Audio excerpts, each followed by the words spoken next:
the protagonist traverses into the world of Dragon Ball, becoming the formidable Piccolo Daimao. Although he is immediately faced with the peril of being defeated by Sun Wukong. As a time traveler, our Piccolo Daimao naturally possesses a system. With the assistance of a system, Piccolo effortlessly turns the tide and triumphs over Sun Wukong right from the onset. Piccolo is too powerful. We are utterly no match for him. Is this the might of the super genius combat type Namekian? Alas, even transforming into a Super Saiyan, I still cannot keep pace with Piccolo's rapid advancement. Chapter 1. Having just traversed into the world of Dragon Ball and become Piccolo, I refuse to be rendered a mere dead dog. In the world of Dragon Ball, during the finals of the 23rd World Martial Arts Tournament, Piccolo soared into the sky. He prepared to unleash a Kamehameha from above upon the incapacitated Sun Wukong, who lay motionless on the ground. In Piccolo's view, Sun Wukong was utterly unable to evade the impending Kamehameha. As Krillin and the others nearby shouted, "Wukong!" the Kamehameha unleashed from Piccolo's hand struck the ground where Sun Wukong lay. Boom! Boom! Boom! A towering mushroom cloud suddenly erupted from the ground. The onlookers, including Tianjin Fan and Krillin, were nearly swept away by the intense heat radiating from the cloud. Once the dust settled, a deep crater appeared before the crowd, and not even the keen-eyed Tianjin Fan could discern Sun Wukong's presence within it. Huff, huff, huff. Sun Wukong has been obliterated. Even with the Dragon Balls, he cannot be revived. Despite Piccolo having descended from the sky, breathing heavily, he felt an exhilarating thrill, confident that he had won this battle. However, just as he was about to exclaim, "Sun Wukong is dead. I am victorious," Piccolo's gaze suddenly became unfocused. In a different time and space, a human named Yi Chan seized control of the temporarily disoriented Piccolo's body. Have I traversed dimensions? Initially bewildered by suddenly becoming the caretaker of the Sun family, Yi Chan felt a sense of confusion. Yet, after perfectly absorbing Piccolo's memories, his vision swiftly cleared. Although Piccolo could not comprehend why he, who was peacefully at home watching Dragon Ball Super on his phone, had suddenly reincarnated into the Dragon Ball world. Having indulged in numerous reincarnation and traversal novels on the Tomato Novel app prior to his journey, he understood that such phenomena often defy explanation. Thus, he decided not to dwell on it further. Oh no! Combining the memories of both lives, the now unperturbed Piccolo suddenly realized something. As a time traveler familiar with the original storyline of Dragon Ball, Piccolo recalled the imminent developments. According to the original plot, Sun Wukong did not perish under the Kamehameha he had unleashed. Rather, he was about to use the instant transmission technique to collide his head forcefully against him. In the original narrative, he was unaware of Sun Wukong's survival, leading him to completely miscalculate Sun Wukong's actions, resulting in him being struck by Wukong's headbutt before he could react. Ultimately, incapacitated by the blow, he could only lie on the ground, motionless, at the mercy of Sun Wukong and his companions. What to do? If possible, I truly do not wish to lie here as a dead dog so soon after my arrival. Piccolo felt that even with prior knowledge of the forthcoming events, he lacked the confidence to alter his impending fate as a dead dog. He sensed his body was in a state of extreme fatigue. Even if he could foresee the future, could he truly evade Sun Wukong's desperate strike? Just as Piccolo pondered whether he could evade Sun Wukong's attack, a system prompt echoed in his mind. Ding! The ultimate God-level selection system is now activated. Choice 1. Open the number 1 beginner's gift package. Reward: the ability to create Dragon Balls. Choice 2. Open the number 2 beginner's gift package. Reward: complete restoration of host's physical strength and an increase in current combat power to 3,000 points. Please choose one of the beginner gift packages to open. The benefits of a time traveler. Piccolo felt fortunate. Although he faced trouble right from the start, the system had arrived as well. I choose the second option, to open the number 2 beginner's gift package. The rewards of the second gift package clearly aligned more with Piccolo's current needs than the first, so he made his choice without hesitation. Ding! Congratulations, host, for fully restoring physical strength. Ding! Congratulations, host, for increasing current combat power to 3,000. After receiving the rewards from the beginner gift package, Piccolo felt his once exhausted body rejuvenated rapidly with the system's assistance, and his combat power surged impressively. He was greatly satisfied with the rewards bestowed by the system. With ample stamina and 3,000 points of combat power, I have no cause for concern in facing Sun Wukong's attack. Baiku is aware that the original text depicts that even 5 years later, Sun Wukong's fighting power is merely 416. With his current strength of 3,000, it is inconceivable that the present Sun Wukong could ever be his adversary. His prowess at this period on Earth can be said to allow him to stride confidently.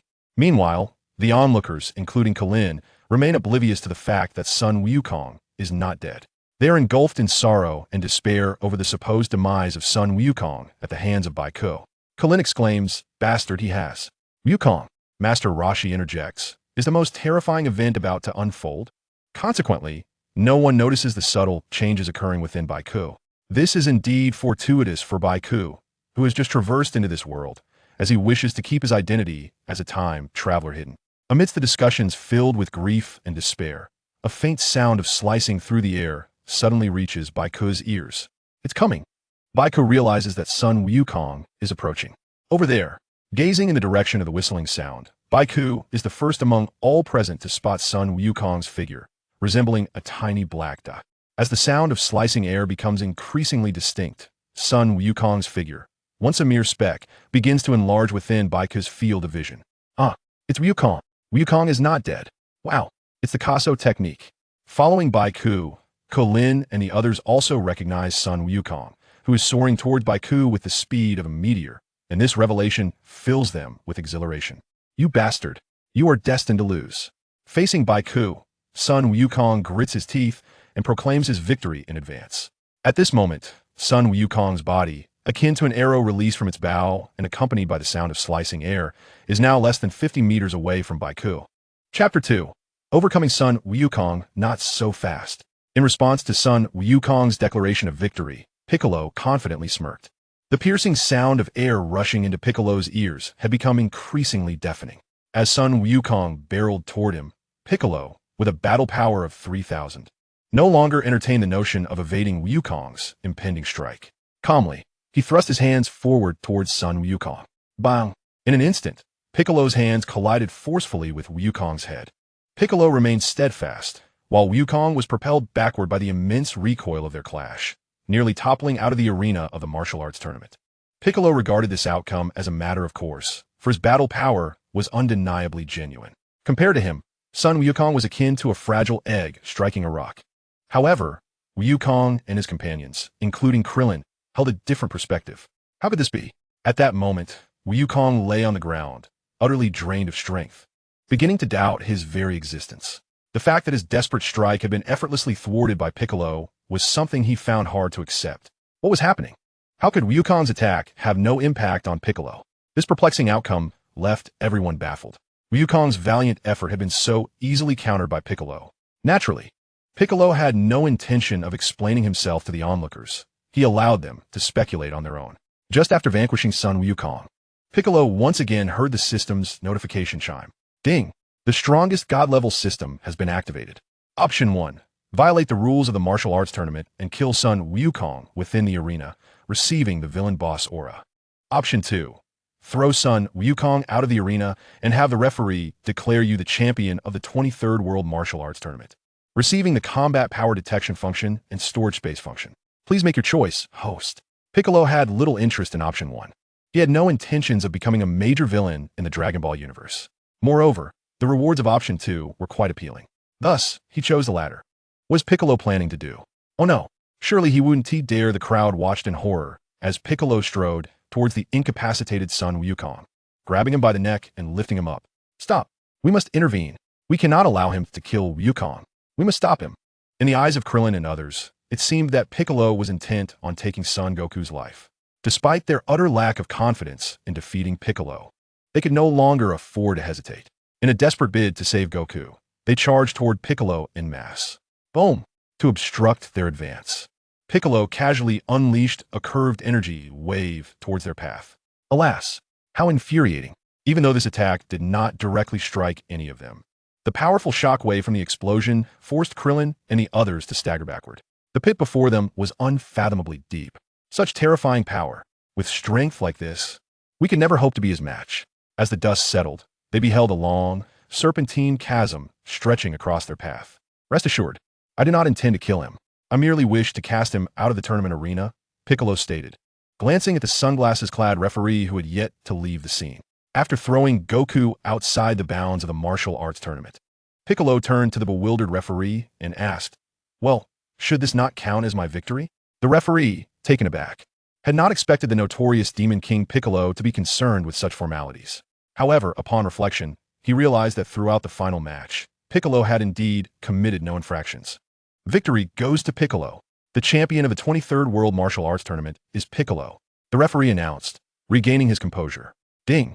Congratulations, host. You have acquired the system's combat power detection function. Ding! Congratulations, host. You have acquired the system's storage space function. Piccolo successfully received his system rewards. Although everyone was astonished by Piccolo's behavior, their primary concern lay with the fallen son Goku. Goku, how do you feel? You're gravely injured.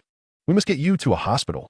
After the referee declared the results, Krillin and the others rushed to Goku's side, and this time, Piccolo did not intervene. Eager to utilize his newly acquired combat power detection function, Piccolo promptly activated it. Beep beep beep.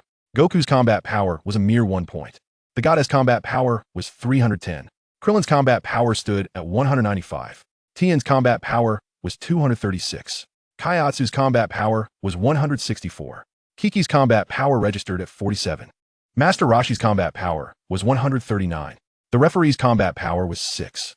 As for Bulma and Oolong, the non-combatants in the Dragon Ball universe, their combat power barely surpassed that of a mere pebble. Yajirobe's combat power was 105. Upon seeing this name, Piccolo was reminded of the magical beans. In the original narrative, this character possesses a bag of magical beans, and the plan is to seize them first. With a swift motion, Piccolo soared towards the location of Mijirobine. As indicated by the system's detection function, with a sudden thrust, he unearthed Mijirobine from beneath the soil. To Mijirobine's astonishment, despite his efforts to conceal himself, he had been discovered by none other than the formidable Piccolo. I am not allied with those over there. On the contrary, I hold you in great esteem. If you would permit, I could serve as your subordinate. Mijirobine exclaimed in a state of panic. Enough chatter. Hand over all the beans. Piccolo interjected, showing no interest in Mijirobine's words and making his demand clear. Though Mijirobine was perplexed as to how Piccolo knew he possessed the beans, the gravity of the situation compelled him to comply. He promptly presented the bag of beans with utmost reverence. These beans would become a scarce resource in the Dragon Ball universe, necessitating careful preservation. After placing the bag into the system's storage space, Piccolo contemplated the importance of this acquisition. May I take my leave now? Mijirobine asked tremulously after relinquishing the beans, fearfully anticipating that Piccolo might seek his life as well. Just then, a notification echoed in Piccolo's mind once more. Chapter 3, Journey to the Homeworld, Namek. Ding. The Supreme Choice System is activated. Option 1. Depart immediately from the site of the World Martial Arts Tournament. Reward, 500,000 Dragon Ball World Currency. Option 2. Return one of the beans to Mijirobine, allowing him to provide it to Son Goku, then leave the tournament site. Reward, the instantaneous movement skill of the Yardrat people. Please make your selection. Piccolo dismissed Option 1 without a second thought. Option 2, however, made sense to him, as Mijirobine's role in the original story was to deliver beans to Son Goku. The system merely sought to ensure that one bean remained for Son Goku's healing.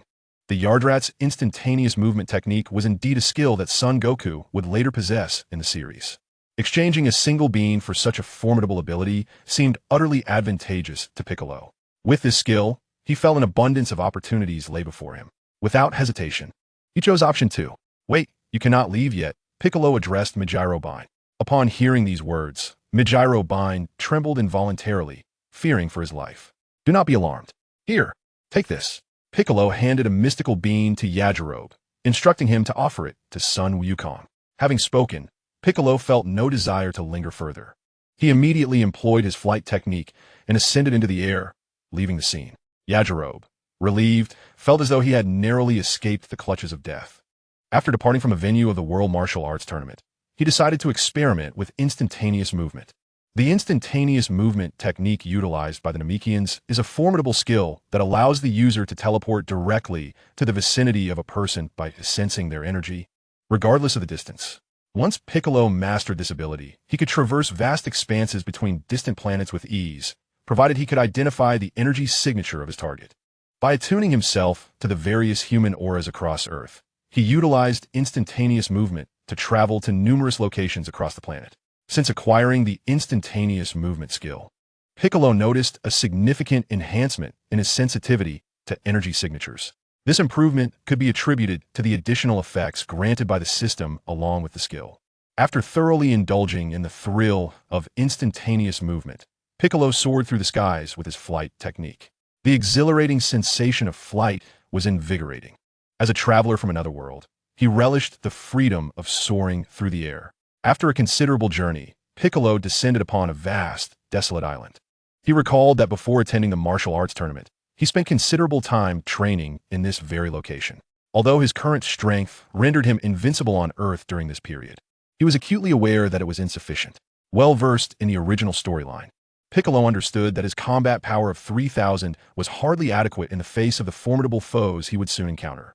While he could easily handle Raditz, who would arrive on Earth 5 years later, he would struggle against even stronger adversaries like Nappa and Vegeta, not to mention the terrifying Frieza with his combat power of 120 million. However, with his foresight and awareness, Piccolo remained unperturbed. He had begun to formulate plans for his enhancement. First and foremost, he realized that he could not afford to train diligently on Earth. While he did not believe that a methodical approach to training would prevent him from growing stronger, he recognized that such an approach would be painfully slow. The most expedient means of advancing his power would be to travel to Namek. Piccolo, recalling the original narrative, believed that seeking out the Grand Elder on Namek to unlock a portion of his latent potential would be the most effective way to enhance his strength.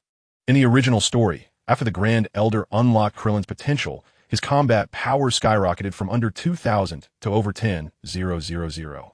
Although the Grand Elder had his limits regarding potential enhancement, Piccolo was determined to pursue this path. However, for individuals like Son Gohan, who possess immense potential, the Elder Namekian could only unlock a portion of that potential, not the entirety. Piccolo mused to himself, even though I, as a half-super genius warrior Namekian, may not have my full potential realized by the Elder, it is reasonable to estimate that even a fraction of my latent power could grant me a combat strength of around 20,000. How long would it take for me to cultivate such power on Earth through diligent training? With the ability to instantaneously teleport, Piccolo merely needed to locate the presence of the Namekians in the cosmos, allowing him to transport himself directly to their location. Thus, he began his earnest search for the essence of the Namekians amidst the vast universe. Although the distance from Earth to Namek was exceedingly great, making the search quite challenging, the Namekians were nonetheless of his own kind, rendering the quest akin to seeking a familiar presence. Piccolo was confident that, with a little more time invested, it would merely be a matter of time before he succeeded. After a period of dedication, he finally found it. Elated, Piccolo realized that after approximately 3 months, he had successfully pinpointed the location of Namek. Despite the vast distance, utilizing instant transmission meant that the journey from Earth to Namek would take but a fleeting moment. Is this Namek? The instant his feet touched the soil of Namek, Piccolo felt an inexplicable sense of familiarity. He could distinctly sense that the blood coursing through his veins was indeed that of a Namekian. Regardless, it was best to first communicate with the Namekian before him. Upon arriving on Namek, using the instant transmission reminiscent of Son Goku's technique, Piccolo encountered a Namekian. As the Namekian race was generally amicable, and given that Piccolo was one of them, devoid of any lingering malevolence since his arrival, he engaged in conversation with the Namekian. After their exchange, the Namekian kindly obliged Piccolo's request and guided him to the Elder's location. Upon meeting the Elder, a formidable figure among the Namekians, Piccolo directly articulated his request. Elder, could you please unlock my latent power to enhance my strength? Chapter 4. Wishing to the Eternal Dragon Purunga. Before the Elder, Piccolo exhibited a demeanor of utmost respect. Firstly, he genuinely sought assistance, and secondly, as a fellow Namekian, the Elder was indeed a figure of authority in his lineage. The Namekian who had escorted Piccolo was also aware of some details regarding his situation. Before him stood a young Namekian named Piccolo, devoid of any malevolent aura. He had traversed the vast expanse of the universe to reach Namek, utilizing the instantaneous relocation abilities of the Yardrats. Although the journey from Earth to Namek took but a fleeting moment through such teleportation, it was evident that this Piccolo had exerted considerable effort to trace the essence of his fellow Namekians across the cosmos. Therefore, prior to enhancing Piccolo's strength, the Grand Elder sought to understand the reasons behind his arduous journey to Namek for the purpose of power augmentation. Child, could you come here for a moment? I wish to touch your head. I need to comprehend your past before deciding whether to unlock your potential and amplify your strength. In response to Piccolo's request, the Grand Elder also presented his own condition. This left Piccolo in a quandary. While he indeed desired to enhance his capabilities, he was wary of revealing his identity as a traveler from another world. The supreme godly selection system activated, offering him two choices. 1. To refrain from allowing the Grand Elder to touch his head and thus learn of his past, which would result in the Grand Elder harboring doubts about him. 2. To permit the Grand Elder to touch his head, thereby ensuring absolute confidentiality regarding his identity and all related information, protected by the system henceforth, ensuring no one would uncover his traveler status. Piccolo decisively chose the second option.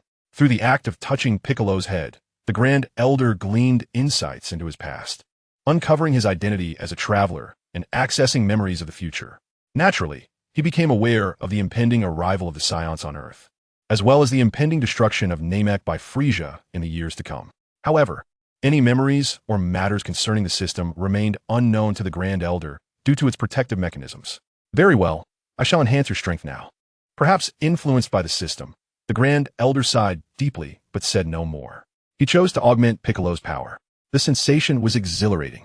Piccolo could feel an unending surge of energy coursing through him. As the Grand Elder focused on enhancing his strength, Piccolo sensed his power ascending rapidly. The rise continued until his system detector indicated a combat power of 21,000, at which point the extraordinary surge finally ceased. Although your innate genius power was halved when you separated from the Supreme Kai, your latent strength remains formidable. However, due to my limited abilities, I can only elevate you to this extent. If you have any further needs, do not hesitate to articulate them. The Grand Elder, having witnessed the memories of Piccolo, is now exceedingly willing to assist him. After all, the Grand Elder possesses profound insights into the future events that may unfold. I hope to borrow the Dragon Balls of Namek, he expresses. Piccolo, feeling no need for formality, promptly articulates his next request. With the Grand Elder's aid, Piccolo swiftly gathers the 7 Dragon Balls of Namek. Come fort, eternal dragon. As Piccolo is himself a Namekian, he requires no assistance from other Namekians in utilizing the Dragon Balls. He is fluent in their language. Thunder rumbles as dark clouds envelop the sky. A colossal beam of light shoots upward from the 7 brilliantly glowing Dragon Balls. Subsequently, the immense form of the eternal dragon, Purunga, materializes before Piccolo. State your wishes. Within my power, I can grant you 3 desires, Purunga intones, his eyes gleaming with a crimson light as he gazes at Piccolo. For my first wish, please sever the bond between my life and that of a Namekian on Earth named Kami. By fulfilling this wish, regardless of whether he or Kami perishes first, the other shall remain unharmed. Piccolo had long been aware of this vulnerability, but previously found no means to resolve it. Now, presented with the opportunity to have the Eternal Dragon assist, he swiftly makes this request. Your wish is granted, Purunga responds. As the wish is realized, Piccolo senses the inexplicable connection he shared with Kami has been irrevocably severed. For my second wish, I request the creation of a gravity chamber on Namek, one that can freely adjust gravitational forces and is sufficiently spacious for training.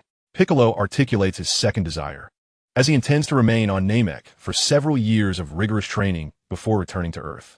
Creating a gravity chamber poses no issues. However, the maximum gravitational limit can only reach 3,000 times that of Earth. Any greater magnitude exceeds my capabilities, Purunga explains. That is acceptable, Piccolo replies. While a higher gravitational limit would be preferable, he understands the dragon's constraints and does not press further. For my third wish, grant me the ability to survive in the vacuum of space. Piccolo deems this ability essential, considering the formidable strength of his future adversaries, each capable of effortlessly obliterating planets. It is prudent for him to secure this advantage. Your wish is granted. After realizing these wishes, he set off to the gravity chamber to train alongside Neru, the only combat-oriented Namekian on Namek. Training with Neru was a request made by Piccolo to the Elder. Although his power had been significantly enhanced by the Elder, from a mere 3,000 to an impressive 21,000, he still fell short compared to Neru's formidable power of 42,000. Piccolo believed that training with Neru would be immensely beneficial until he surpassed him in strength. Every day, the two engaged in intense sparring sessions within the gravity chamber. It must be noted that in the realm of Dragon Ball, advanced training methods and opportunities often proved far more advantageous than the traditional, methodical approach to training. Chapter 5. journeyed to King Kai's planet to learn the Kaioken. After diligently training in the gravity chamber for several months, Piccolo experienced a remarkable transformation in his power level. With a resounding clash, their fists collided, causing Naru to stumble backwards. Initially, it was Piccolo who was forced to retreat after each exchange. However, within just a few months, the tide had turned. Was this the latent potential of the genius combatants among the Namekians? Even when such talent was halved, it remained astonishingly potent. Naru could not help but marvel at Piccolo's rapid advancement. In a matter of months, the once inferior Piccolo had surreptitiously surpassed him. My current strength can no longer aid your training. You should continue alone. After realizing he could no longer contribute to Piccolo's development, Naru voluntarily withdrew from the gravity chamber, allowing Piccolo to train independently. Unlike Piccolo, Naru harbored no ambitions of becoming exceptionally powerful, as he remained unaware of what the future held, and Piccolo could not disclose such matters to him. All right, Piccolo agreed, respecting Naru's wishes. After all, one cannot force others to pursue strength against their will. Thus, Piccolo commenced his solitary training in the gravity chamber. It was no wonder that in the original narrative, Goku's utilization of an intensely high-gravity environment led to his rapid enhancement in strength. Remembering the storyline, Piccolo recalled that Goku had a power level of merely 416 when facing Raditz. Yet, after less than a year of training on King Kai's planet, his base power level soared above 8,000, and he had mastered the Kaioken technique. Later, during his journey from Earth to Namek, he trained for just a few days in a 100x gravity chamber, achieving a base power level of 90,000, and with the Kaioken technique, his power surged to an astounding 180,000. One could say that harnessing the immense force of gravity for training proves to be exceedingly beneficial. Consequently, within the gravity chamber, each passing day of training allowed Piccolo to perceive a substantial enhancement in his strength. Thus, time flew by. After Nail's departure, Piccolo remained on Namek, diligently training in the gravity chamber for a full 3 years. Throughout this period, he continually adjusted the gravity settings from low to high, repeatedly acclimating himself to increasingly elevated gravitational forces. Now, he had entirely adapted to the 3,000 times Earth's gravity within the chamber. According to the system's combat power detection function, Piccolo's fighting prowess had reached an astonishing 3 million. Calculating the days, it was evident that Raditz would descend upon Earth in approximately a year and a half. With a combat power of 3 million, he felt more than adequately prepared to confront Raditz, Nappa, and Vegeta. In the original narrative, while Vegeta would eventually grow formidable, at this juncture, his combat power was merely 18,000. Presently, Piccolo believed he could effortlessly extinguish Vegeta's life with a mere finger. Yet, this was insufficient. His strength still paled in comparison to Frieza. Piccolo was acutely aware that Frieza's combat power towered at 1.2 billion. His own 3 million was utterly inconsequential before Frieza. A new strategy was imperative. To surpass Frieza, Piccolo began contemplating methods to augment his strength. The Kaioken. Thus, he conceived the idea of the Kaioken. If he could master it with his current foundation of 3 million combat power, he could endure a 10-fold Kaioken. This would yield a staggering combat power of 30 million. Although it would still fall short of Frieza's 1.2 billion, the gap between them would significantly narrow. Resolute in his decision, Piccolo sought out the Grand Elder once more. With the Grand Elder's assistance, Piccolo utilized the Namekian Dragon Balls again. This time, he was not greedy. He wished solely for the location of King Kai's planet. Subsequently, he could teleport there himself. He willingly relinquished the remaining 2 wishes. The Grand Elder was quite pleased, as Piccolo's demeanor suggested he was not a gluttonous individual. This would facilitate Piccolo's future endeavors to borrow the Dragon Balls from the Namekians. After bidding farewell to the Namekian populace, Piccolo wasted no time and promptly teleported to King Kai's planet. Upon his sudden arrival, the North Kai, who had been leisurely driving a small car on the planet, was taken aback. Who are you, and how did you suddenly arrive here? You are a Namekian, utilizing the instantaneous movement technique of the Yard Rats. Is there something you wish to discuss with me? Piccolo humbly articulated his intentions. Lord King Kai, my name is Piccolo, and I have come to seek your guidance as my master, to train under your tutelage. The King Kai expressed a hint of surprise at Piccolo's request. To request to be my disciple is quite bold, considering that although you have concealed your combat power to an extremely low degree, I can still perceive that your actual strength far exceeds my own. In response to the King Kai's astonishment, Piccolo candidly expressed his true desire. Lord King Kai, I wish to learn your Kaioken technique. It became clear that he sought to master the Kaioken. While I am uncertain how you became aware of my renowned technique, before I decide whether to teach you the Kaioken, might I first witness your true strength? Although the Namekians are well regarded in the universe, this particular Namekian before me, devoid of any malevolent aura, possesses power that greatly surpasses my own. Nevertheless, the King Kai wished to thoroughly comprehend Piccolo's actual abilities before imparting the Kaioken. Very well. Piccolo responded without objection to the King Kai's request to demonstrate his true strength. With both hands clenched tightly, he let out a powerful shout. In that moment, an immense flow of energy surged from him. As Piccolo unveiled his combat power of over 3 million, the very ground of King Kai's planet began to tremble slightly. Impressive strength.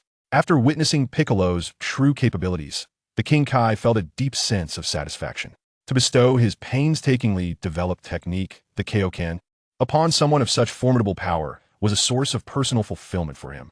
However, before teaching Piccolo the Kaioken, the King Kai proposed a condition.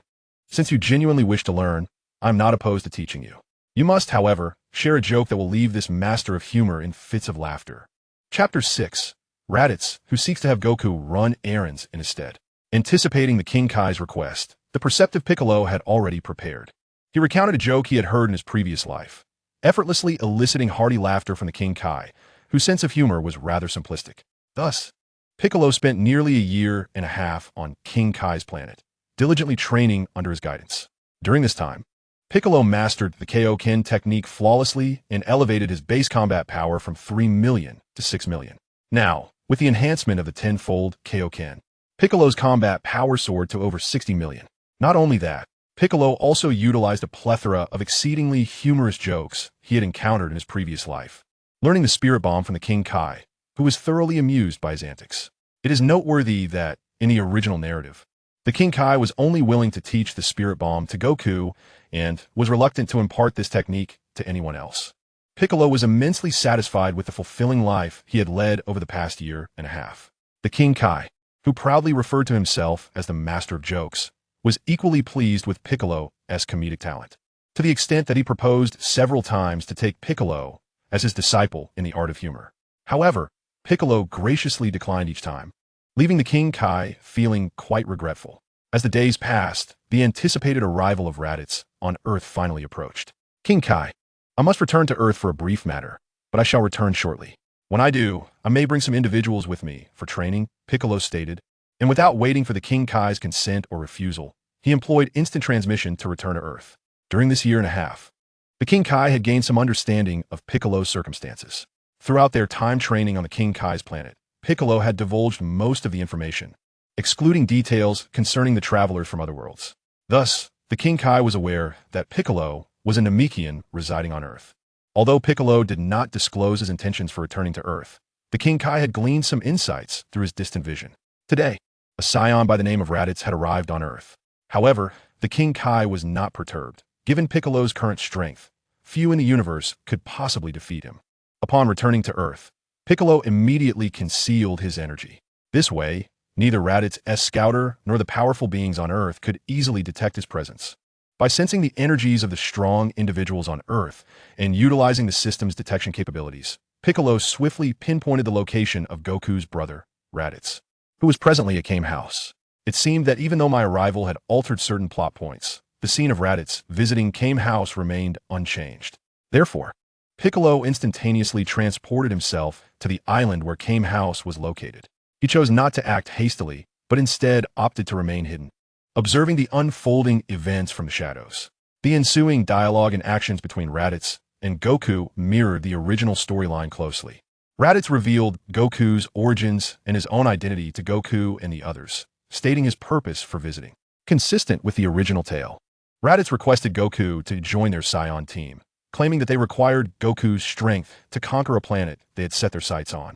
Naturally, Goku would not acquiesce to Raditz's proposal.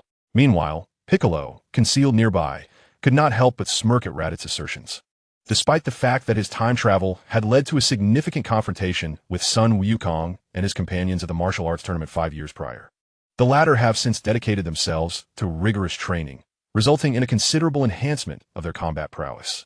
Currently, even while burdened, Sun Wukong's combat power registers at 492 on Piccolo's system, a figure that notably surpasses the original narrative's 416, which he would possess upon shedding his weights. However, even with such an impressive score, Sun Wukong's contribution to Vegeta and his entourage, given his comparatively low combat power, appears rather inconsequential. Vegeta, with a formidable power level of 18,000, clearly does not require the assistance of a mere novice like Sun Wukong, whose strength barely reaches the hundreds. From Piccolo's perspective, Raditz' pretense of seeking Sun Wukong's aid in conquering a planet is merely a guise. The true intent lies in acquiring a more subordinate ally. With Sun Wukong now present, Raditz would no longer hold the title of the weakest link, as tasks traditionally assigned to him could be conveniently delegated to his brother, Kakarot. Raditz's aspirations of having his younger sibling assume the role of the team's errand boy and scapegoat are rather comical. After being rebuffed by Kakarot, Raditz resorts to the same tactics as in the original narrative, attempting to seize Sun Wukong's 4-year-old son, Gohan, as leverage to compel Sun Wukong to join their Saiyan ranks. Naturally, Sun Wukong resists Raditz's advances. However, he finds himself outmatched, as Raditz effortlessly brings him down with a single knee strike. Following the imposition of impossible terms, Raditz departs with the captured Gohan, laughing heartily as he leaves the Kame house. Once Raditz has vacated the scene, Sun Wukong and his friends begin strategizing their next steps. Meanwhile, Piccolo, who has been observing the unfolding events, chooses not to intervene as he did in the original story, opting instead to remain a silent witness. To Piccolo, Raditz is nothing more than a trivial nuisance. Nevertheless, he believes that a confrontation with Raditz could serve to motivate Sun Wukong and his companions to train with even greater fervor. Piccolo is convinced that Raditz, in his attempt to flaunt his abilities in combat against Sun Wukong's group, will inevitably reveal the superior strength of the other two Saiyans who surpass him in power. Under the dual pressure of Raditz's displayed prowess and the revelation of the strengths of his companions, it is certain that Sun Wukong and his allies will engage in a year of relentless training, striving to surpass their original capabilities. Ultimately, Piccolo feels no obligation to ensure that Sun Wukong and his companions grow stronger than in the original timeline. However, as a time traveler, he finds the prospect of such an outcome to be far more intriguing. Thus, he chooses to orchestrate these events. As for how to enhance the strength of Sun Wukong and his companions beyond what was depicted in the original narrative, Piccolo had already formulated a plan. After dealing with Raditz, he intended to utilize instant transmission to take Sun Wukong to King Kai's planet for training. Regarding the others, Piccolo planned to have them train under the guidance of Kami for half a year, allowing them to first grasp the fundamental applications of Ki as they had in the original story. Subsequently, Piccolo would escort them to King Kai's planet to train alongside Sun Wukong. Chapter 7. Raditz, who are you? Your battle power is merely 5. As for training under the king, each of them would need to tell a joke that would elicit hearty laughter from him, a requirement that Piccolo was not inclined to manage, as it depended on each individual's wit. Time passed, and it seemed that Sun Wukong and his companions had finally reached a consensus, perhaps due to the fact that Master Roshi could not fly. Piccolo observed as Sun Wukong and the others departed from Turtle Island aboard a spaceship piloted by Bulma. It appeared that in Piccolo's absence, Sun Wukong had ultimately chosen to ally with Master Roshi and Krillin to confront Raditz. Once their spaceship arrived at Raditz's location, Piccolo followed suit with instant transmission. The place where Raditz was situated was, in fact, the same spot where his spherical spaceship had initially landed on Earth. Upon arrival, Piccolo opted to remain concealed, preparing to intervene at the opportune moment after Raditz had engaged in combat with Sun Wukong and his allies. After an unproductive exchange of words, the two sides commenced battle.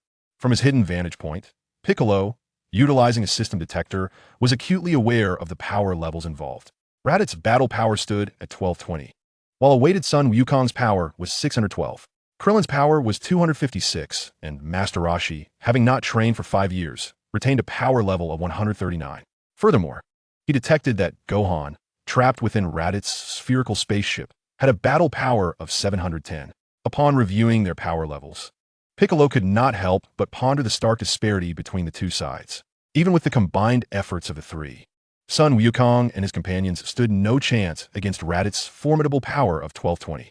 As anticipated, the battle had barely commenced when Krillin and Master Roshi, though still alive, were swiftly incapacitated by Raditz, leaving them incapable of further combat. Only son Wukong remained able to continue the fight.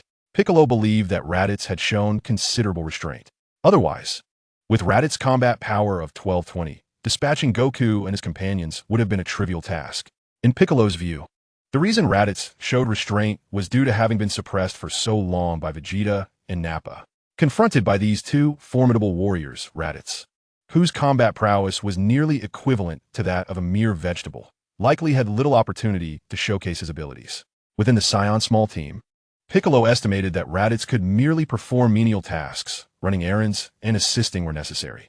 Now, having finally encountered Goku and his companions, who were even weaker than himself, Raditz, both inept and pretentious, would naturally refrain from eliminating them all at once. Before taking their lives, Raditz, long stifled, would undoubtedly relish the chance to revel in his power. Toying with Goku and the others first, Piccolo keenly observed this trait in Raditz, which is why he held back from intervening. At that moment, Raditz, reveling in his superiority, disdainfully regarded the disheveled Goku and his companions, proclaiming words Piccolo had anticipated. "Before you meet your demise, allow me to enlighten you. The other two surviving Saiyans possess greater strength than I. Ha ha ha! Now you finally grasp the true might of the Saiyans, do you not?" Upon hearing this news, the expressions of Goku and his comrades darkened significantly. They were not only outmatched by Raditz, but could hardly fathom the strength of the two Saiyans even stronger than him. Noticing their distressed faces, Raditz felt a surge of pride. Typically relegated to the role of a subordinate, today he savored the taste of power, relishing the experience of being a true warrior. However, before Raditz could bask in his triumph for long, a voice, laden with mockery, unexpectedly cut through the air. "The Saiyans are indeed powerful? While I am still uncertain about the strength of the other two, based on your recent performance, I do not perceive the Saiyans as particularly formidable." Suddenly, Piccolo appeared before them, his face etched with disdain. Goku and his companions were taken aback by this unexpected arrival, puzzled as to why Piccolo had chosen this moment to confront them. In contrast, Raditz's confusion was even greater. Firstly, he did not recognize Piccolo and was unaware of who this audacious figure was to speak to him in such a derisive tone. Secondly, he discovered that his combat power scouter on his left eye failed to register any response to Piccolo's presence. Amidst a flurry of perplexities, Raditz could not help but directly inquire, "Who are you?" To which Piccolo, poised to strike, candidly replied, "The one who will kill you." Faced with such brazen arrogance from Piccolo, Raditz harbored doubts about the functionality of his power detector. Nevertheless, he instinctively glanced at Piccolo's battle power. A mere 5? Upon observing this, Raditz could not suppress a derisive laugh. This led him to question whether his detector was truly malfunctioning, or if Piccolo's power was so pathetically low that it eluded detection altogether. Little did Raditz know, Piccolo, who had just been in hiding, had a battle power that was virtually zero, resulting in his detector failing to register him. The 5 points of power he displayed were intentionally revealed for Raditz's benefit.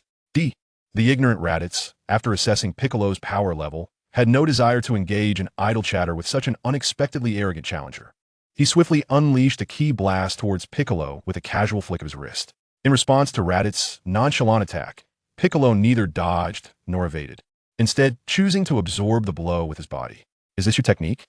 Aside from stirring up a cloud of dust, I fail to see its efficacy." As the dust settled, Piccolo emerged unscathed before Raditz. Confronted with the sight of his attack having no effect, Raditz was compelled to conclude that his detector must be utterly broken. Chapter 8. The Casual Manipulation of Battle Power. System Reward. Tenfold Unscathed King Kai Fist.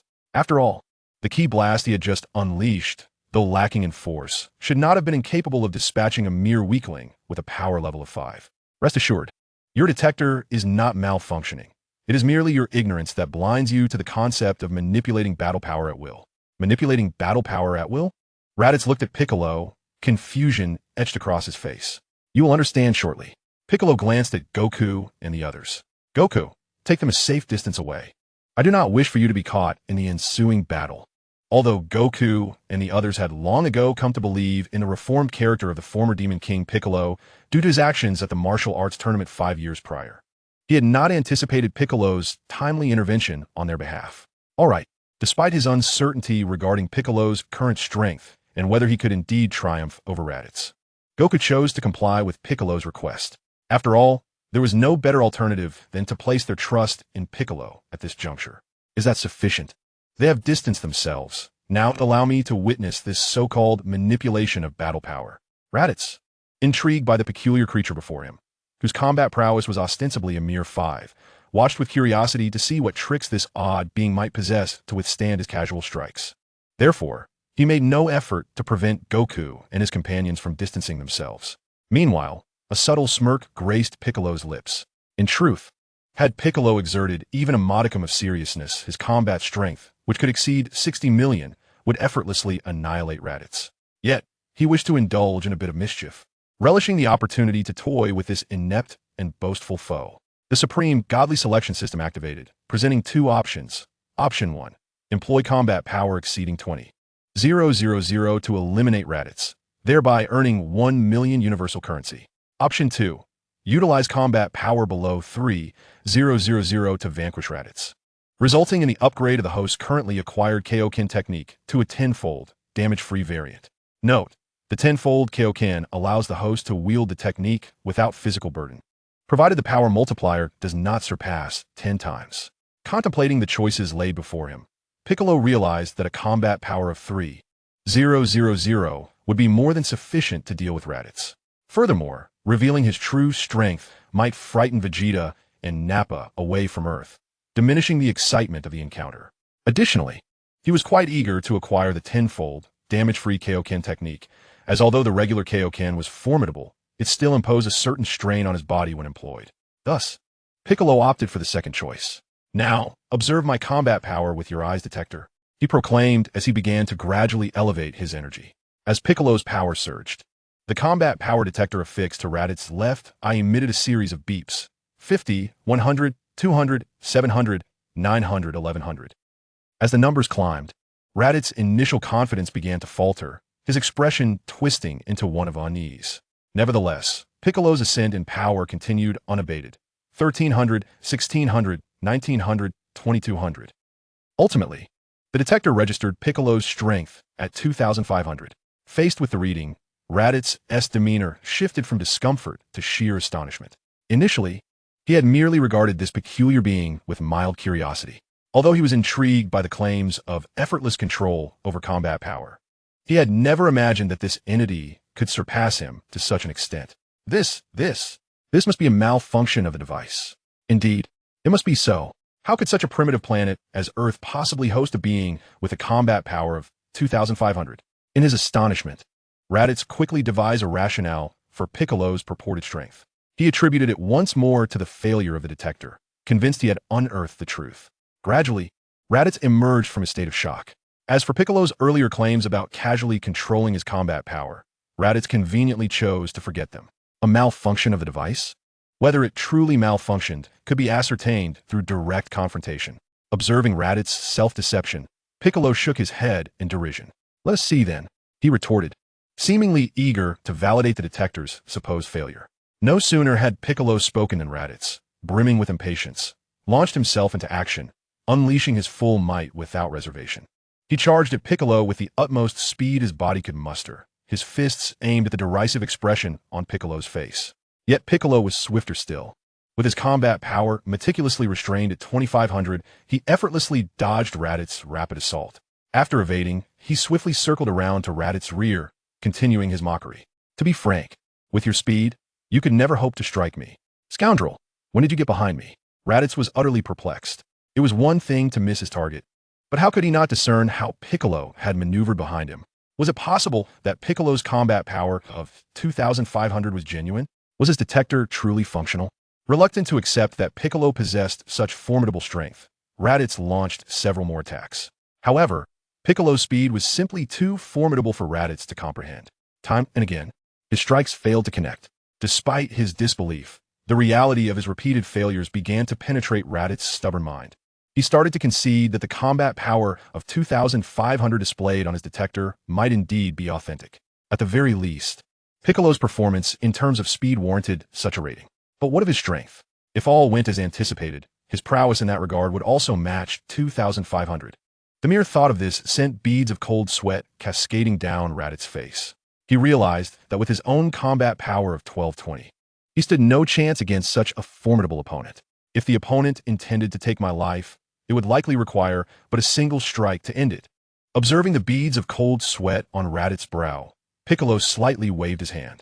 You have launched numerous attacks. It is now my turn to retaliate. Chapter 9 Piccolo, very well. I shall stand still and allow you to strike me once. Wait. Faced with Piccolo, who was poised to unleash his attack, Raditz suddenly made an exceedingly unreasonable demand. Only a coward would continue to evade. If you possess any courage, then take my blow head-on. Driven to desperation and clinging to the faint hope that Piccolo's battle power of 2,500 was merely an illusion, Raditz resorted to provocation. Piccolo surmised that Raditz's mind must have been compromised to resort to such foolish taunts in an attempt to compel him to cease evading his impending assault.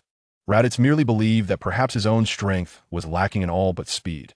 Yet he failed to consider that if he truly possessed only swiftness, devoid of any substantial power, how could he possibly expect Piccolo to stand idly by and allow him a free hit due to a mere provocation? Was he truly that naive?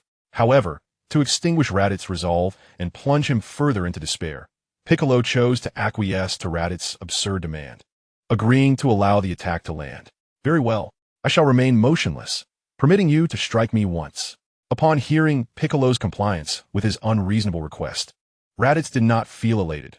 Instead, he completely dispelled his lingering doubts about Piccolo's purported battle power of 2,500. In truth, Raditz was not as foolish as Piccolo presumed. His use of provocation was more a test than anything else. Had Piccolo outright rejected his unreasonable demand, Raditz would have rekindled his suspicion regarding Piccolo's claimed strength. Now, having casually accepted his unreasonable request, Raditz felt that Piccolo was indeed brimming with confidence. He truly possessed a battle power of 2,500.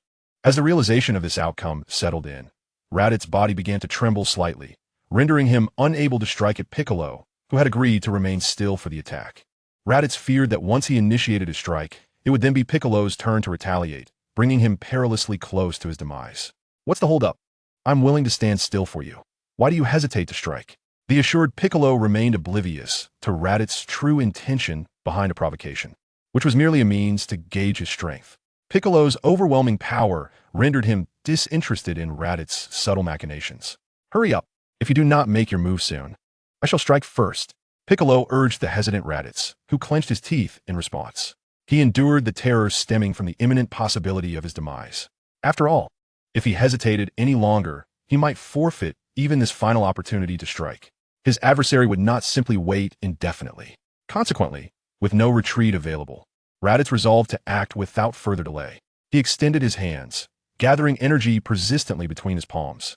As the energy accumulated, his body began to radiate a brilliant light, causing the surrounding air to tremble. Behold, this is my most formidable attack. Raditz thrust his hands forward with great force.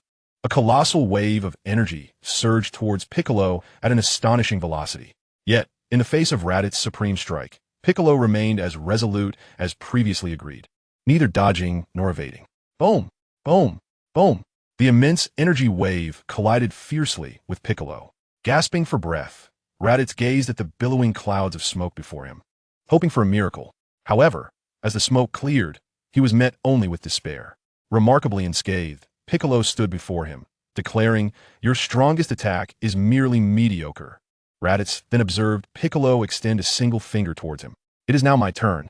A beam of deathly energy shot forth from Piccolo's finger, racing towards Raditz with such swiftness that he could scarcely comprehend it. He merely sensed a fleeting presence before a piercing wound erupted in his chest. Although his chest had been pierced, Raditz's Saiyan resilience allowed him to defy immediate death. Lying on the ground, he watched as Piccolo approached him. Coughing, he remarked, "I never expected that this primitive planet, Earth, could harbor someone like you. But do not celebrate prematurely, as I mentioned earlier. The other two Saiyans possess even greater power than I. Your battle power of 2,500 is insignificant compared to theirs." "Oh, is that so?" Piccolo, now beside Raditz, paid little heed to his words. Raditz was utterly unaware of his true strength, mistakenly believing 2,500 to be his actual battle power. However, Piccolo had no intention of elaborating further. Coughing again, Raditz continued, "Just now I have informed my two comrades on a distant planet about everything that has transpired here." Coughing, he added, "After my demise, I trust they will swiftly arrive on this planet to avenge me. 1 year, at most a year. Coughing, he concluded.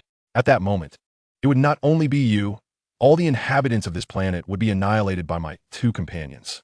What does a battle power of 2,500 signify? In the presence of my 2 allies, you are but mere fodder. Await your demise. Haha. Piccolo was astonished by Raditz's tenacity. Despite having his heart pierced by the death ray he unleashed, Raditz continued to chatter incessantly. Boom! To silence Raditz's relentless prattle, Piccolo unleashed a ki blast upon the fallen warrior. Surely, this would put an end to the noise. As he gazed at Raditz, who had finally succumbed to death, Piccolo felt a sense of tranquility enveloping his ears. After eliminating Raditz, Piccolo strode toward Goku and the others who had been observing from a distance. Thus unfolded the events. Piccolo recounted Raditz's final words to Goku and the others. In a year, 2 even stronger Saiyans? Goku pondered aloud. Let me speak candidly, Piccolo began. Regardless of how diligently you train on Earth, you will likely still fall short against those 2 Saiyans in a year. Therefore, I recommend a location for your training. What place? Goku queried, his brow furrowed in confusion. King Kai's planet. Subsequently, Piccolo delineated his plan for how they could enhance their strength. The others had no objections to Piccolo's proposed training regimen. Chapter 10. Gohan. Uncle Piccolo, you are a good person. On a distant planet far from Earth, Raditz lay dead. It was unexpected for a place like Earth to harbor a warrior with a battle power of 2,500. Raditz had indeed drawn the short straw. Such power was far beyond what someone of his caliber, akin to a mere vegetable being, could manage. Nappa, the bald Saiyan, received information through the scouter affixed to his left eye. It is simply because that fool was too weak. If it were us, a mere 2,500 battle power would pose no threat, the shorter Saiyan, Vegeta, remarked, chewing on something. However, it is rather unfortunate that Raditz has perished. There will be no one left to run errands for us.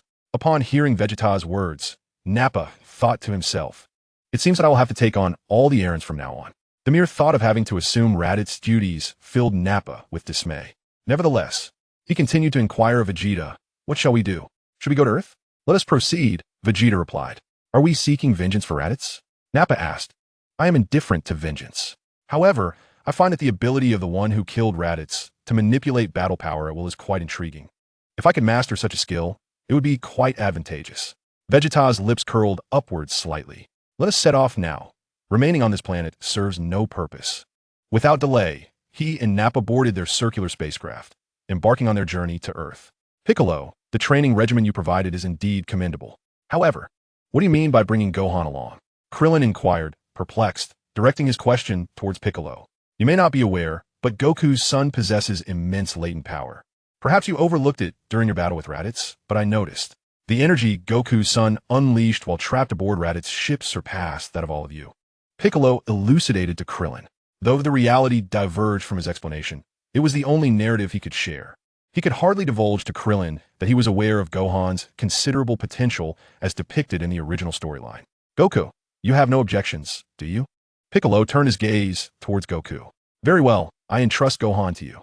Goku did not hesitate, having just witnessed Piccolo's formidable strength. Moreover, with Piccolo having reformed his ways, allowing his son Gohan to train under him was undoubtedly beneficial. With that, the group sprang into action. Piccolo utilized instant transmission to transport Goku to King Kai's planet, while Krillin and Master Roshi were tasked with notifying Tien and Yamcha. Together, they would venture to the sacred land of Korin for training. Greetings, King Kai. I am Goku, and I wish to train under your guidance. Goku respectfully addressed King Kai. Piccolo, you truly brought someone here, King Kai remarked to Piccolo. Indeed, my lord. This is merely the first. In 6 months, I shall bring more. Rest assured, I have informed them of the requirement. To share a joke that would make you laugh heartily, Piccolo responded. Very well, King Kai nodded slightly. However, let me make it clear. It is no simple task to tell a joke that would amuse a master of humor, such as myself. King Kai fixed his gaze on Goku. Understood. Thus, Goku began earnestly contemplating a joke. With matters on King Kai's planet settled for the time being, Piccolo returned to Earth. He brought Gohan to a desolate valley teeming with ferocious beasts, intending to train him there. Given Gohan's current disposition, reminiscent of a young master, he was not yet suited for direct training. Piccolo resolved to first cultivate Gohan's independence, as per the original narrative. Suddenly, Piccolo heard the system's alert tone. The ultimate divine selection system has been activated. Choose option 1. Before the two Saiyans arrive on Earth, the host will train Gohan's combat power to exceed 1,000 points, earning a reward of 5 combat power. Choose option 2. Before the two Saiyans arrive on Earth, the host will train Gohan's combat power to exceed 3,000 points, earning the complete bloodline of an ultra-genius combat type Namekian. Note, upon receiving the reward from option 2, the host can complete their half Namekian bloodline without fusing with the Supreme Kai. If possible, Piccolo does not wish to fuse with the Supreme Kai or Nail as in the original story, although the primary personality remains his own post-fusion. The merging with Nail or the Supreme Kai serves primarily as a means to enhance power. However, the memories of these beings would inevitably influence his own personality to some extent. It is time to awaken him, to rouse the slumbering Gohan. Piccolo tosses him into the water. Following this, the narrative adheres to certain original processes. Although the system has assigned tasks, one must still follow the necessary steps. The immediate goal remains to cultivate Gohan's resilient character. Thus, half a year passed. After Piccolo teleported Krillin, Tien, Yamcha, and Kaiatsu to King Kai's planet for training, he returned to Gohan's training ground, ready to commence serious training with him. After 6 months of refinement, Gohan had shed his spoiled demeanor and was no longer a crybaby. He had transformed into a strong young man. From today forward, I shall officially train you. Prepare yourself mentally. All right, Uncle Piccolo, Gohan responded resolutely. Gohan was now aware of the impending arrival of 2 formidable Saiyans on Earth. Coupled with Piccolo's rigorous training over the past 6 months, Gohan had developed a determination to grow stronger. Piccolo was also highly satisfied with Gohan's resolve. In the subsequent 2 months, Piccolo instructed Gohan on the application of ki and various techniques. Unbeknownst to them, during this time, a bond akin to that of father and son began to blossom between the two. Uncle Piccolo. My dad used to say that the reincarnated Demon King is not as malevolent as before and has reformed. I believe that too now. I think you're a good person. Gohan, bruised from training, spoke to Piccolo without harboring resentment for the intense training he endured daily. He understood that all of this was for his own growth. You little rascal, Piccolo was taken aback by Gohan's compliment. However, upon reflection, once again, he provided a training regimen for Sun Wukong and others, while also instructing the son of Sun Wukong. Such actions can only be executed by an exceptional individual. Wouldn't you agree? Chapter 11. Piccolo. Gohan, I want you to face those 2 Saiyans alone. Though I may have been labeled as a good person, Piccolo must maintain his strictness during training. Fool, I am right behind you. The 2 engaged in combat training. Piccolo swiftly maneuvered behind Gohan and kicked him. It was so fast that it was almost imperceptible. After being knocked down, Gohan rose from the ground, dusting himself off while muttering, I have told you countless times. When observing the enemy's movements, one must not only use their eyes, but also constantly sense their energy, especially when fighting opponents stronger than oneself. It is natural not to see their movements clearly. In such moments, one needs to rely on their energy to perceive. Piccolo was not going to go easy on Gohan. It sounds simple, but executing it is an entirely different matter. This is exceedingly difficult, Gohan complained. There's no other option. I shall demonstrate for you. Piccolo covered his eyes with a cloth. Come, try to attack me. I only need to sense the energy to observe the enemy's actions. All right. Gohan swallowed hard. He began to move slowly around Piccolo, using him as the center point. After familiarizing himself with the surroundings, Gohan launched a flying kick at Piccolo from the side. Whoosh! In response to Gohan's kick, Piccolo effortlessly evaded using high-speed movement. He shouldn't be able to see, yet he dodged that. Seeing his attack miss, Gohan remained undeterred. He subsequently launched several more attacks against the blindfolded Piccolo. Unfortunately, each one ended in failure. Bang! Ultimately, this energy-sensing lesson concluded with Piccolo once again knocking Gohan down. Now do you understand? Even if one cannot see, as long as they use their energy to observe, they can accurately grasp the opponent's movements. Piccolo stated as he removed the cloth from his eyes. Understood, I will strive to improve, Gohan replied, rubbing his head, which had swelled to the size of a pig's head. This day marked yet another arduous training session. Thus a month passed. With approximately 3 months remaining until Vegeta and Nappa arrived on Earth, Piccolo, being significantly stronger than his original portrayal, had consequently trained a Gohan who was likewise more formidable. Gohan's foundational skills had become exceptionally solid, with his battle power reaching 1,000 points. The gap to the system's requirement of 3,000 points was not insurmountable. Piccolo felt confident that, in the final 3 months, they could achieve their goals. The battle power of Sun Wukong's son, Gohan, reaching 3,000 should pose no issue. A month has passed, and Gohan's battle power has indeed reached 3,000. Ding! Congratulations to the host for completing Task Choice 2, thus acquiring the complete lineage of the Super Genius Warrior Namekian bloodline. As the system notification echoed in Piccolo's mind, he could sense that the half of the Super Genius Warrior Namekian bloodline flowing within him had been fully restored. The bottleneck in his cultivation began to loosen. If Piccolo dedicated some time to serious training now, he could easily elevate his strength several-fold.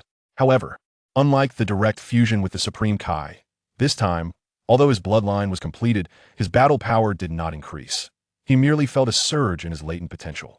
Piccolo remains unfazed, as he is already formidable, possessing a battle power of 6 million, which, when utilizing the tenfold and scathed Kaioken, escalates to 60 million.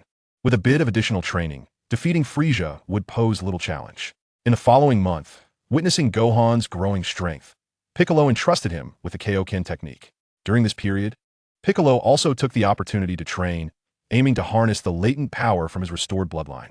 His foundational battle power had frighteningly reached 12 million, and under the tenfold and scathed Kaioken, his battle power soared to 2 billion, sufficient to match Frieza's final form. Kaioken. Gohan had now mastered the Kaioken technique. A crimson aura enveloped him. Beep beep beep.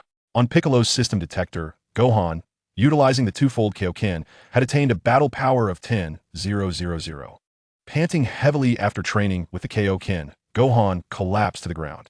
Currently, his foundational battle power stood at 5,000, making the twofold Kaioken somewhat taxing for him. Not bad. You have a month left. If you diligently train to elevate your foundational battle power, you should be able to effortlessly use the twofold Kaioken by then, Piccolo advised Gohan. He mused, if this kid could enrich his combat experience, he might single-handedly defeat Vegeta and Nappa. Approximately 3 days before Vegeta and Nappa's arrival on Earth, Piccolo had made no significant progress, maintaining his foundational battle power at 12 million, while Gohan had elevated his foundational battle power to 9,000. Now, Gohan could effortlessly utilize the twofold Kaioken. With a buff from the twofold Kaioken, Gohan's battle power reached 18,000. Judging by the numbers, Gohan's strength had already become comparable to that of Vegeta during this period. Despite possessing strength comparable to Vegeta, the lack of combat experience made Piccolo doubt that he could defeat him. Well, the Saiyans should be arriving in a few days, he thought. I shall take this time to rest. At that moment, Piccolo conceived a plan. He intended to enhance Gohan's practical combat experience through encounters with Nappa and Vegeta. In the forthcoming battle, he contemplated allowing Gohan to face both Saiyans alone while he assumed the role of a mere observer. The more he pondered, the more feasible the plan seemed. Piccolo had come to regard Gohan as his true disciple. Training him had transcended mere obligation. Even in the absence of any system tasks, he was determined to strengthen Gohan. He would not permit the emergence of a weakling like Goku's son. Gohan, he called. Upon seeing Piccolo's serious demeanor, Gohan listened attentively.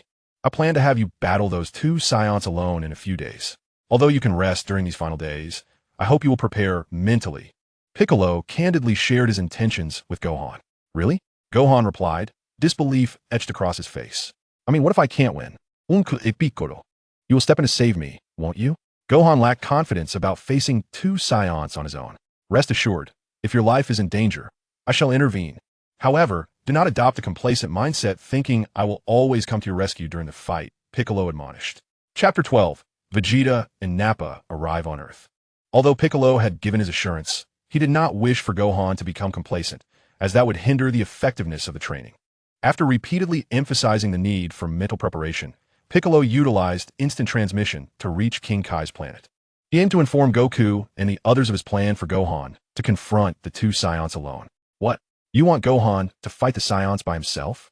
Krillin and the others found Piccolo's plan hard to believe. 10. I remember Goku's child is only 5 years old now. Yamcha, this is utterly reckless. Krillin, exactly. After all, Gohan is still just a child. Then, such a young child. The group voiced their concerns, but Piccolo remained resolute.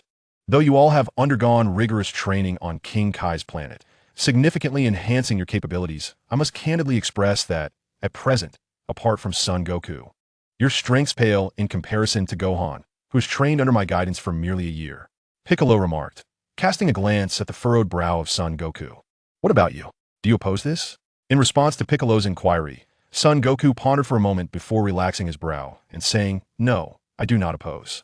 Let us proceed according to your judgment. Although I am Gohan's father, you, Piccolo, are his true mentor in training, and I shall not interfere with your methods. I simply did not anticipate that Gohan could become so formidable in such a short span. Son Goku reflected, astonished by the remarkable transformation of the once-crying Gohan over the past year. Goku. Krillin attempted to interject. Son Goku waved his hand dismissively. Krillin, do you recall the days we spent training under Master Roshi? We once questioned his methods as well. Yet, did it not become evident that his training techniques were indeed effective? I believe Piccolo has his own insights, and we should not interfere, Son Goku patiently articulated to Krillin. Seeing Son Goku, the father, concede to this perspective, the others reluctantly acquiesced. In due time, you may observe the battle through King Kai's ability to see across great distances. Rest assured, Gohan is my pupil. If he faces any life-threatening peril, I shall intervene, Piccolo asserted. Piccolo, to what extent have your powers grown? Son Goku inquired with curiosity regarding Piccolo's strength. Would you like to see for yourself? Piccolo replied with a smile, subsequently unleashing his energy. A blinding white aura enveloped him as he controlled his fighting power to approximately 1.2 million, revealing merely a tenth of his foundational strength. What an overwhelming presence! Such terrifying power, despite Piccolo not exerting his full potential and only showcasing the tip of the iceberg. The energy emitted was enough to astound Son Goku and the others. They comprehended that, even united, they would stand no chance against Piccolo. Just how formidable has Piccolo become? Furthermore, they were aware that Piccolo was capable of using the Kaioken technique, evidently able to employ it at 10 times its normal strength. Should Piccolo amplify his demonstrated power tenfold? The prospects were unfathomable. It seems I'm still unable to challenge you, Son Goku remarked with a wry smile, realizing he must intensify his training. With your strength, even if Gohan cannot contend with those two Saiyans, your presence alone should suffice, alleviating our concerns. The group now felt a profound sense of relief. 3 days swiftly passed, and on this day on Earth, in the skies above a certain city, the inhabitants witnessed 2 objects descending from the heavens, reminiscent of meteors. What did these be? Were they indeed meteors plummeting to Earth? Driven by curiosity, numerous individuals rushed toward the direction of the falling objects, eager to catch a glimpse. With a thunderous roar, 2 massive craters appeared upon the ground, accompanied by billowing clouds of smoke. As the dust settled, the gathering crowd discovered that within the craters lay not meteors, but 2 spherical metallic entities, likely spacecraft. As the hatch of the round spacecraft opened, Vegeta and Nappa emerged. The onlookers buzzed with speculation regarding their identities. Who were these beings? Could they be extraterrestrials? Despite bearing resemblance to humans, they possessed tails, igniting the crowd's curiosity. The scene was unexpectedly lively, though it seemed that this excitement did not herald a warm welcome. Vegeta chuckled lightly at the bustling crowd. Should they offer them a grand gift as a token of their arrival? Nappa scoffed, expressing disdain for the Earthlings. Do as you wish, but exercise caution. If the planet sustains too much damage, it won't fetch a good price. Vegeta showed no objection to Nappa presenting a greeting gift to the Earthlings. Just as Nappa was about to act, the devices they wore emitted a series of beeping sounds. Suddenly, 2 figures appeared before them, a green-skinned individual and a child. The newcomers were Piccolo and Gohan. Familiar with the original narrative, Piccolo recognized that Nappa and Vegeta would likely annihilate an entire city upon their arrival. To prevent such devastation, he used instant transmission to materialize in front of the 2 Saiyans. I am the one who vanquished Raditz, and the individual you seek is also me. Let us relocate to a different venue to engage in combat, so as not to harm the innocent, Piccolo declared. You speak of sparing the innocent. Yet you expect me to comply? Nappa retorted, dismissing Piccolo's words. His scouter indicated that Piccolo's combat power was 1200. Although he understood through Raditz's intel that this was not Piccolo's true strength, it was, after all, merely around 2500. Nappa deemed him insignificant. Let us proceed as you suggest. Destroying the city can wait. However, I will pose a question to him shortly. As Nappa prepared to unleash destruction upon the city, Vegeta interjected, urging him to reconsider. Vegeta, what do you wish to inquire of him? Nappa questioned, perplexed. Vegeta replied, I seek to ascertain the identity of that child. Nappa acquiesced, very well. Vegeta then turned to Piccolo.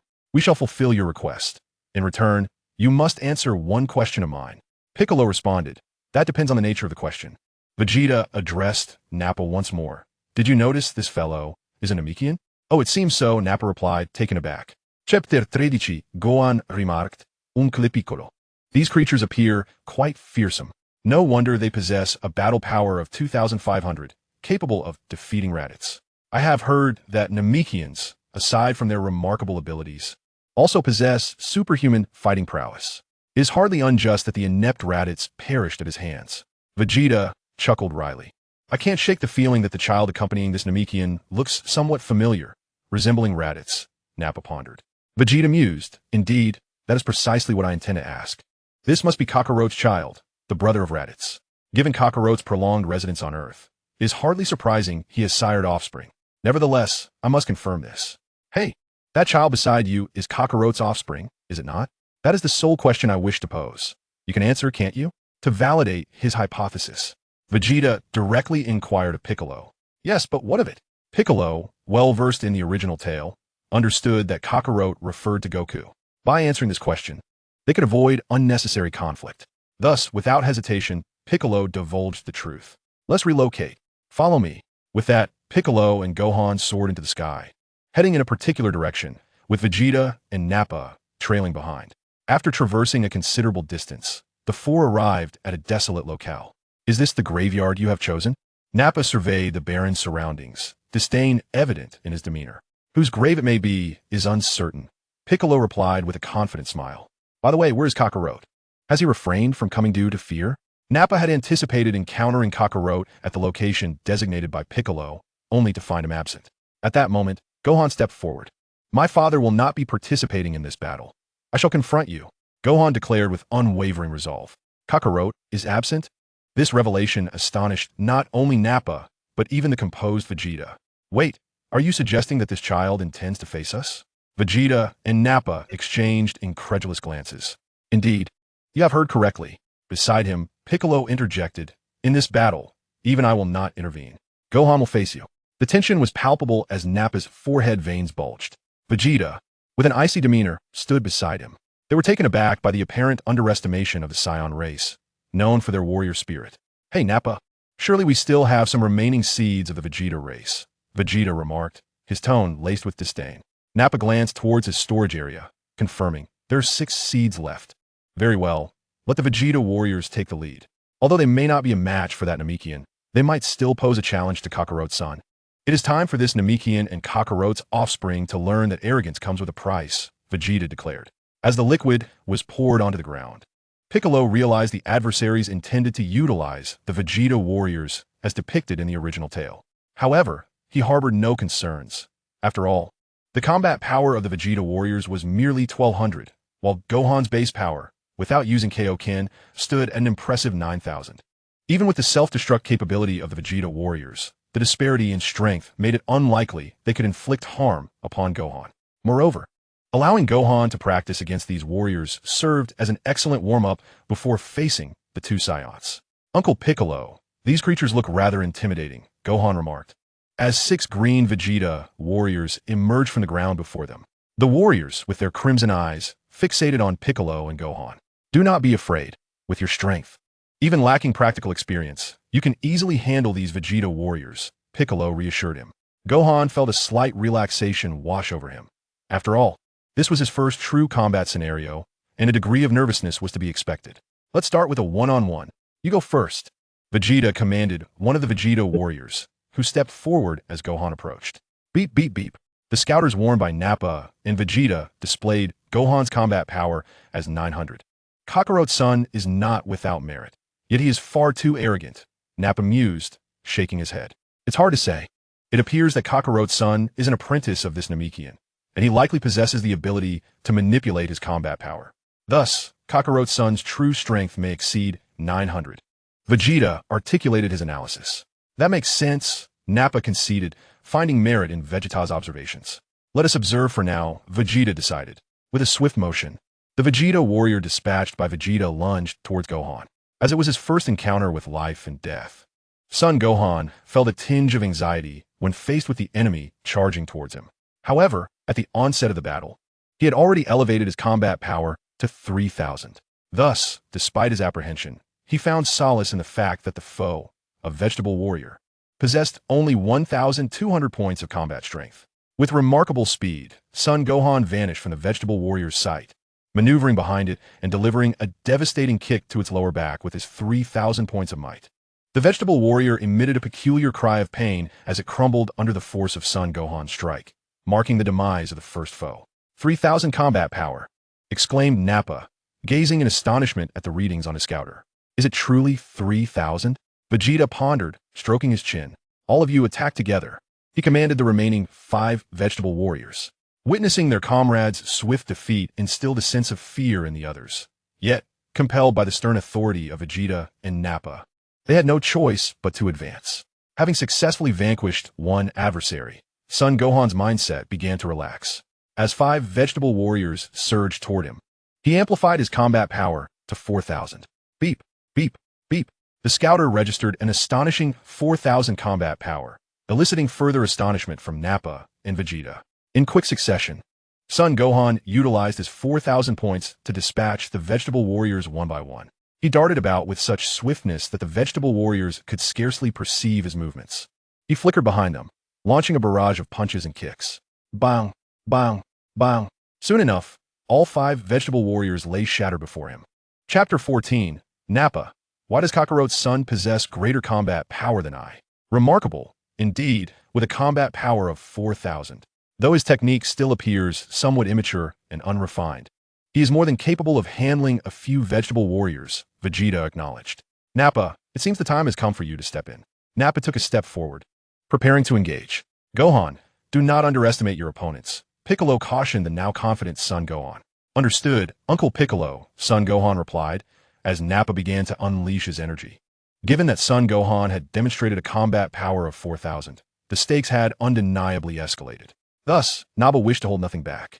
He maximized his power, and a brilliant white aura erupted from his body. The ground trembled and the surroundings began to shake violently. At that moment, the detector indicated that Nappa's combat power had surged to an astonishing 7,500. Haha, what do you think? This is my true strength, Nappa exclaimed with a wide grin, brimming with confidence in his abilities. I am on an entirely different level than those previous weaklings. Kakarot's son, are you ready to meet your demise? Gulping, Gohan felt the intense energy radiating from Nappa. He knew this power was far beyond that of the previous foes. In the face of such an opponent, as Piccolo had warned, he could not afford to underestimate him. Nappa would not be as easily dealt with as those feeble adversaries. Thus, Gohan began to unleash his own energy. A powerful white aura enveloped him, growing increasingly intense. Don't get too cocky. Let us take a look at our combat power too, Piccolo said with a smile, glancing at Vegeta. Beeping sounds echoed as the numbers climbed. 4,000, 5,000, 6,000, 7,000, 8,000, 9,000. What? His combat power has reached 9,000. Both Vegeta and Nappa were incredulous at the reading displayed on the detector, particularly Nappa, who found it even harder to accept than Vegeta. After all, a power level of 9,000 surpassed his own. In a fit of rage, Nappa ripped the device from his eyes and crushed it. This is impossible. It must be a malfunction. How can such a child possess a power greater than mine? The veins on Nappa's forehead bulged with frustration. Nappa, calm down. Even if he truly possesses a combat power of 9,000, he lacks experience in battle. Your 7,500 might still prevail. Though Vegeta was also taken aback, he managed to maintain a level head and conveyed his analysis to Nappa. All right. After hearing Vegeta's assessment, Nappa managed to temper his emotions slightly. He stepped forward and launched a rapid punch toward Gohan. With a swift response, Gohan caught Nappa's fist with his palm. You little brat. Nappa realized that his punch, infused with tremendous force, had indeed been stopped by Gohan. This revelation confirmed that the detector was functioning correctly. The child before him truly possessed a combat power of 9,000. Otherwise, he could not have withstood that strike. However, as Vegeta remarked, the opponent's combat experience pales in comparison to his own. In this life-and-death struggle, Nappa is not guaranteed to emerge victorious. Retreating his halted fist, Nappa swiftly withdrew.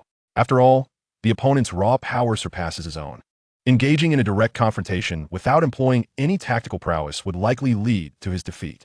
Nappa soared into the sky with a swift motion, choosing to engage Gohan in aerial combat. Quite astute indeed. Observing Nappa's actions, Piccolo couldn't help but express his admiration. Although he had trained Gohan in aerial combat, the time was limited and Gohan had barely spent 6 months in earnest training. For Gohan, battling in the air would be considerably more challenging than on the ground. Gohan, you should ascend as well. Engage him in aerial combat. Consider it a training exercise, Piccolo advised. All right, Gohan promptly took to the skies. Is that fool using me as a training stone? Nappa gritted his teeth, never having experienced such treatment before. Soon, the two began to exchange blows in midair. Due to Gohan's lack of aerial combat experience, he moved less fluidly in the air than he did on the ground. For a time, Gohan, with a battle power of 9,000, and Nappa, with a power of 7,500, found themselves locked in a stalemate. The two exchanged relentless strikes. Thanks to his combat skills and extensive aerial experience, Nappa barely managed to hold his ground against Gohan. However, as the battle progressed, Gohan's practical experience grew, and he became increasingly adept in combat. Gradually, the stronger Gohan began to take the upper hand, forcing Nappa to retreat. The two continued their exchanges. With a decisive strike, Gohan successfully exploited a flaw in Nappa's defense, delivering a powerful kick to Nappa's abdomen. Nappa was sent reeling through the air, unable to suppress the bile that surged forth from his stomach. Damn it, how could I possibly be outmatched by a child? Nappa exclaimed, clutching his abdomen in frustration. Even with superior combat experience, facing a power disparity of 7,500 against 9,000 proved to be overly ambitious. On the ground, Vegeta stroked his chin, realizing that if this continued, he might have to intervene directly. Although it felt somewhat humiliating for the proud Saiyan prince to confront a mere child, Piccolo understood that for Gohan, the battle with Nappa was merely an appetizer. After all, Gohan's combat power now stands at 9,000, while Nappa's is a mere 7,500. For a seasoned warrior, overcoming an opponent with 7,500 combat power would be a relatively effortless task. However, Gohan, having only just begun to rediscover his fighting instincts, finds himself merely holding a slight advantage. To truly undergo a transformation, he must wait for the opportunity to engage in battle with Vegeta. Boom! Boom! Boom! Gohan and Nappa continued their relentless exchange of blows. Nappa felt his limbs growing increasingly numb, while Gohan steadily found his rhythm in combat.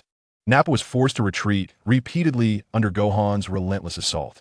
Nevertheless, Nappa proved to be remarkably tenacious. Despite being pushed back time and again, he would not be easily subdued by Gohan. Uncle Piccolo, this bald-headed warrior, is quite formidable.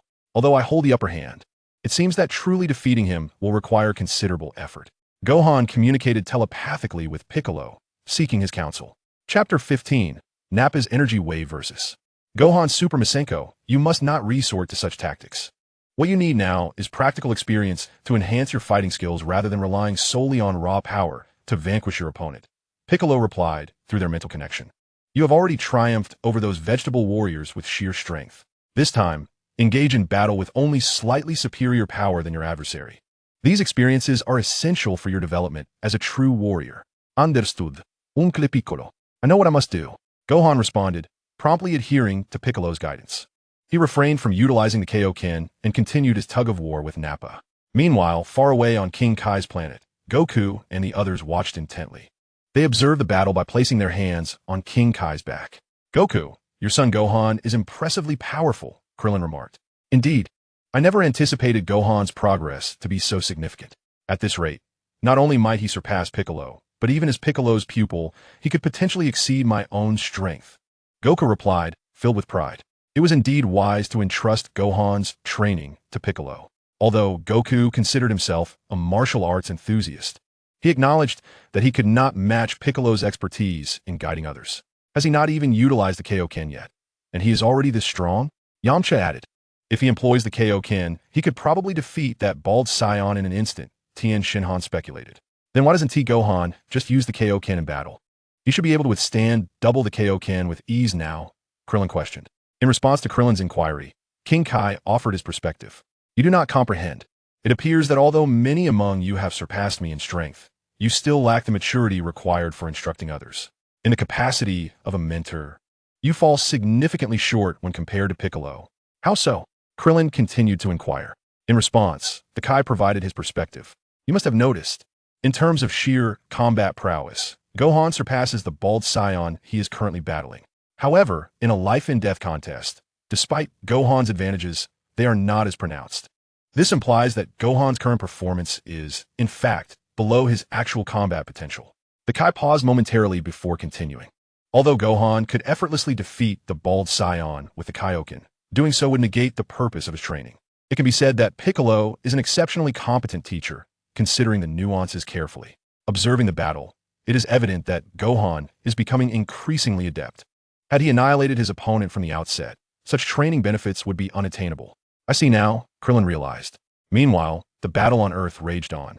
At this moment, Nappa was being mercilessly pummeled by the increasingly skilled son Gohan, his face bruised and battered. Damn it!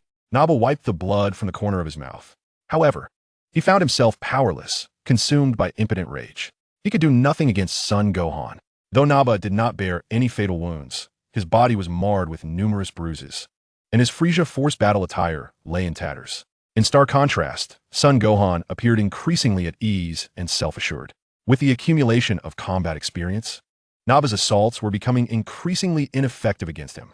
Conversely, Gohan's strikes inflicted continuous damage upon Nappa.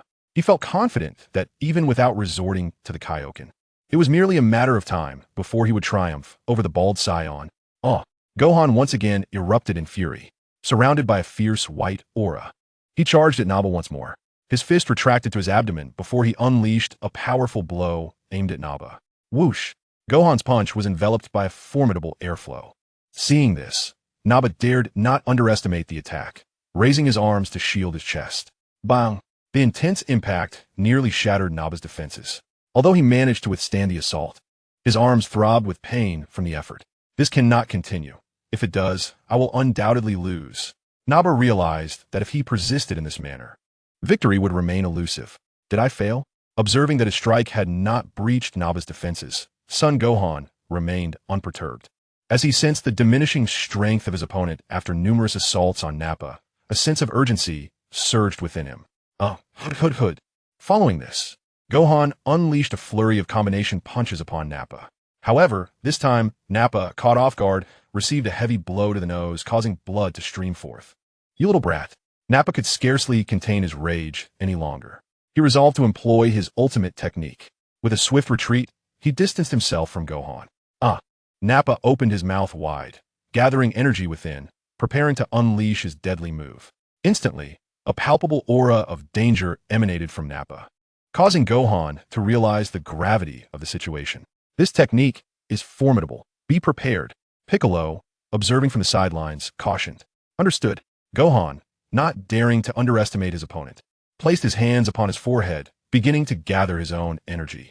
If Nappa was to unleash his ultimate attack, Gohan would certainly respond in kind with his own skill. At that moment, the energy within Nappa's gaping maw had reached its zenith. You little pest, prepare to perish. Behold my most powerful strike, the destruction cannon.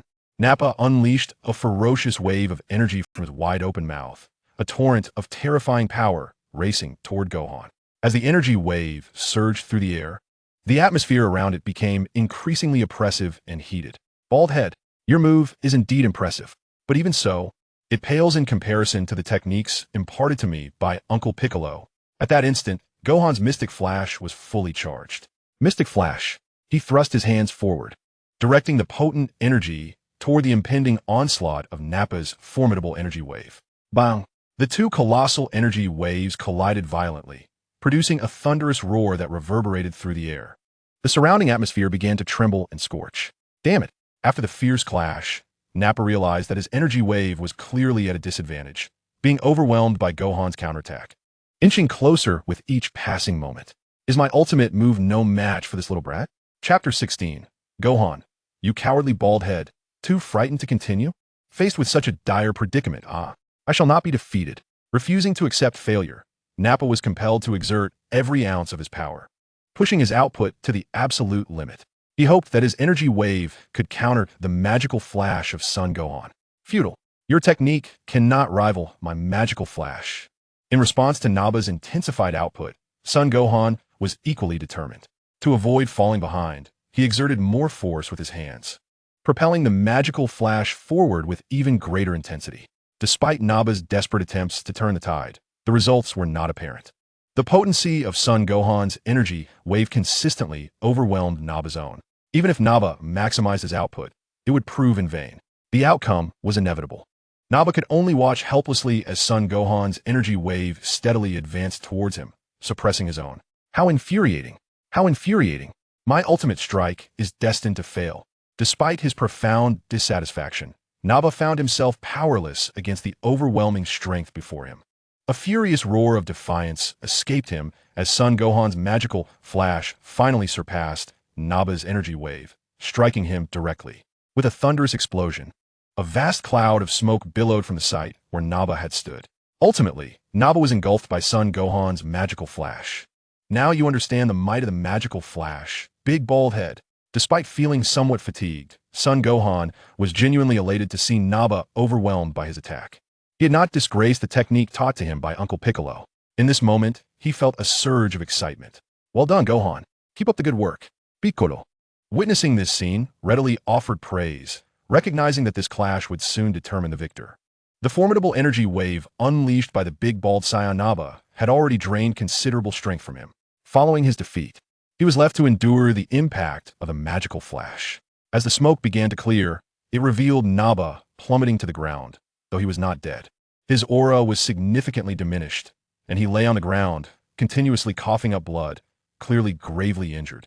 His remaining strength was unlikely to pose any further threat to Son Gohan. How infuriating! The battered Naba pounded the ground in frustration, producing a series of thuds. I will not lose. How could I possibly be outmatched by Kakarot's son? With great effort, Naba struggled to rise from the ground, swaying unsteadily as he took to the air once more, glaring fiercely at Son Gohan. Unwilling to concede, he was determined to continue the battle. It is evident that his behavior is utterly irrational. What? Are you still unconvinced, you bald-headed fool? With your meager abilities? I'm not afraid of you. Even if we continue to fight, you shall not be my match. Observing that Nappa still wishes to engage him in combat, Son Gohan could not help but mock him. At this moment, he brimmed with confidence and did not mind imparting further lessons to this bald-headed brute. In truth, he felt a sense of gratitude towards his opponent. This real battle had proven to be immensely beneficial to him. Unlike the overwhelming encounters he had faced with the vegetable-like creature, fighting Nappa allowed him to acutely sense the enhancement of his combat skills and tactical experience. The refinement gained through this life-and-death struggle was simply extraordinary. It served as an exceptional exercise. You little brat, how dare you look down upon me? In response to Son Gohan's taunts, Nappa became increasingly enraged. Coughing up blood, his internal injuries aggravated by his fury, he felt an overwhelming sense of humiliation. How could the great Nappa be bested by a mere child? To be ridiculed by such a young opponent was a disgrace he had never endured in his life. Unwilling to accept defeat, Nappa disregarded his injuries. Clenching his fists tightly, he charged once more at Son Gohan. Come on, I am not afraid of you. Son Gohan, however, was unperturbed by the prospect of continuing this fierce battle. It was abundantly clear that if it proceeded, victory was assuredly his. As Nappa approached him, poised to continue their conflict, Vegeta suddenly intervened, recognizing that Nappa possessed no chance of victory. That is enough, Nappa. Return. You are no match for Kakarot's son. Vegeta could no longer bear to watch. He understood that if Nappa persisted, it would only result in his demise. If it were possible, he did not wish for Nappa to perish. After all, Raditz had already met his end a year prior. Should Nappa also fall, Vegeta would be left without any underlings to carry out his bidding. Vegeta, I am unwilling to concede. I truly wish to continue fighting. Faced with Vegeta's authoritative tone, Nappa's heart was reluctant to abandon the battle. Nevertheless, he promptly halted his advance towards Son Gohan, for he dared not defy Vegeta's command. Listen to me. Return. Vegeta reiterated. Very well. Reluctantly, Nappa began to withdraw, increasing the distance between himself and Son Gohan. For Nappa, obeying Vegeta's commands was an absolute necessity. After all, he was the prince of the Saiyans. Constrained by the authority of his superior, Nappa felt obliged to comply with Vegeta's words. Gradually, he descended to the ground, returning to Vegeta's side. What's the matter, you bald coward? Afraid to continue the fight? Son Gohan taunted as he witnessed Nappa's retreat. He even made a face in Nappa's direction. Nappa, now standing beside Vegeta, gritted his teeth in anger. Ugh, he couldn't help but spit out a mouthful of blood. There was no denying that Gohan's antics infuriated him, evoking a profound sense of disdain. His body trembled involuntarily with rage. Yet, under the weight of Vegeta's command, he could not advance to battle once more. Nappa, calm yourself, Vegeta reminded him upon seeing his agitation. I understand, Nappa replied, gradually adjusting his breathing to suppress the fury within. Slowly, he came to terms with the truth. Despite the humiliation, it was indeed a fact that he was no match for Kakaroto's son. Vegeta's insistence on halting the fight was ultimately for his own safety. Chapter 17. Piccolo. This bean is called a Senza bean. Gohan, you should consume it. Vegeta, I am truly sorry. I have brought shame upon the Saiyan name. Nappa apologized, lowering his gaze. You are utterly useless. Your incompetence has forced me, the Prince of the Saiyans, to take matters into my own hands. Vegeta coldly remarked. Vegeta, is there anything I can do to make amends for my failure? Nappa inquired, eager to redeem himself. Once I deal with that Namekian and Kakaroto's son, you will be responsible for cleaning up the battlefield. All the menial tasks previously handled by Raditz will now fall to you. Vegeta commanded icily. Yes. Nappa dared not argue, having suffered a complete defeat that day. He could only acquiesce. By the way, suddenly, Nappa appeared to have an idea. Vegeta, let me take on that Namekian. His power level is only 2,500. I am certain I can defeat him. Are you a fool? Vegeta was utterly exasperated by Nappa's ignorance. At this point, you still believe that his power is truly that low? Consider this. Kakaroto's son, as the apprentice of that Namekian, possesses a power level of 9,000. There is no way that the Namekian could genuinely only have a power level of 2,500. It has become increasingly evident that the opponent did not exert their full strength when they vanquished Raditz, Vegeta remarked. What might their battle power be? Nappa pondered. Vegeta's assertion led Nappa to realize that he had been rather naive in his previous assumptions. Although Nappa remained somewhat foolish, he began to grasp, after listening to Vegeta's analysis, that the battle power of that Namekian could not possibly be the mere 500 points he had initially believed. Thus, he was keen to ascertain the true measure of Piccolo's battle power. I am uncertain. The battle powers of these individuals are notoriously fickle, rendering the readings from the scouter unreliable. However, I estimate their battle power to be no less than 10,000. If we take into account that they are merely a Namekian, it could very well be even higher. Vegeta continued his analysis. 10,000 seems implausible. Kakaroto's son possesses a battle power of 9,000, yet he at least has half Saiyan blood. What grounds does a mere Namekian have for exceeding 10,000? Nappa expressed his disbelief. The opponent may well be a combat-oriented Namekian. I have heard rumors that Namekians are categorized into two types. One type excels in magical abilities, while the other is combat-oriented, although the latter is exceedingly rare. I cannot ascertain the precise battle power of an ordinary combat Namekian, but it stands to reason that they would surpass typical Namekians in terms of strength. Vegeta relayed some of his knowledge to Nappa. Is that so? The existence of a combat-oriented Namekian is quite astonishing. Vegeta, you truly are a prince. Your breadth of knowledge is remarkable, Nappa said, expressing admiration for Vegeta's erudition. As for whether the opponent was indeed the legendary combat-oriented Namekian, he could not be entirely certain. Nonetheless, he was confident that even if the opponent were a combat-oriented Namekian, they would not stand a chance against me. The genius warrior, Prince of Saiyans, Vegeta asserted confidently. Of course, regardless of whether they are some absurd, combat-oriented Namekian, they could never compare to you. Nappa hastily flattered. Must you even say that? Vegeta relished Nappa's praise, which somewhat alleviated his frustration over Nappa's defeat in battle. However, he understood that prior to confronting the Namekian, he would likely need to eliminate Kakaroto's son first. Otherwise, the opponent would not readily engage. Meanwhile, on the other side, Gohan, witnessing Nappa's decision to cease fighting, returned to Piccolo's side. Well done, Gohan. Piccolo praised as he affectionately ruffled Gohan's hair, expressing his satisfaction with Gohan's performance. The validation from Piccolo brought Gohan immense joy. Here, Piccolo retrieved a mystical bean from his storage space and handed it to Gohan. What is this, Uncle Piccolo? Gohan inquired curiously as he accepted the bean. This bean is known as a Senza bean. Consuming it not only alleviates hunger for 10 days, but also fully restores your injuries and stamina. You expended considerable energy in the recent battle, so now is the perfect time to eat it. Once your strength is replenished, you'll be ready to face your next opponent, Piccolo elucidated. Such an extraordinary item exists, Gohan exclaimed while savoring the Senza bean. Almost instantly, he felt the fatigue from the earlier battle dissipate, and the minor injuries inflicted by the previous fight healed completely. Thank you, Uncle Piccolo. Gohan expressed his gratitude. However, Gohan, I must caution you. In a short while, you will engage in a battle with that short Saiyan named Vegeta. It will be exceedingly strenuous. As for the Kaioken technique, feel free to utilize it during your fight without needing to consult me further, Piccolo advised. Understood, Gohan replied eagerly. Stay strong. If you endure this battle, you will truly become an exceptional warrior. Piccolo encouraged him. On King Kai's planet, Goku and the others were closely monitoring the battle on Earth through King Kai's antennae. Gohan is incredible. His strength has surpassed that bald Saiyan, and he even defeated him. One exclaimed. Indeed, and he hasn't even employed the Kaioken yet. However, that Saiyan named Vegeta seems to possess greater strength than the bald one, another noted. Not to worry. If Gohan uses the Kaioken at double strength, he will surely overcome him. They debated animatedly. I'm not so certain, Goku interjected, differing from the group's consensus.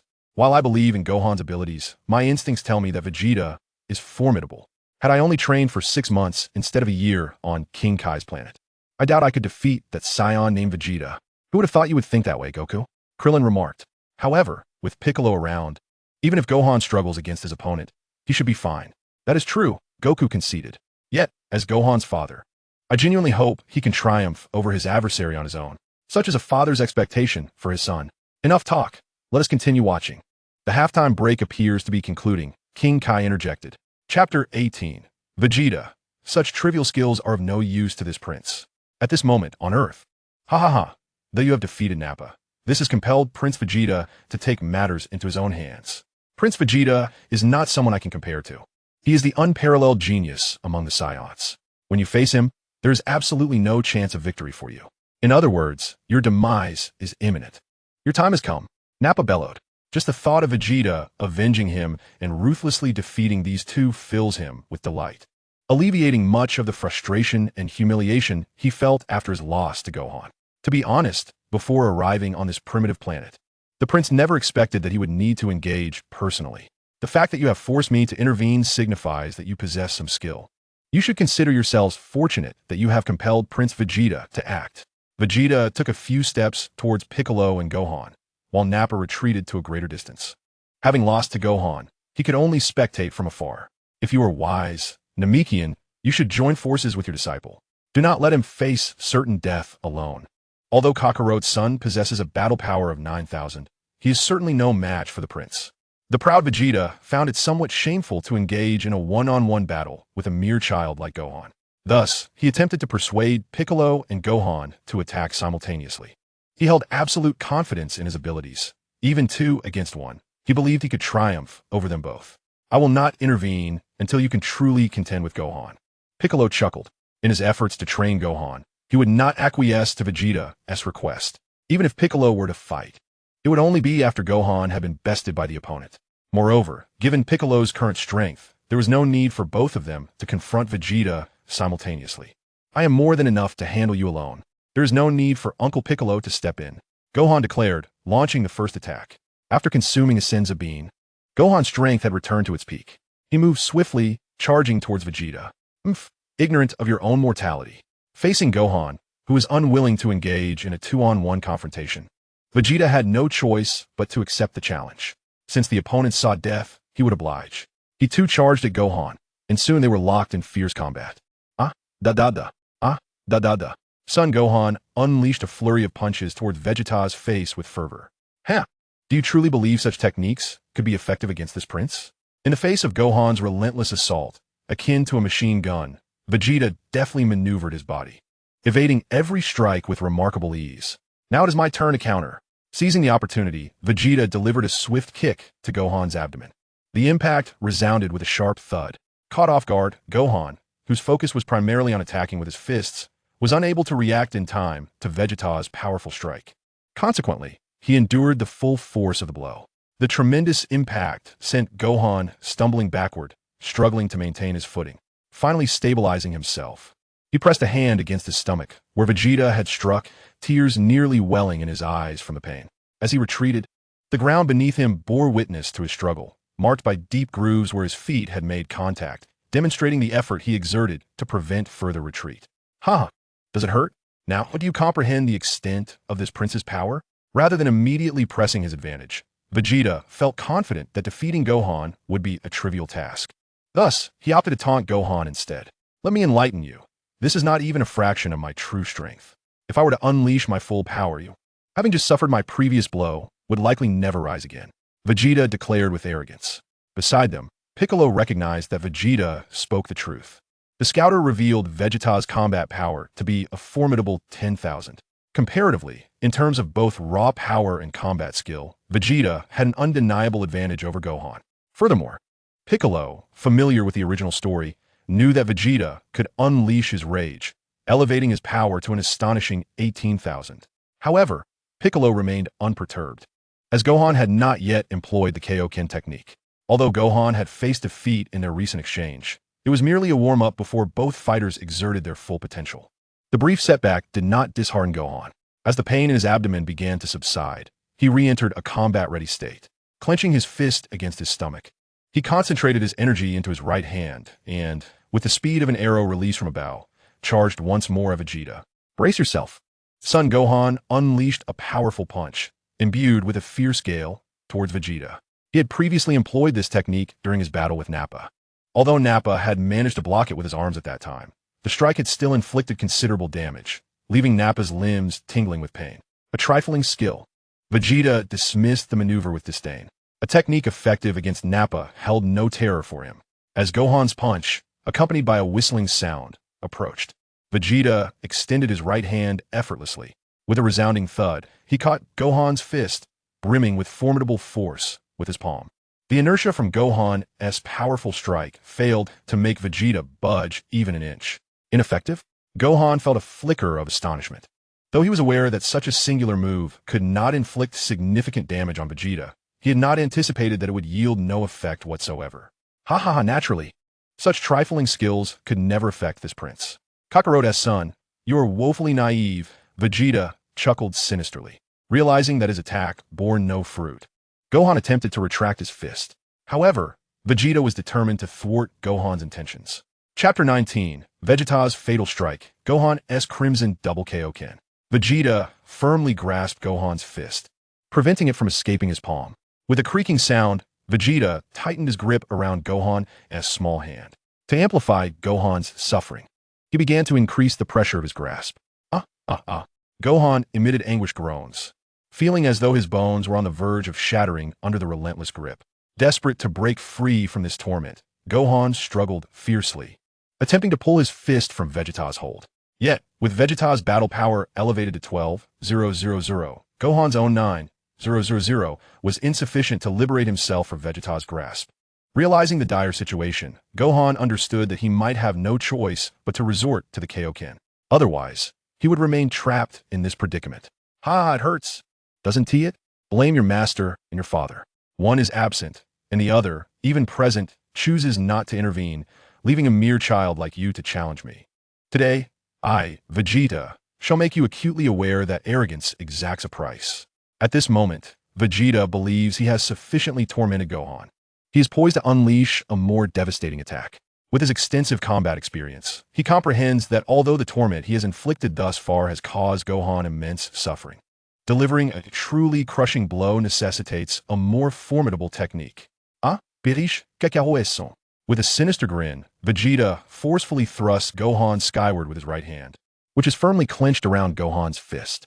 He then elevates his power level from 12,000 to 13,000.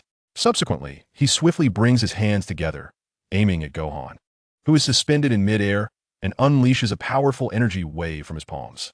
Vegeta is confident that this energy wave will result in severe injury, if not death, as its destructive force has reached a staggering 13,000, while Gohan's power level stands at a mere 9,000. There's no way Gohan can withstand such a blow. As Gohan is propelled into the sky, he finds himself in a state of weightlessness, akin to a kite severed from its string. Despite his desperate attempts to employ the instant transmission technique to stabilize his form and mitigate the effects of the overwhelming inertia, his current strength renders him incapable of doing so. The force with which Vegeta launched him is far too great for him to counteract. This is bad. I can sense an astonishing energy wave hurtling towards me. It must be the shockwave Vegeta has unleashed. Although Gohan, in his weightless state, cannot directly see the oncoming shockwave due to his angle, his acute awareness of energy allows him to perceive the formidable destructive force approaching him. It seems I must resort to the Kaioken technique. Otherwise, I stand no chance of withstanding such an assault with my current power. In truth, Even if Vegeta had refrained from such a display and merely held Gohan's fist firmly, Gohan would still be compelled to employ the Kaioken technique. For there would be no way to escape Vegeta's grasp otherwise. Sensing the terrifying energy wave closing in on him, Gohan cries out, "Ah!" Double Kaioken. In a moment of desperation, Gohan was compelled to unleash his ultimate technique. Suddenly, an astonishing crimson aura erupted from his entire being, transforming him into a blazing fireball. The power he exhibited after employing the Kaioken was a stark contrast to his previous self. With newfound strength, he effortlessly overcame inertia and swiftly stabilized his posture. Now fully composed, he could clearly perceive the energy wave that Vegeta was launching toward him, a wave imbued with an overwhelmingly terrifying energy. Yet, having already harnessed the Kaioken, Gohan felt no trepidation. With his power doubled, he was confident in his ability to easily counter Vegeta's attack. With a decisive punch, Gohan struck the energy wave directly. The wave, enveloped in his crimson aura, swiftly veered off course, no longer hurtling toward him, but instead racing away in another direction. The roar of the energy wave culminated in a cataclysmic explosion upon a distant mountain, sending clouds of dust and debris into the air, shaking the very earth beneath him. Thick smoke billowed forth from the site of the explosion, while the echoes of the blast reverberated incessantly, refusing to subside. Phew, that was close. The Saiyan named Vegeta is truly ferocious. Had that energy wave struck me directly, I would have been in grave danger. Fortunately, I had the Kaioken as my trump card. Although I had averted the crisis, the sight of the explosion left Gohan secretly shaken. He was grateful that he had invoked the Kaioken at the last possible moment, averting what could have been a devastating blow. What has transpired? What was that crimson aura that suddenly emerged from Kakarot's son? What exactly did he do? Wasn't his battle power supposed to be merely 9,000? How could he possibly counter my energy wave, which boasts a battle power of 13,000? Could it be that the crimson aura enhances his fighting prowess? Did he hold back his true strength in our previous confrontation? Vegeta witnessed everything unfold before him.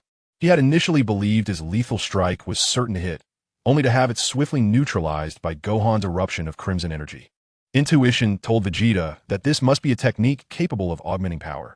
However, he remained uncertain about the extent of the enhancement. However, it is certain that his enhanced prowess can neutralize the energy wave that previously reached a combat power of 13,000. This implies that, in the throes of his Scarlet Aura, the opponent's combat power has indeed reached at least 13,000. Chapter 20. The collision between the Scarlet Flame and the White Flame. In truth, Vegeta was quite eager to utilize his scouter to gauge Gohan's specific combat power in his Scarlet state. He sought a more precise determination of his opponent's strength. Yet, after Gohan dispelled Vegeta's energy wave, he promptly retracted the Kaioken to conserve unnecessary stamina. Consequently, the Scarlet Aura enveloping Gohan dissipated. At this moment, in Vegeta's eyes, Gohan's aura had transformed from scarlet back to white. Meanwhile, the scouter still registered Gohan's combat power at 9,000, leaving Vegeta unable to accurately detect Gohan's true power during his Scarlet state. With a soft thud, Gohan descended back to the ground. Although the immediate crisis had been averted, he dared not afford himself even a moment's relaxation.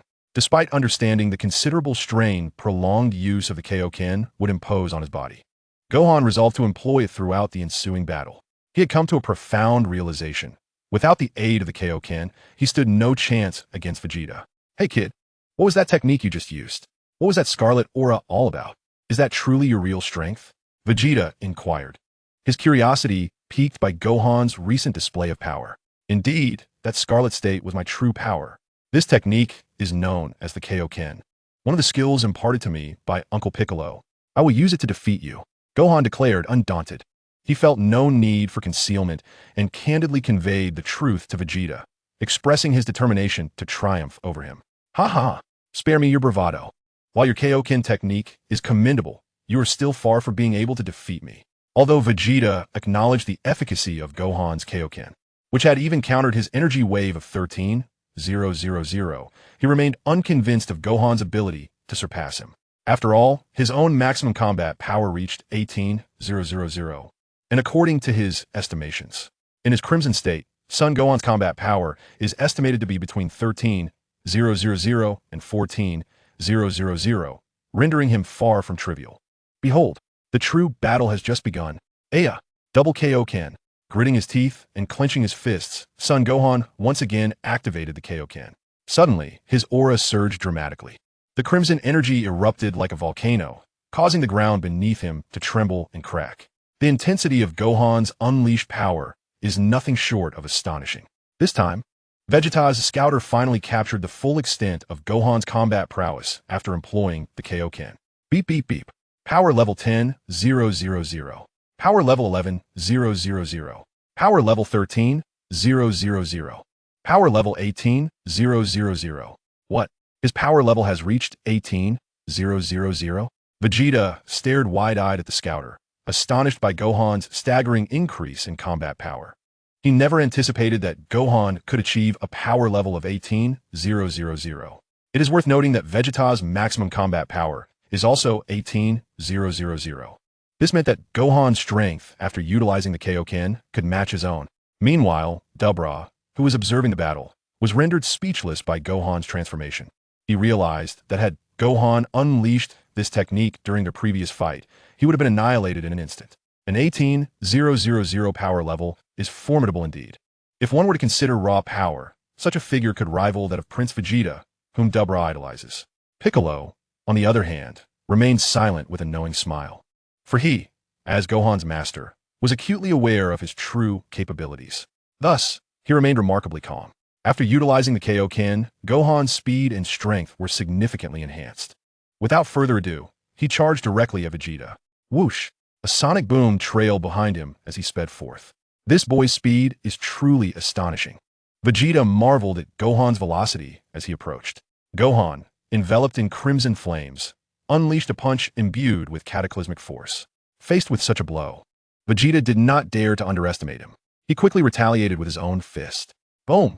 The two fists collided with a deafening roar. However, since Vegeta had yet to unleash his full power, his combat level had not reached 18,000. As the fists of the two warriors collided, Vegeta found himself forced to retreat several paces. He could feel a tingling sensation in his hands. At that moment, he acutely sensed the terrifying power unleashed by Gohan after utilizing the Kaioken ×2. It was a remarkable strength that even he dared not underestimate. How intriguing. I never expected such a young lad to possess such combat prowess. Thus, this prince must reveal his true abilities without holding back. Allow me to showcase my genuine strength. With that, Vegeta began to unleash his energy. A brilliant white aura enveloped him, growing increasingly intense, causing the surrounding air to tremble. The force he emanated seemed to possess the power to shake the very heavens and earth. Ultimately, his battle power surged to an astounding 18,000 points. Do you feel the might of this prince? This is my authentic strength. Prepare yourself to truly experience what cruelty entails. Vegeta firmly believed that even if their apparent battle power was equal on paper, victory could only belong to him. After all, he was the prince of the Saiyans, endowed with unparalleled combat experience. There was no way this inexperienced youth could surpass him. Meanwhile, Gohan, sensing the overwhelming energy from his opponent, remained vigilant. He had recognized the terror in Vegeta's unleashed power, which was no less formidable than his own. Soon, the battle reignited. Gohan, utilizing the Kaioken ×2, and Vegeta, demonstrating his full strength, clashed once more. In the air, crimson and white flames of energy collided and intertwined in a spectacular display. At that moment, their fierce combat painted a strikingly dramatic scene. Chapter 21. Vegeta, you will never be a match for this prince. As Gohan, empowered by the Kaioken, faced off against the full strength of Vegeta, they ascended from the ground to the sky, and then back down again. Wherever they fought, the very earth trembled, and the skies dimmed. Impressive. Such power at such a young age. Watching Gohan engage him with genuine strength, Vegeta couldn't help but commend the young warrior's remarkable capabilities. However, if you believe that this alone can surpass the prince, you are gravely mistaken. You will ultimately never be a match for me. Here it comes. After a prolonged battle, Vegeta finally detected a flaw in Gohan's defense. With a swift motion, he delivered a powerful uppercut to Gohan's chin. Such an occurrence is, in fact, quite commonplace. After all, even if both combatants possess an equal fighting power of 18,000, the nuances of battle technique reveal a stark difference. Vegeta, a seasoned warrior, holds a significant advantage over Gohan, who is still a novice in the art of combat. As the battle rages on, It is inevitable that one side will eventually expose a flaw, allowing the opponent to seize the opportunity and deliver a fierce blow. Naturally, it is apparent that Gohan, as an inexperienced fighter, is destined to reveal his vulnerabilities before Vegeta, a warrior steeped in combat experience. Indeed, Gohan has now received a lesson from Vegeta's wealth of battle knowledge. The impact of Vegeta's uppercut sent Gohan soaring like a kite severed from its string, hurtling upwards with tremendous force. In an instant, several of his teeth were dislodged, and blood trickled from the corners of his mouth. Vegeta, having identified Gohan's weakness, was not one to let the opportunity slip away. He pressed the advantage, launching into the next phase of his assault. In a flash, Vegeta appeared behind Gohan. His fists clenched tightly and delivered a devastating blow to the back of Gohan's head. Gohan, struck by the ferocity of Vegeta's attack, plummeted to the ground like a meteor. The ground shook violently as he collided with it, leaving a deep crater in his wake, his body sinking into the hollow. The surrounding environment became engulfed in dust and debris. Coughing, Gohan struggled to rise from the pit, blood escaping his lips as he succumbed to the internal injuries inflicted upon him. It must be said that Gohan now appeared rather disheveled. Although Vegeta's latest assault only caused minor internal damage and did not result in more severe injuries, Gohan's clothing was tattered and torn, rendering him a pitiful sight. Observing the spectacle, Vegeta could not suppress his laughter, exclaiming, "Ha ha ha, do you now comprehend the might of this prince? Even if you wield that crimson energy technique and match my combat power, your fighting skills and instincts are not even in the same league as mine. Thus, in this battle, you shall ultimately never be a match for this prince." The current Vegeta regarded Gohan with a distinctly mocking gaze. In Vegeta's mind, it was merely a matter of time before he claimed Gohan's life. To him, Gohan's existence was nearly as good as his own possession. I can still fight. Despite facing a temporary setback, Gohan was far from willing to surrender so easily. Aya, with a surge of energy, he unleashed the Kaioken technique at double its strength, erupting in a crimson aura as he soared into the sky to launch yet another assault on Vegeta. No matter how many times you try, the outcome will remain unchanged. Vegeta held Gohan's persistence in utter disdain. However, Gohan, having sustained minor internal injuries and bearing the exhaustion from the Kaioken, found his energy waning. The renewed clash between the two warriors had scarcely begun when, following a brief exchange of blows, it became evident that Gohan was at a disadvantage against Vegeta. Bang, bang, bang. At this moment, Vegeta, having gained the upper hand, unleashed a relentless barrage upon Gohan, akin to a tempest. Faced with such fierce onslaught, the beleaguered Gohan could only muster a desperate defense. With a swift motion, Vegeta identified an opening in Gohan's guard and executed a powerful cyclone punch, striking Gohan squarely on the left side of his face. Gohan felt an excruciating pain, akin to being struck by a hammer. In response, he hastily aimed a punch at Vegeta's face. Yet, the seasoned warrior anticipated Gohan's counterattack. With a slight tilt of his head to the left, Vegeta effortlessly evaded Gohan's strike. Bang! Subsequently, having dodged Gohan's attack, Vegeta swiftly retaliated with a fierce sweeping kick. Gohan, caught off guard, was sent hurtling backward, unable to regain control of his body. Not wishing to grant Gohan a moment's respite, Vegeta chose to pursue his advantage. He rapidly closed the distance to Gohan, who was still reeling from the force of the earlier blow, and, taking aim at Gohan's abdomen, he unleashed a devastating punch, feeling a violent tremor emanating from his abdomen. Sun Wukong could not suppress a mouthful of blood-tinged bile. Yet, Vegeta had no intention of letting him off the hook. Without mercy, Vegeta unleashed a relentless barrage of punches aimed at Sun Wukong's face.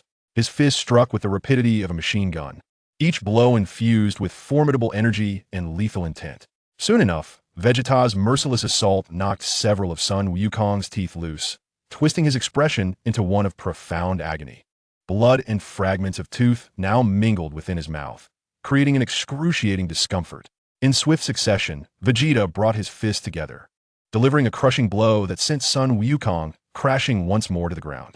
Thus, Sun Wukong repeated his previous defeat, slamming heavily onto the earth, enveloped in thick clouds of dust as his body sank into the crater formed by his own impact. Chapter 22. The Exchange of Offense and Defense. Sun Wukong surpasses his limits with the triple Kaioken. It was time to discern the victor. Observing Sun Wukong, who had once again struck the ground, raising a billowing cloud of smoke and sinking into the hollow, Vegeta resolved to capitalize on the moment. He was determined to end Sun Wukong's life. Vegeta spread his arms wide, and in an instant, his palms began to coalesce shimmering orbs of energy. Ah, da da da, ah, da da da. One by one, he unleashed these energy spheres upon Sun Wukong, who was ensnared in the pit, utilizing the classic tactics of a prince from the Dragon Ball universe. The energy spheres detonated upon impact, engulfing Sun Wukong in a cacophony of smoke and explosions. The area erupted into chaos, resonating with thunderous blasts. At that moment, Vegeta was resolute in his intent to obliterate Sun Wukong with this relentless barrage. Faced with Vegeta's bombardment, Sun Wukong struggled to rise from the pit. However, the continuous explosions wreaked havoc upon him, rendering him nearly immobile. He could feel the toll of accumulating injuries, his energy steadily waning. If this continued, defeat was inevitable. To alter the current predicament, he required a surge of greater power. It was evident that the double Kaioken he had employed was insufficient to liberate him from Vegeta's overwhelming offensive strategy. With no other choice, Sun Wukong unleashed the triple Kaioken, transcending his limits in a desperate bid for survival. Although the current Son Gohan lacks the physical strength to endure the triple Kaioken, the immense strain it imposes upon his body is beyond his limits. Yet, in his desperation to alter the dire situation, he casts aside all concerns. As he invokes the triple Kaioken, the crimson aura enveloping him intensifies, becoming increasingly fervent, and his momentum escalates to astonishing heights. Meanwhile, this transformation prompts the device worn by Vegeta to emit a series of urgent beeps. What is happening? Why is the opponent's combat power escalating so rapidly? Vegeta, who is relentlessly bombarding Gohan with his prince's techniques, gazes wide-eyed at the fluctuating readings on the device. 19,000, 20,000, 21,000. With each frantic surge in the combat power displayed, Vegeta's astonishment deepens. Nevertheless, the rise in Gohan's power shows no signs of abating despite Vegeta's increasing alarm. 22,000, 23,000. When Vegeta observes this, he realizes that the reading of 23,000 is the upper limit detectable by his device. As Gohan's combat power transcends this threshold while employing the triple Kaioken, Vegeta's device erupts in a violent explosion, rendering him unable to continue monitoring Gohan's ever-increasing strength. Yet, despite the destruction of the device, Vegeta comprehends, at the very least, that Gohan's combat power now exceeds 23,000. This implies that Gohan's power has surpassed that of the Saiyan prince himself. How could this be? This child's power exceeds that of the prince. Why is such a phenomenon occurring? Vegeta's mind is a tempest of disbelief as he grapples with the reality that Gohan's strength has surpassed his own. Despite his shock, Vegeta does not relent in his assault, continuing his barrage against Gohan with relentless fervor. However, now empowered by the triple Kaioken, Gohan effortlessly withstands Vegeta's onslaught, rising from the crater with newfound resilience. The crimson flames surrounding him now resemble a volcanic eruption, while Vegeta's energy blasts, which once posed a grave threat, seem to falter against Gohan's burgeoning might. Son Gohan soared into the sky, hurtling towards Vegeta with the velocity of a meteor, despite the latter's relentless onslaught employing the prince's combat technique. How infuriating! Was this move now rendered futile against him? As he beheld Son Gohan charging directly at him, defying his prince's technique, Vegeta gritted his teeth in frustration. It was evident that the prince's strategy had lost its efficacy against the current Son Gohan. Reluctantly, he retracted the technique and unleashed a whirlwind punch as Son Gohan approached him. Yet, with the power of the Kaioken X3, Son Gohan effortlessly evaded Vegeta's strike.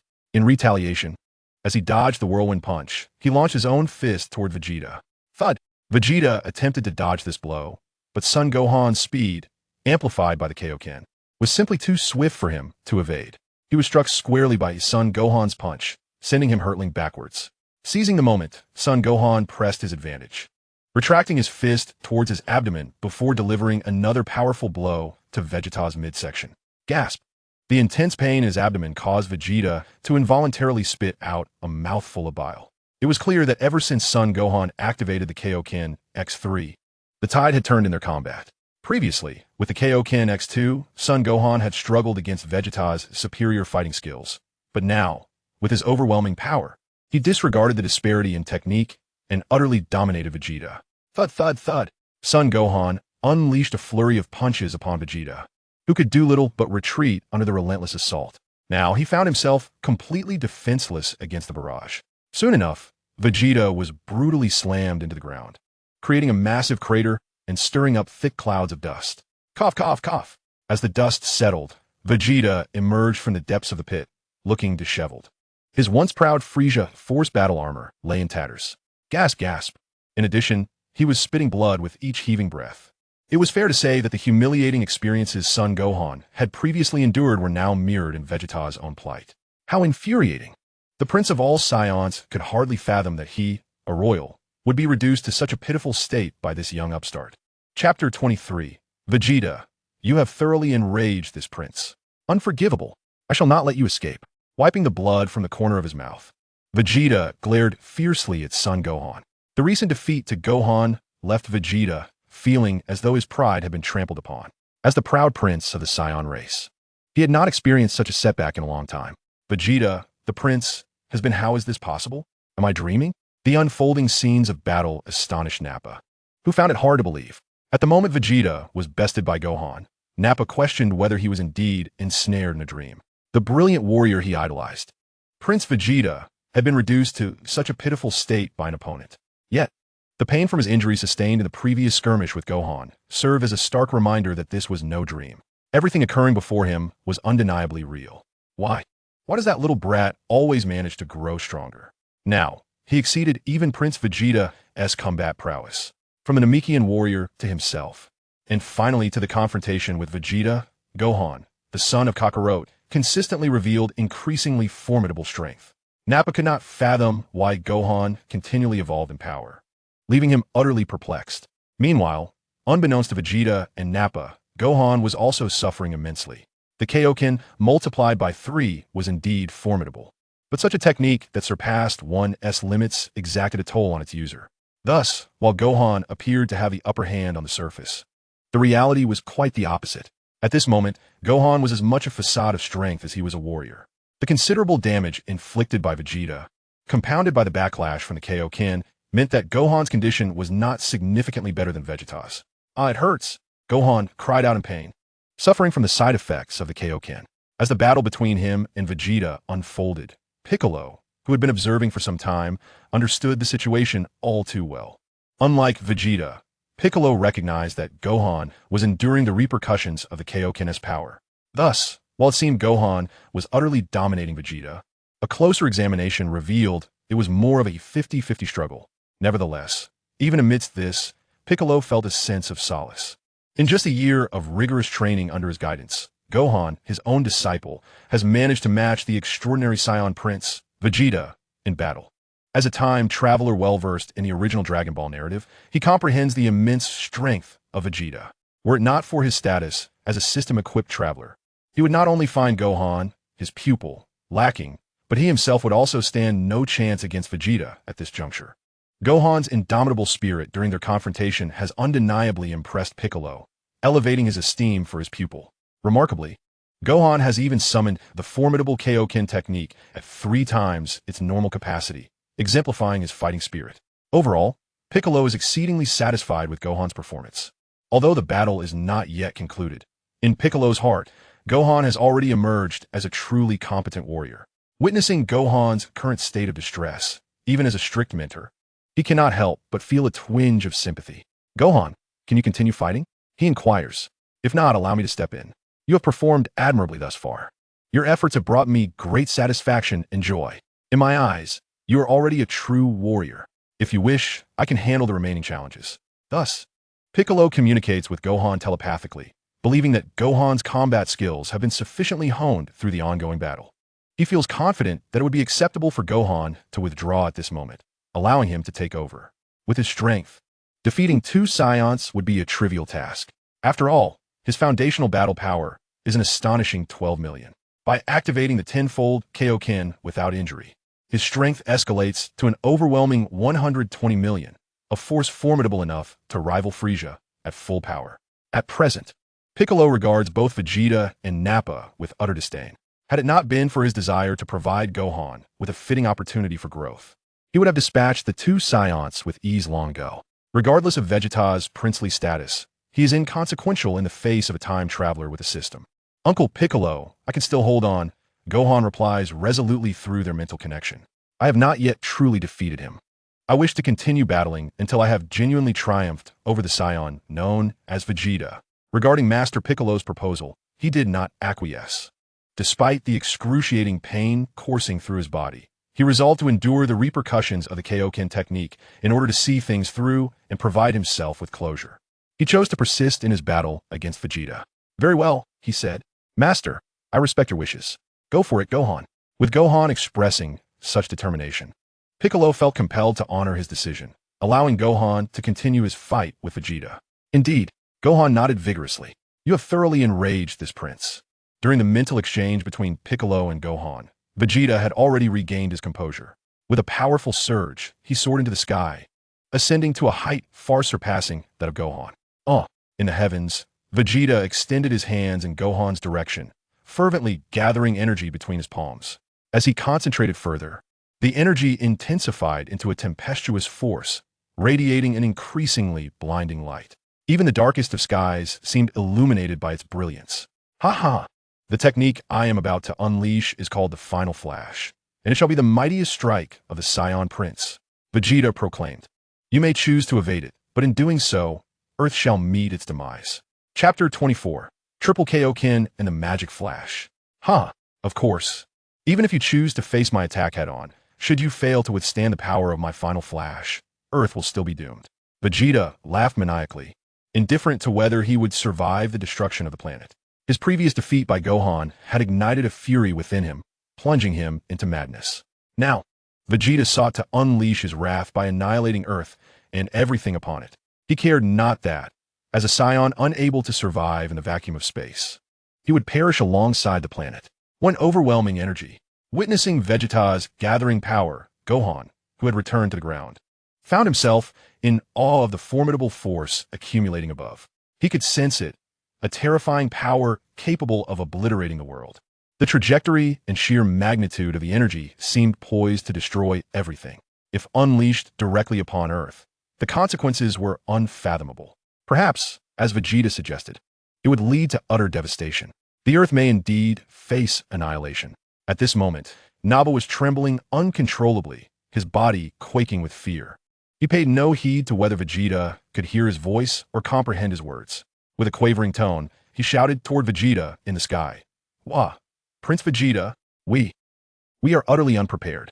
You cannot simply destroy the Earth like this. If you annihilate it, then we shall surely perish as well. I do not wish to die. At that moment, Naba was on the verge of tears. As Vegeta's most loyal subordinate, he was acutely aware of the terrifying power of Vegeta's Gallic Gun. In Naba's recollections, Vegeta's Gallic Gun was indeed a technique capable of obliterating entire planets. On a previous occasion, Naba had witnessed the devastation as Vegeta unleashed this attack, reducing a planet to cosmic dust. The apocalyptic scene had profoundly shaken him, striking at the very depths of his soul. However, they had been adequately prepared for that previous destruction, thus avoiding the catastrophic fallout. Yet now, they were entirely unprepared. If the planet were to be destroyed this time, their demise was inevitable. Clearly, his pleas could not deter the gathering energy in Vegeta's hands, which was steadily increasing. After hearing Naba's words, Vegeta showed no signs of halting his actions. He continued to amass energy relentlessly. It was evident that he was driven by a singular, reckless desire to obliterate the Earth. In stark contrast to Gohan and Naba, Piccolo stood with his arms crossed, exuding an air of calm indifference. After all, should he choose to, his formidable combat power of 1.2 billion could effortlessly counter Vegeta's world-ending strike. With an unruffled demeanor, he communicated telepathically with Gohan. Gohan, your recent battle utilizing the Kaioken ×3 has cornered that Saiyan named Vegeta. This has led him to recklessly consider the destruction of the Earth. Do you believe you can withstand his imminent attack? If you are confident, then I entrust this task to you while I observe. Conversely, if you lack confidence, allow me to take over. You may stand back and watch. We absolutely cannot allow him to annihilate the Earth. Piccolo mused, contemplating whether he should grant the opportunity to Gohan, should the latter be willing. If Gohan lacked the desire or confidence, Piccolo would take matters into his own hands. Gulping nervously, Gohan replied telepathically, "Uncle Piccolo, I must admit I do not possess complete confidence in my ability to withstand the opponent's forthcoming strike. However, if possible, I would like to give a try. May I take on this responsibility?" Despite his uncertainty in overcoming Vegeta in the impending confrontation, Gohan resolved to seize the chance to measure his strength against Vegeta. After all, the fate of the Earth hung in the balance, making Piccolo's opinion exceedingly significant to him. "Very well, Gohan. It is entrusted to you," Piccolo responded. "Moreover, since you have made your decision, you need not harbor any doubts. Simply focus on giving it your all. Even if you cannot withstand the opponent's attack, remember that I will be here to support you." "Thank you, Uncle Piccolo. Your words have truly reassured me.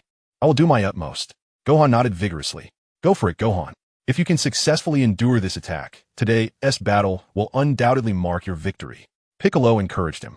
With his feet firmly planted on the ground, Gohan erupted with a fierce crimson aura, directing his energy towards the sky where Vegeta hovered. He placed his hands before his forehead, gathering energy for an onslaught. In a state of threefold Kaioken, he intended to unleash a magical flash to counter Vegeta's devastating energy wave, capable of obliterating the Earth. Meanwhile, Vegeta observed from above, witnessing the energy accumulating in Gohan's hands nearing its critical threshold. He let out a mocking laugh. "Ha! I knew you wouldn't simply await your demise. You would inevitably struggle. But it is futile. You cannot possibly withstand my energy wave. Ha! The Earth is about to become mere cosmic dust." With that, having finally amassed the energy, Vegeta unleashed it with a fervor. Energy wave. A colossal wave of energy, hundreds of times thicker than a barrel and imbued with a cataclysmic force, surged towards Gohan. Threefold Kaioken combined with magical flash. Before one's eyes stood Son Gohan, engulfed in a blazing crimson aura reminiscent of a volcanic eruption. With a sudden thrust, he propelled the gathered energy of his magic flash towards Vegeta's Gallic Gun. The air crackled as two distinct energy waves, each trailing sonic booms, surged towards one another, each infused with its own terrifying power. Chapter 25, King Kai Fist and Magic Flash versus Gallic Gun.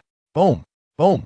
At last, the two formidable energy waves collided mid-air, unleashing a cacophony of deafening sounds. The immense force of their clash caused the surrounding atmosphere to tremble violently, radiating an intense heat. The residual energy unleashed from their confrontation shattered mountains in the vicinity, leaving devastation in its wake. The scene of Son Gohan and Vegeta locked in this titanic struggle resembled a harbinger of the apocalypse. "While what? Your attack's power rivals that of my Gallic Gun?" Vegeta gasped, his eyes wide in disbelief. He had never anticipated that his most potent strike, capable of obliterating the Earth, would only result in a stalemate against Son Gohan. At that moment, Son Gohan gritted his teeth, exerting every ounce of strength to push his triple King Kai fist combined with magic flash forward. He now fully comprehended the might of Vegeta's Gallic Gun. Previously, while utilizing his triple King Kai fist, he had dominated the fight without even engaging in a direct clash. Yet now, in this face-off, he could only match his opponent's strength. This clearly illustrated the astounding enhancement in combat power that Vegeta's Gallic Gun provided. When unleashed, Vegeta's attack equaled the might of Son Gohan's triple King Kai fist and magic flash. Vegeta clenched his jaw. Son Gohan mirrored his determination. Both warriors relentlessly intensified their output, refusing to concede to the other. Thus, their energy waves remained locked in a stalemate, reminiscent of a familiar encounter. Watching this fierce exchange between Son Gohan and Vegeta, Piccolo couldn't help but reflect inwardly. As a traveler through time, and having read the original tale, he recalled a similar scene from the narrative. It was a moment when Goku employed his triple King Kai fist combined with Kamehameha against Vegeta's Gallic Gun. A vivid memory from his previous life. At that moment, as Piccolo observed the clash between Vegeta and Gohan, he was enveloped by a profound sense of déjà vu. Yet, he also comprehended that the current reality diverged from the original narrative. Under his influence as a time traveler, this particular scene had undergone certain alterations. Although it still featured two combatants engaging in a standoff, the participants and the techniques employed had transformed compared to the original tale. While Vegeta remained the same formidable figure as before, and the Gallic Gun retained its essence, Goku had been replaced by his son, his own pupil, Gohan. The Kamehameha was supplanted by the magical flash. Nevertheless, the intensity and excitement of this ongoing battle mirrored that of the original. For Piccolo, the confrontation between Vegeta and Gohan was thrilling and fierce. Meanwhile, Goku and others, who were witnessing the battle from King Kai's planet, were filled with tension and anxiety. "Come on, Gohan. You can do it," they all urged in unison, fervently cheering for Gohan. However, aside from their vocal support, they were rendered powerless to intervene, especially with Piccolo taking charge of the situation. As for Naba, the astute observer, he was struck by a mix of astonishment and inner turmoil. The technique known as magical flash, employed by Kakarot's son, was astonishingly on par with Prince Vegeta's planet-destroying Gallic gun.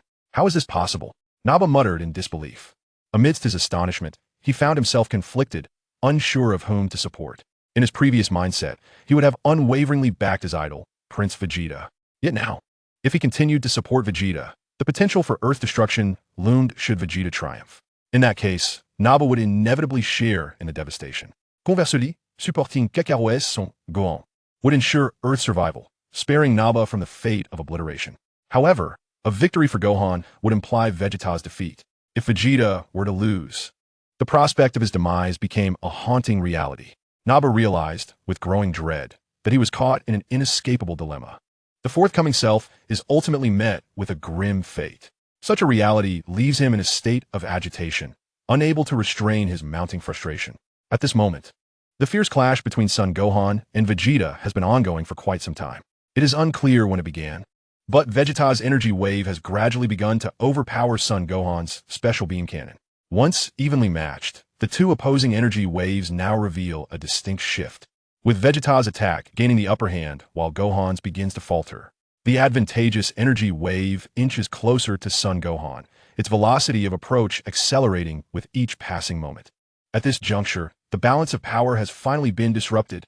The reason for this predicament is clear. Unlike Vegeta, who wields the energy wave, Son Gohan, utilizing the Kaioken X3 in conjunction with a special beam cannon, is enduring the backlash from the Kaioken side effects with each passing moment. As the intensity of their confrontation escalates, the repercussions of the Kaioken on Son Gohan become increasingly pronounced. The toll exerted by the Kaioken has begun to sap Son Gohan's strength before Vegeta can fully capitalize on it. Despite being at a disadvantage, Son Gohan continues to fight desperately with the Kaioken X3 and special beam cannon. He is now overwhelmed by pain and fatigue. In truth, a single utterance would grant him respite. If he were to call upon his formidable mentor Piccolo to take his place in the battle against Vegeta, all his troubles would be alleviated. With Piccolo's prowess, overcoming the current tribulations would be a trivial matter. Following that, Son Gohan could rid himself of his suffering and indulge in a few senzu beans to restore his vitality and heal his injuries. Chapter 26. Vegeta is dead. But Son Gohan is not. He refuses to speak. For the Son Gohan shaped by Piccolo's teachings is not one to surrender easily. His tenacity ensures that even in moments of disadvantage and anguish, he will not capitulate. With gritted teeth, Son Gohan perseveres. Yet even as he bites down so hard that he risks shattering his teeth, the ground beneath him buckles and collapses. Cracks radiate from his center, spreading rapidly outward. But the effect remains negligible. Vegeta's energy wave draws ever closer, poised to reach him imminently, and in this moment, Vegeta, on the brink of success, is utterly elated. He felt that he could finally unleash the pent-up fury within him. With a maniacal laugh, he exclaimed, "Ha ha ha! Is it finally coming to an end? D. Let everything perish. Let all be destroyed." At that moment, Vegeta was eagerly anticipating the sight of the planet's annihilation, believing it would be the most exquisite spectacle.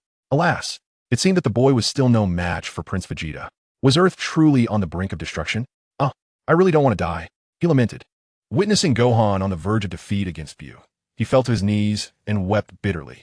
The grim reality that he would perish alongside the planet left him feeling utterly helpless. In a state of despair, he found himself harboring a tinge of animosity towards Vegeta, resenting him for disregarding the fate of his little brother while insisting on the planet's obliteration.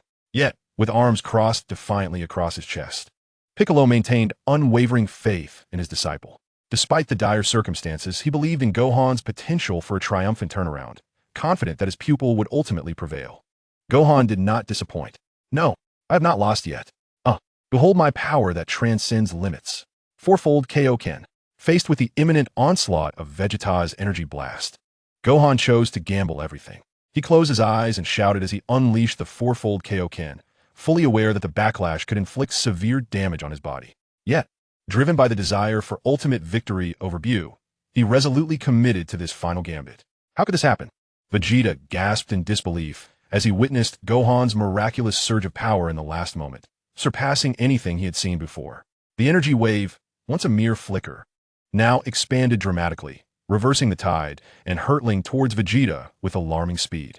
The sheer force of Gohan's energy felt utterly unstoppable, caught off guard by the rapid reversal. Vegeta attempted to resist. This is impossible. How can I lose? He trembled, but as Gohan's energy wave drew near, he realized he was entirely powerless to change his fate. The ground trembled ominously around them. Ultimately, Vegeta was engulfed by the quadrupled Kaioken and the Demon Flash. Following this, he was propelled skyward by the Demon Flash, soaring ever higher into the heavens until he vanished from the sight of Gohan, Piccolo, and Nappa. At this moment, Gohan had expended the last vestiges of his strength, collapsing onto the ground, breathless and utterly exhausted. "Well done, Gohan," Piccolo remarked, casting a look of approval at the victorious Gohan, giving a thumbs up in commendation of his pupil. Alas, in this world, there exists no WX otherwise. Piccolo would have felt compelled to share everything occurring at this moment on his social media. Vegeta's defeat also elicited a sigh of relief from Nappa. Phew, thank goodness, he thought. If Prince Vegeta had succeeded, this planet would have been doomed, and I would have perished in the ensuing explosion.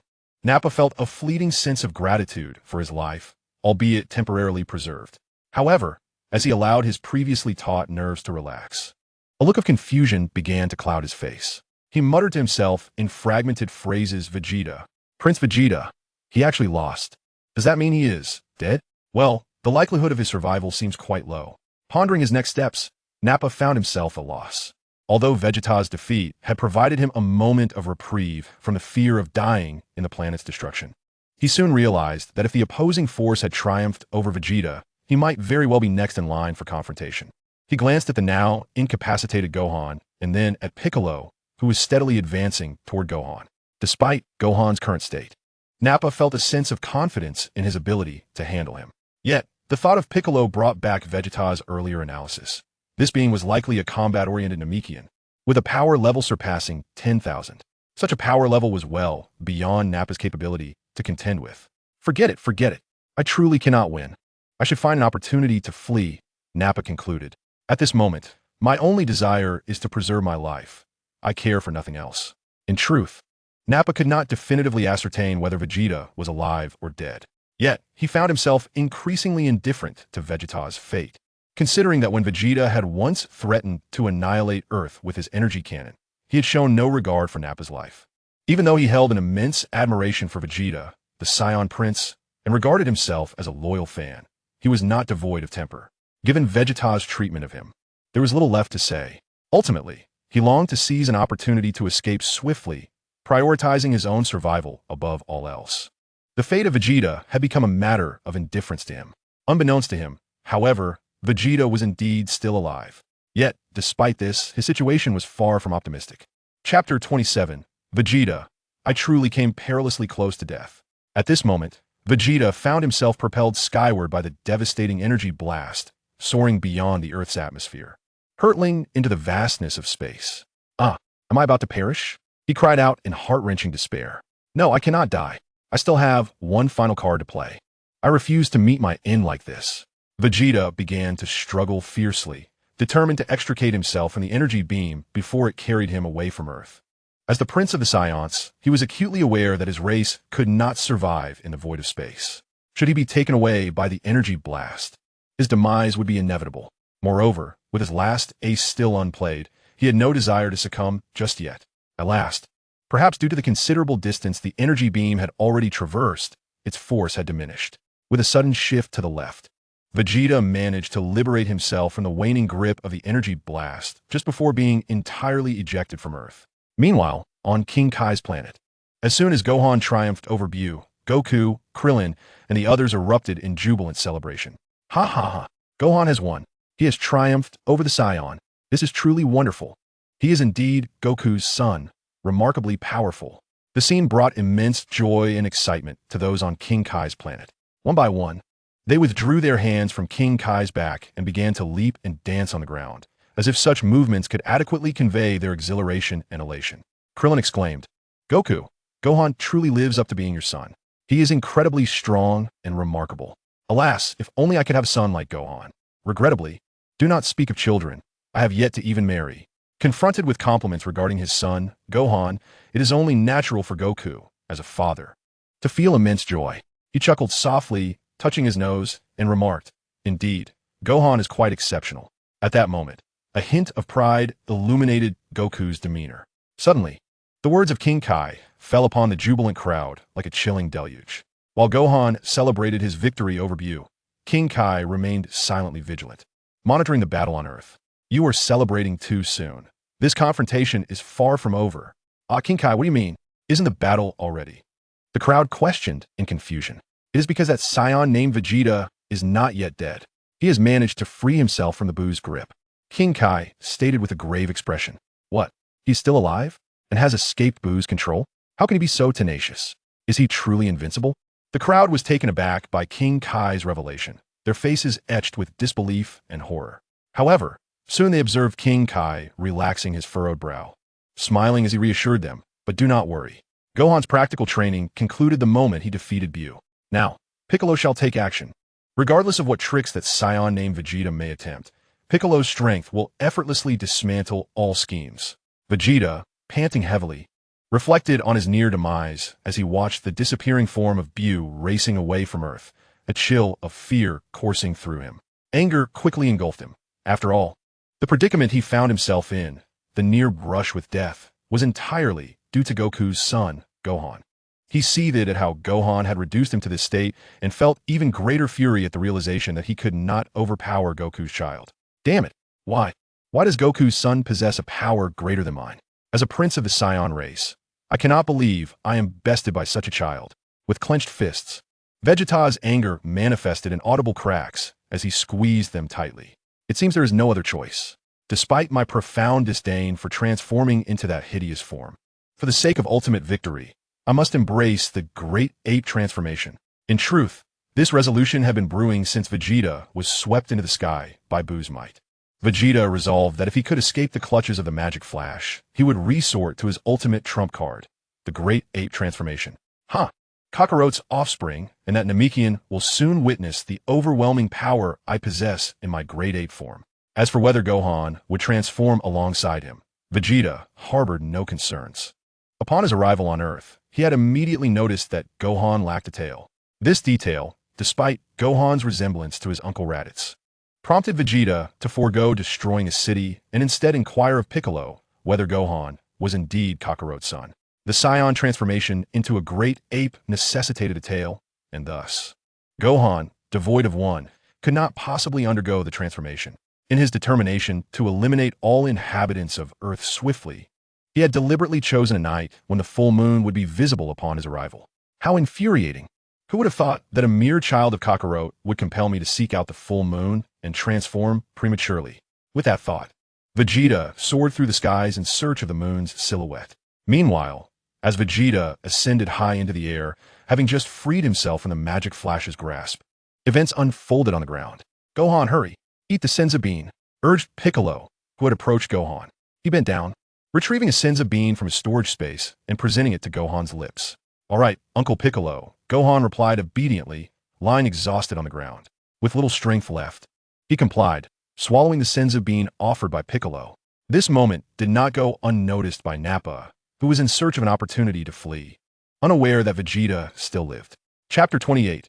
Piccolo. The system does not wish for me to witness Nappa's transformation into a Super Saiyan. One opportunity.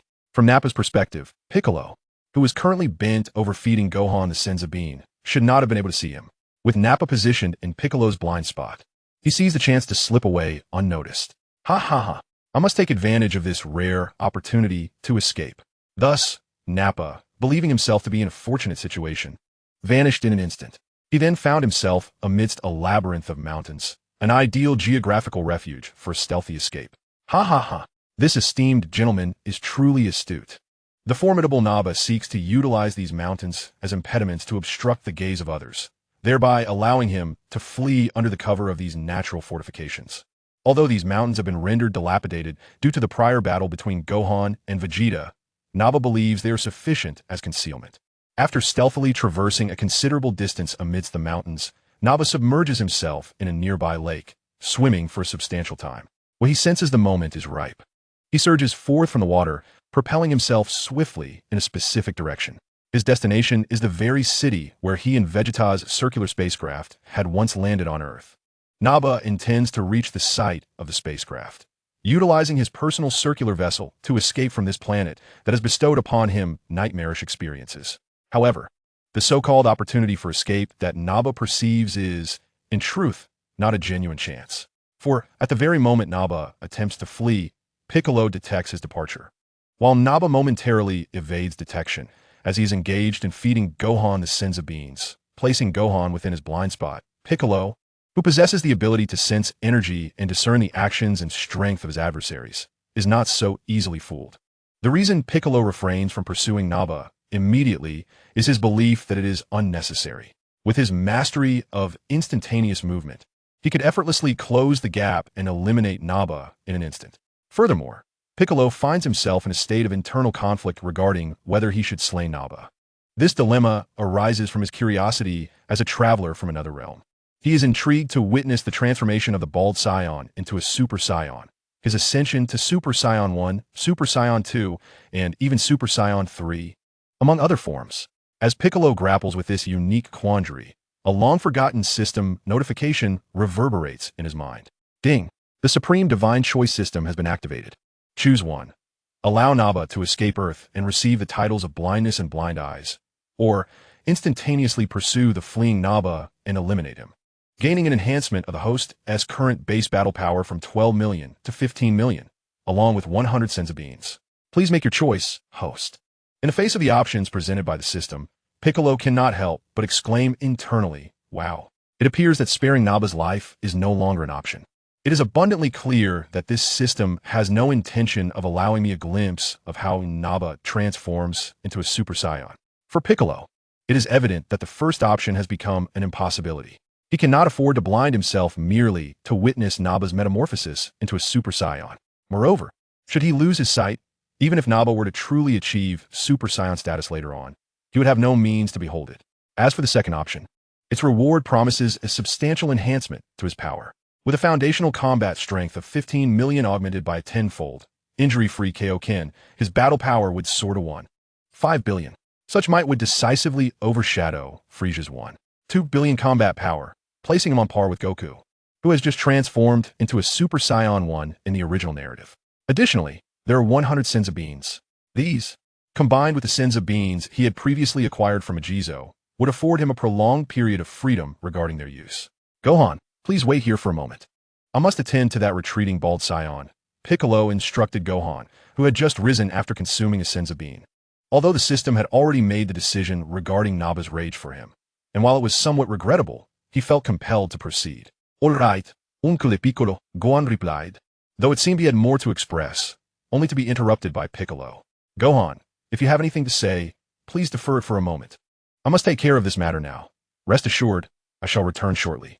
With that, Piccolo pressed 2 fingers to his forehead. In an instant, he vanished from sight, executing a technique of instantaneous movement. Ha ha ha, I am on the brink of success. I shall escape from this world, Naba exclaimed, exhilarated as he soared through the skies, drawing ever closer to the city. If he could reach the location of his circular spaceship, he would successfully flee Earth. Yet, a flicker of disappointment washed over him. He felt that this journey to Earth had been an utter failure. Thus, in his discontent, he resolved to leave a mark upon Earth before his departure. Perhaps he could obliterate the city as a parting gift, even if it was just a means to vent his frustrations. TSK, TSK, TSK. If only I had destroyed that city upon my arrival, merely to confirm the identity of Kakarote's son with that Namekian. But even now, the destruction of that city would serve as a fine farewell gift to the Earthlings, a commemorative act of my visit. Just as these thoughts crossed his mind, a green figure suddenly materialized before him with a swift motion. Ah, what is happening? How could you suddenly appear before me, obstructing my path? In that moment, Naba was utterly taken aback. His hair stood on end, and cold sweat broke out all over his body. The person before him was none other than Piccolo. who had teleported to this very spot.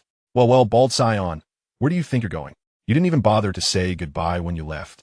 Piccolo said with a sinister grin, addressing the now terrified Naba. Chapter 29. The desperate plea of Naba confronted by the grinning and malevolent Piccolo. Naba's heart filled with dread, and he inwardly cursed. Damn it, I merely wished to slip away quietly. Do you think I could have bid farewell? After this internal lament, a wave of confusion washed over him. Naba simply could not fathom how, at the brink of a successful escape, his adversary had appeared before him without a sound. However, after a brief moment, he cast aside these perplexities with urgency. Naba understood that this was not the time for contemplation, regardless of the circumstances. His opponent now stood directly in his path, a fact that could not be altered. The most pressing concern for him was to devise a means of survival. With a continued feigned cheerfulness, Piccolo spoke again. If I am not mistaken, you are on your way to your spaceship to leave Earth. Although Naba recognized the question as deliberately rhetorical, he scratched his head and forced a strained smile, responding, Haha, I apologize. I suddenly remembered I had something to attend to, so I thought I would take my leave. I'm sorry for leaving without a word. Naba thought that since his adversary was pretending to be oblivious, he might as well play along. Though unlikely, perhaps Piccolo could be deceived by his ruse. At this moment, Naba was willing to try anything to save his life. Yet, reality was unforgiving. Very well, I shall forgive your abrupt departure. However, Piccolo's feigned smile faded, and his voice turned icy enough to send chills down Naba's spine. While I can overlook your lack of farewell, I shall never forgive your intentions of coming to Earth to annihilate humanity and conquer this planet. Since you have come to Earth, you shall not leave. Surrender your life. With that, Piccolo assumed an offensive stance, preparing to attack. Witnessing this, Naba's heart raced. Suspended in the air, Naba immediately assumed a kneeling position. He clasped his hands together and bowed his head, pleading with a tone of desperation towards Piccolo. Please, spare me. Do not kill me. I swear I will never dare again. If you let me go and release me from Earth, I promise I shall never set foot on this planet again. I will abandon all thoughts of exterminating humanity and conquering Earth. Observing Naba's pitiful posture of supplication, Piccolo couldn't help but find the scene somewhat absurd and amusing. Thus, he halted his impending assault and, with a smirk, inquired of Naba, Are your words truly sincere? Noticing that Piccolo had paused his attack and was questioning the authenticity of his plea, Naba slightly lifted his gaze, a look of ingratiation on his face as he continued to implore, Yes, everything I say is true.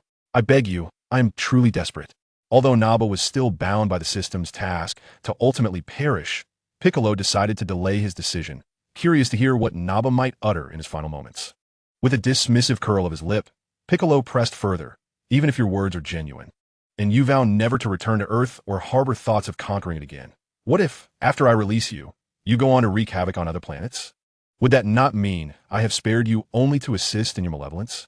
Confronted with Piccolo's probing question, the cunning Naba began to stammer. Deep down, he was indeed contemplating this very dilemma, as Piccolo's inquiry struck at the core of his intentions. In Naba's mind, even if he could not return to Earth, the vastness of the universe offered countless other planets to invade. Surely, he could find another world to conquer. One Earth was inconsequential in the grand scheme of his ambitions. Yet for the sake of his own life, he gritted his teeth and pretended to respond, I will not invade any other planets either. I assure you, I will cease all acts of destruction. The astute Naba was uncertain whether his feeble deceit would convince Piccolo, but he persisted in his attempt to save his own life. To bolster his claims, Naba continued, Moreover, all the misdeeds I committed in the past were instigated by Vegeta. I am not inherently wicked. It was Vegeta who forced me into this path. Now that he is gone, without his coercion, I, a fundamentally good being, shall never engage in wrongdoing again. So, please, believe me and grant me mercy. In truth, Naba was still unaware of Vegeta's fate, but he had no choice but to assume that Vegeta was indeed dead. He cast all his past misdeeds onto Vegeta, hoping that Piccolo would spare his life. Nappa felt that after having harbored such animosity towards Vegeta for so long, it wouldn't be unreasonable for him to exploit the situation now that Vegeta was deceased. However, Piccolo, being well aware of Nappa's deceit, did not believe a word he uttered. Moreover, possessing the ability to sense the energy of his adversaries, he was already cognizant that Vegeta was very much alive. In Piccolo's understanding, Vegeta was likely soaring through the skies in search of the full moon, which, of course, was a futile endeavor. After all, when he had severed Gohan's tail, He had also inadvertently obliterated the moon. As Gohan's mentor, he had no desire for his pupil to succumb to madness every time the moon waxed full. With a sardonic smile, Piccolo taunted Nappa. Your argument seems quite reasonable, but I must inform you that Vegeta is indeed alive. We are capable of sensing our opponent's actions and strengths through their energy signatures. Thus, we can easily discern their state of being. Currently, while Vegeta's energy is notably diminished, it is evident that he still lives. So, if he is not dead, why should I spare you? Is there not a chance you would continue to commit malevolent deeds under his influence? If that is the case, why should I not eliminate you now? Nappa was momentarily taken aback by Piccolo's revelations, yet he quickly regained his composure. At this juncture, the fate of Vegeta was of little consequence to him. His survival depended solely on whether this Namekian would choose to show him mercy. In Chapter 30, Gohan's character had completely shifted towards that of a pure-blooded Saiyan. Desperate to survive, Nappa pleaded with Piccolo, even if Vegeta is alive, I will never again follow him into wrongdoing. I wish to sever all ties with him.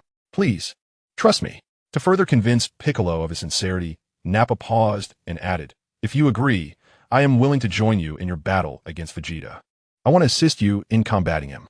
Nappa was clearly at his wit's end, even proposing to ally with Piccolo against Vegeta, a notion that would have been utterly unthinkable for him in the past. This demonstrated just how fervently he wished to cling to life.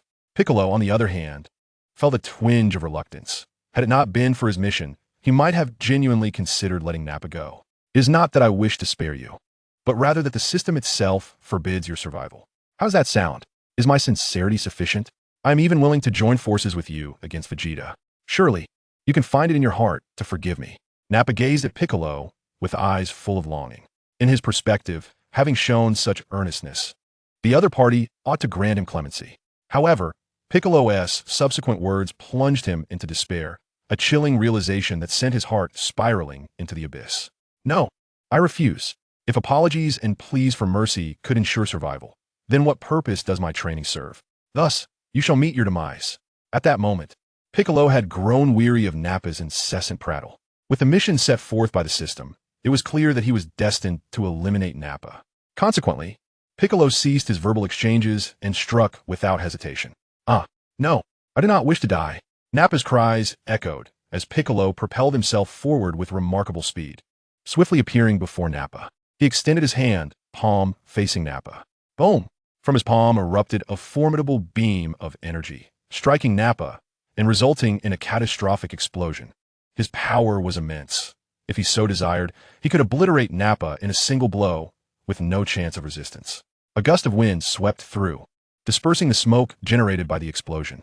As the haze cleared, there was no trace of Nappa left.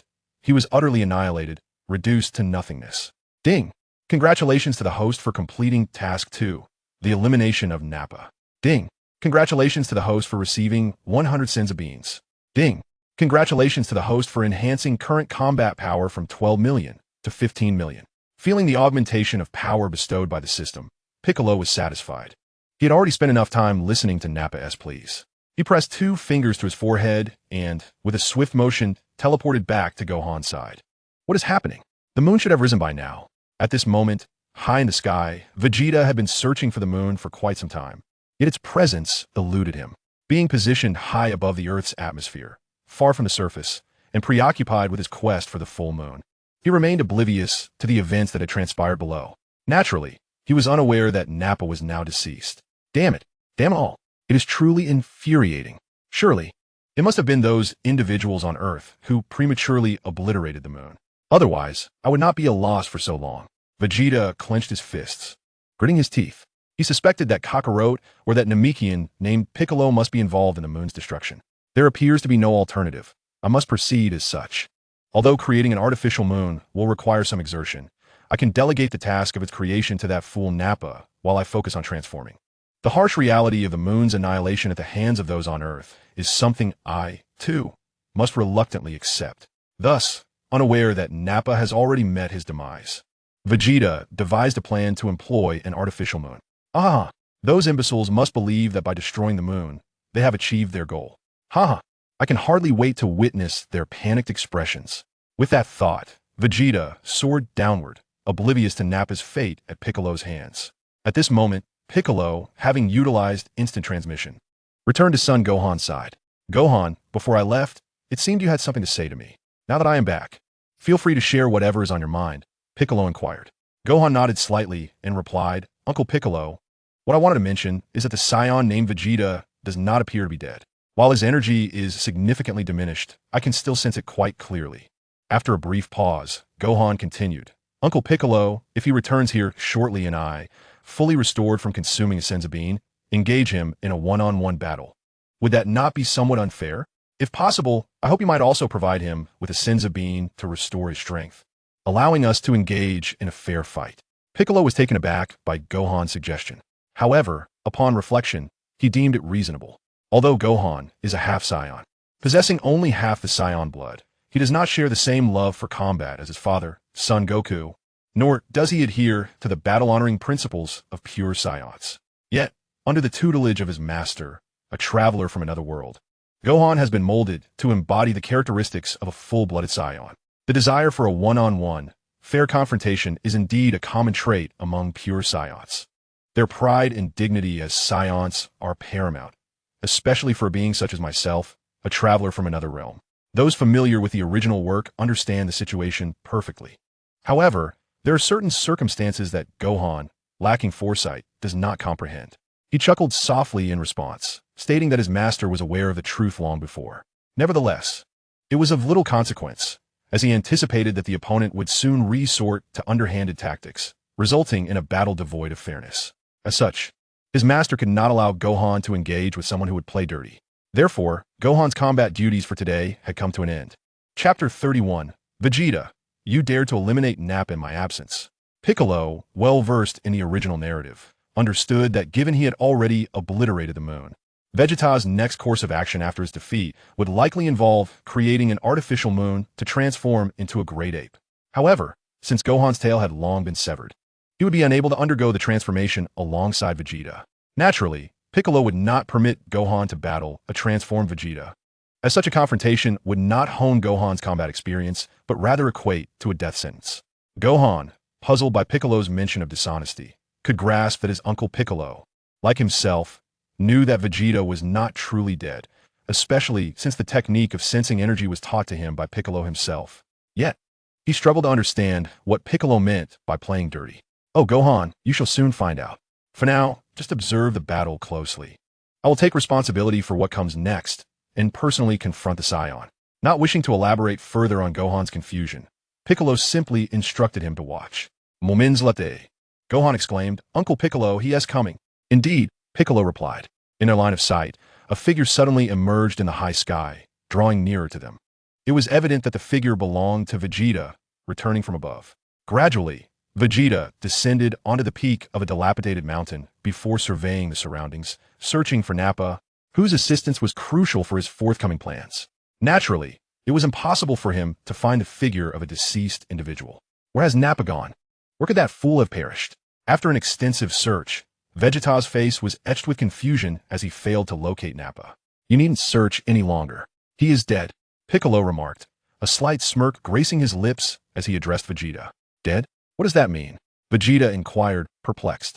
Well, it means that back when you were still in the heavens, I killed him, Piccolo replied with a chuckle. But how despicable. You took advantage of my absence to kill him? Vegeta's teeth clenched at this revelation. He felt that such actions were blatantly dishonorable. Their battle had not yet concluded, and his opponent had seized the opportunity to slay his comrade while he was incapacitated in the air. I had no choice. He was about to flee, leaving Earth. Piccolo explained helplessly. You can't entirely blame him for escaping. He likely thought you were dead at that moment. So he slipped away, Piccolo added, hoping to prevent Vegeta from losing faith in friendship.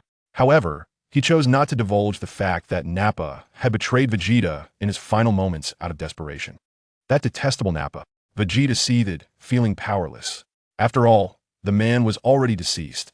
He could not exact vengeance on a corpse. And besides, Nappa was likely nothing more than dust by now. Vegeta understood that his plan to have Nappa create an artificial moon for his transformation had been thwarted. And that moon, you destroyed it, didn't you? He inquired, now aware of Nappa's fate. Yes, indeed. I personally obliterated it over 6 months ago, Piccolo stated candidly, unwilling to conceal the truth. It seems you are aware that we Saiyans can transform into great apes. Kakarot must have informed you. You truly went to great lengths to combat us Saiyans. Even destroying the moon, Vegeta remarked, a hint of mockery in his tone upon hearing Piccolo's admission. If you believe so, then so be it, Piccolo retorted dismissively. In truth, he had destroyed the moon solely to prevent his pupil Gohan from going berserk during a full moon transformation. He was indifferent to whether or not Vegeta could utilize the moon for his own transformation. Regardless of that, Vegeta would not be his adversary. Piccolo found no desire to counter Vegeta's thoughts.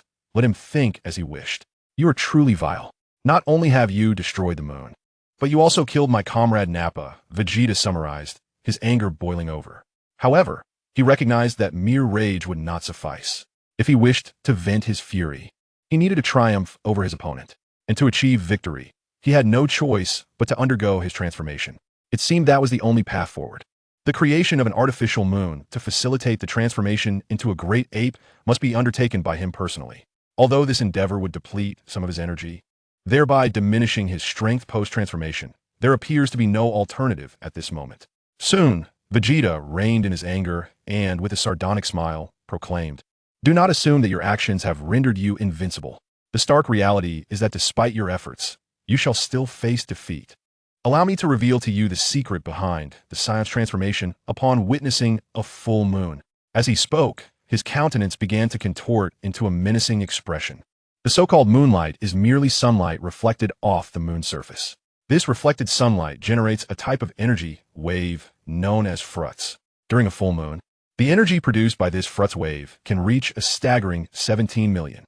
Any Saiyan with a tail, provided their eyes can absorb this 17 million frutz energy wave and subsequently channel it through their tail, will be able to undergo the transformation. Vegeta paused momentarily before continuing. In this universe, there exists a plethora of planets, each with moons of varying sizes. However, these moons are only capable of producing the 17 million frutz energy wave during a full moon. Yet we Saiyans, given specific training, can generate an artificial full moon that exceeds 17 million frutz. As he spoke, Vegeta began to slowly coalesce a shimmering energy sphere in his hand. Goku Piccolo. What was he trying to do? I sensed that as Vegeta concentrated on the energy sphere, his aura began to weaken. Confounded by Vegeta's earlier words, Gohan turned to Piccolo for clarification. "Just watch, Gohan. In a moment, it will all become clear," Piccolo replied. Chapter 32. Can a transmigrator survive without a system?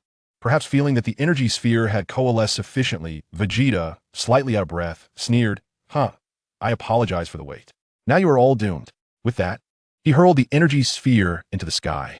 Upon ascending, the sphere began to expand rapidly, soon resembling a full moon. "Let me witness your despair." Vegeta, now slightly breathless, fixed his gaze unwaveringly on the artificial full moon overhead. Gradually, his tail began to twitch restlessly, and he could feel the transformation commencing. Growling, Vegeta's body began to undergo a rapid metamorphosis. His face was overtaken by a profusion of hair, the contours of his visage transforming into a grotesque mask. His gaze now radiating an unsettling ferocity. Thunderous roars accompanied the relentless expansion of his form. The peaks beneath his feet crumbled and shattered, unable to bear the weight of his newfound enormity. Kakarot-san and that Namekian, your doom has finally arrived." Vegeta, having fully transitioned into a colossal ape, looked down upon Piccolo and Gohan, laughing with unrestrained arrogance. "Let me enlighten you," he proclaimed. Upon transforming into a great ape, a Saiyan's battle power can surge to tenfold its original strength. Although I have exhausted considerable energy prior to this transformation, rendering me incapable of unleashing my full potential, it is more than sufficient to deal with you. At this moment, Vegeta brimmed with confidence. "Uncle Piccolo," Gohan stammered, utterly astonished by Vegeta's transformation. "Gohan, as you can see," Piccolo swiftly communicated through telepathy, imparting knowledge about the Saiyan Great Ape transformation and the artificial moon. Far away on King Kai's planet, Goku, observing the battle, wore a frozen expression. Memories flooded back to him. He recalled his grandfather, the late son Gohan, warning him, "Goku, during a full moon, fearsome great apes emerge. You must not venture outside. It is far wiser to remain indoors and sleep." He also recalled the words of the Supreme Kai. "Goku, I have ensured your tail will never grow back, for its presence could herald disaster."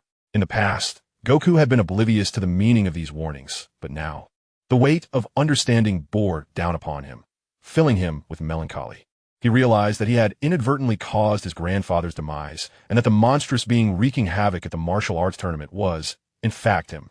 As Goku grappled with this revelation, the others withdrew their hands from King Kai's back, hastening to comfort him. Despite Vegeta's immense power following his transformation, it was evident that Piccolo would not allow Gohan to confront the great ape Vegeta, opting instead to take matters into his own hands. Those aware of Piccolo's strength were reassured, knowing that even with the boost from the transformation, Vegeta would not be a match for him. Thus, they chose to prioritize comforting Goku over continuing their observation of the battle. On Earth, the new round of combat had already commenced. Gohan had taken refuge aside to watch, while the great ape Vegeta relentlessly launched his attacks against Piccolo. Upon transforming into a colossal ape, Vegeta's initial target was none other than Gohan. His intention was to eliminate Gohan first, followed by Piccolo, as he had previously engaged in combat with Gohan. Thus, it was not surprising that he chose this particular order of annihilation. However, as he swung his fist, many times larger than that of a mere human, towards Gohan, Piccolo swiftly grasped Gohan and utilized instant transmission to vanish from the scene. Consequently, Vegeta's fist struck nothing but air. As Piccolo transported Gohan to a considerable distance from Vegeta, a notification resonated within his mind. Ding! The ultimate God-level choice system has been activated. Option 1. The host can directly eliminate Vegeta, thereby obliterating the narrative of the Dragon Ball universe. Reward. The system will permanently cease to exist. Option 2. The host may utilize 1% of his current base combat power to defeat, but not kill, Vegeta. Reward. The host's current base combat power will double, along with a grant of 1,000 senzu beans. Please make your selection. How splendid. Piccolo was overjoyed upon receiving the system's notification. The first option was immediately disregarded. What a ludicrous proposition.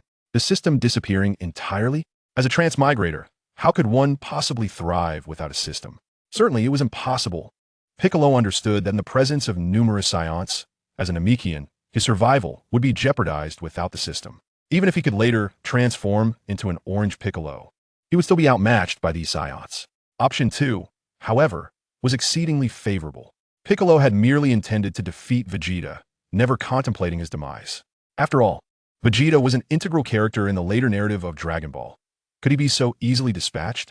Although he felt a twinge of annoyance at how Vegeta had usurped his rightful place as the secondary protagonist, he recognized that, as a foreseeing transmigrator endowed with a system, he had the capability to surpass even the main character, Goku. Thus, he need not fret over Vegeta overshadowing him. Consequently, the prospect of Option 2 not only promised an effortless boost in combat power, but also a generous supply of senzu beans, filling him with immense joy. As for the system stipulation to only utilize 1% of his base combat power, equating to merely 150,000 to defeat Vegeta, this posed no significant challenge. Although a transformed Saiyan strength could amplify to tenfold, Vegeta, with a combat power of 18,000 prior to transformation, was not operating at full capacity. Consequently, the combat power displayed on his system panel during his transformation amounted to only 90,000, with a battle power of 150,000. Could one truly be unable to defeat the over 90,000 battle power of the great ape Vegeta? Yet, upon reflection, it is evident that not all Saiyans share the same fate. Unlike Vegeta, Nappa was deprived of such fortune. One system dictates his demise, while another is intent on preserving the other. Piccolo, Gohan, remain vigilant and observe the battle here. I shall confront the great ape Saiyan. Understood, Uncle Piccolo. Gohan replied. With those words, Piccolo vanished in an instant, reappearing on the ground near Vegeta. Chapter 33. Intense Battle. Piccolo's 1% base battle power versus Great Ape Vegeta. Vegeta, I am your opponent. Piccolo beckoned to the colossal Vegeta. Roar. In that case, you shall perish in place of your disciple. Vegeta responded, launching a punch at the returning Piccolo. Although he initially intended to eliminate Gohan first, he was thwarted by some peculiar skill the latter employed to escape moments ago. Consequently, his previous strike aimed at Gohan had missed its mark. Nonetheless, he was indifferent. Death is death, and the order of execution mattered little. Since the opponent desired to perish first, he would oblige. However, he was quite displeased by Piccolo's gesture of beckoning. Despite his current monstrous form, It did not grant Piccolo the right to insult him. With a whoosh, Vegeta's punch sliced through the air. Swish! Piccolo deftly evaded. Boom! Vegeta's missed strike collided with the ground, creating a crater and sending dust billowing into the air. Observing his failure to land a hit, Vegeta persisted, unleashing a flurry of punches toward Piccolo. Whoosh! Whoosh! Whoosh! Each strike thundered through the air. Piccolo nimbly dodged each incoming blow. Boom! Boom! Boom! The ground where Piccolo had once stood crumbled beneath the force of Vegeta's fists, shaking the very earth and leaving devastation in its wake. Roar! Impressive speed. I did not expect you to be so adept at evasion. Your strength surpasses my initial estimation. It seems I underestimated you, believing your power to be merely 10,000. Though my battle power detector is damaged and I cannot ascertain your exact strength, your recent performance suggests you are considerably more formidable than your disciple, Kakarot's son. After all, had he faced those punches just now, he would not have evaded them with such ease. You are indeed strong, Namekian. With a series of failed attempts to strike Piccolo, Vegeta could not help but commend his opponent. However, despite the accolades, Vegeta remained exuding unwavering confidence. To him, the transformation into a great ape had augmented his strength tenfold. The increase in speed, however, paled in comparison to his newfound power. Thus, even if his opponent's strength was inferior, there remained the possibility that they could evade his strikes with their superior speed. Consequently, while he was taken aback by his recent series of missed attacks, it still fell within the realm of his acceptance. Vegeta was convinced that this opponent, who relied solely on evasion, could never triumph over him. In this confrontation, victory would undoubtedly belong to the one with greater strength. Himself, with his thought in mind, Vegeta proclaimed, "Yet that Namekian, despite your formidable prowess, you shall ultimately remain no match for me. Soon, you shall comprehend that before my absolute power, all your efforts are but trivial skills." Confidence radiated from the visage of the great ape Vegeta. Oh, is that so? Piccolo, unfazed by Vegeta's tirade, remained indifferent. For no matter what words his adversary uttered, the ultimate victor would certainly be him. Although he was currently constrained to employing only 1% of his base combat power, 150,000, against Vegeta, he found it relatively effortless to contend with Vegeta's strength, which reached 90,000 but lacked in speed. The reason for his current strategy of evasion rather than counterattack stemmed from the belief that once he initiated a counter, the great ape Vegeta would likely be overwhelmed before he could land a few hits. That he thought would be far too dull. Instead, he chose to indulge Vegeta, allowing him free rein to unleash his attacks. Ha ha ha. Now, let us see how you evade this. Vegeta laughed heartily, fully aware that his ordinary punches and kicks would be difficult to land on Piccolo due to his speed. Therefore, he resolved to employ techniques that would ensure he could strike his opponent. With his legs bent, Vegeta forcefully pressed against the ground. The earth trembled beneath him, and soon, a small crater formed as it could no longer bear the pressure. He lowered his body, inclining his head and bending slightly forward, while simultaneously clasping his hands tightly across his chest. Maintaining this posture, the great ape Vegeta began to gather energy throughout his massive frame. His colossal body, akin to a small mountain, radiated a brilliant white aura. Centered upon himself, the crater beneath him expanded outward, and the debris that once lay on the ground was lifted into the air, scattering in all directions as a result of his overwhelming aura. Observing Vegeta's imposing stance, Piccolo could quickly deduce the intentions of his opponent, as he resembled a past version of himself. He recalled the time during the World Martial Arts Tournament when he had employed a similar technique against Goku, characterized by a wide-ranging, all-encompassing assault. Back then, he was not yet a time traveler, naively believing that such an attack could prove effective against Goku. However, despite unleashing a barrage that obliterated the entire island, Goku effortlessly withstood his onslaught. Subsequently, Goku exploited Piccolo's expenditure of energy from that technique, delivering a severe beating that nearly cost Piccolo the match. It became evident that such extensive attacks yielded only grandiose displays with minimal impact, serving merely to deplete one's stamina without tangible results. One must consider that with a fixed amount of power, expanding the attack radius would inevitably dilute its strength. When the force is dispersed, its destructive capability diminishes significantly, leading one to ponder how effective such weakened attacks could truly be. It now seemed clear that the original Piccolo's invention of the special beam cannon was influenced by the failure of that wide-area assault during the tournament. Recognizing that broad attacks were ineffective, he resolved to concentrate his power into a single point, thus giving birth to the special beam cannon. However, this technique possessed a critical flaw: the lengthy charging time. As a time traveler, he wondered if there existed a way to refine it, perhaps creating an instantaneous version without compromising its potency. In the midst of these contemplations, Vegeta had amassed a formidable amount of energy. The sheer intensity of the power radiating from the great ape Vegeta was staggering, instilling a sense of suffocation in those nearby. Suddenly, he thrust his hands wide apart, straightened his back, and raised his head, adopting a stance akin to a giant letter T. "Ha! I dare you to evade this. Prepare to perish, Namekian," he declared. From Vegeta's core, an astonishing energy wave erupted, rapidly inflating like an overfilled balloon. The violent shockwave surged outward in all directions with reckless abandon. Chapter 34. Piccolo. Such a technique is futile against me. As this 360-degree, all-encompassing energy wave approached, expanding rapidly like a balloon, it finally reached Piccolo. Confronted by this balloon-like wave of energy emanating from Vegeta, Piccolo remained unperturbed. In an effort to shield his garments from the encroaching energy wave, he extended his hand to obstruct it. With a resounding clash, Piccolo's palm met the energy wave, and in that instant, he felt a formidable force surging through his hand. This power relentlessly sought to propel him backward, attempting to engulf him. The sound of his cloak billowing in the fierce gusts generated by the energy wave echoed behind him. Meanwhile, Vegeta, witnessing his attack connect with Piccolo, was elated, reveling in the belief that he had finally struck his opponent. He let out a boisterous, mocking laugh, exclaiming, "Huh? You cannot evade this. What does your speed matter when you are ultimately outmatched in strength? I shall surely defeat you." As he maintained his imposing stance as a great ape, Vegeta intensified his assault, declaring, "You will be unable to withstand my attack. You will inevitably be consumed by my energy wave."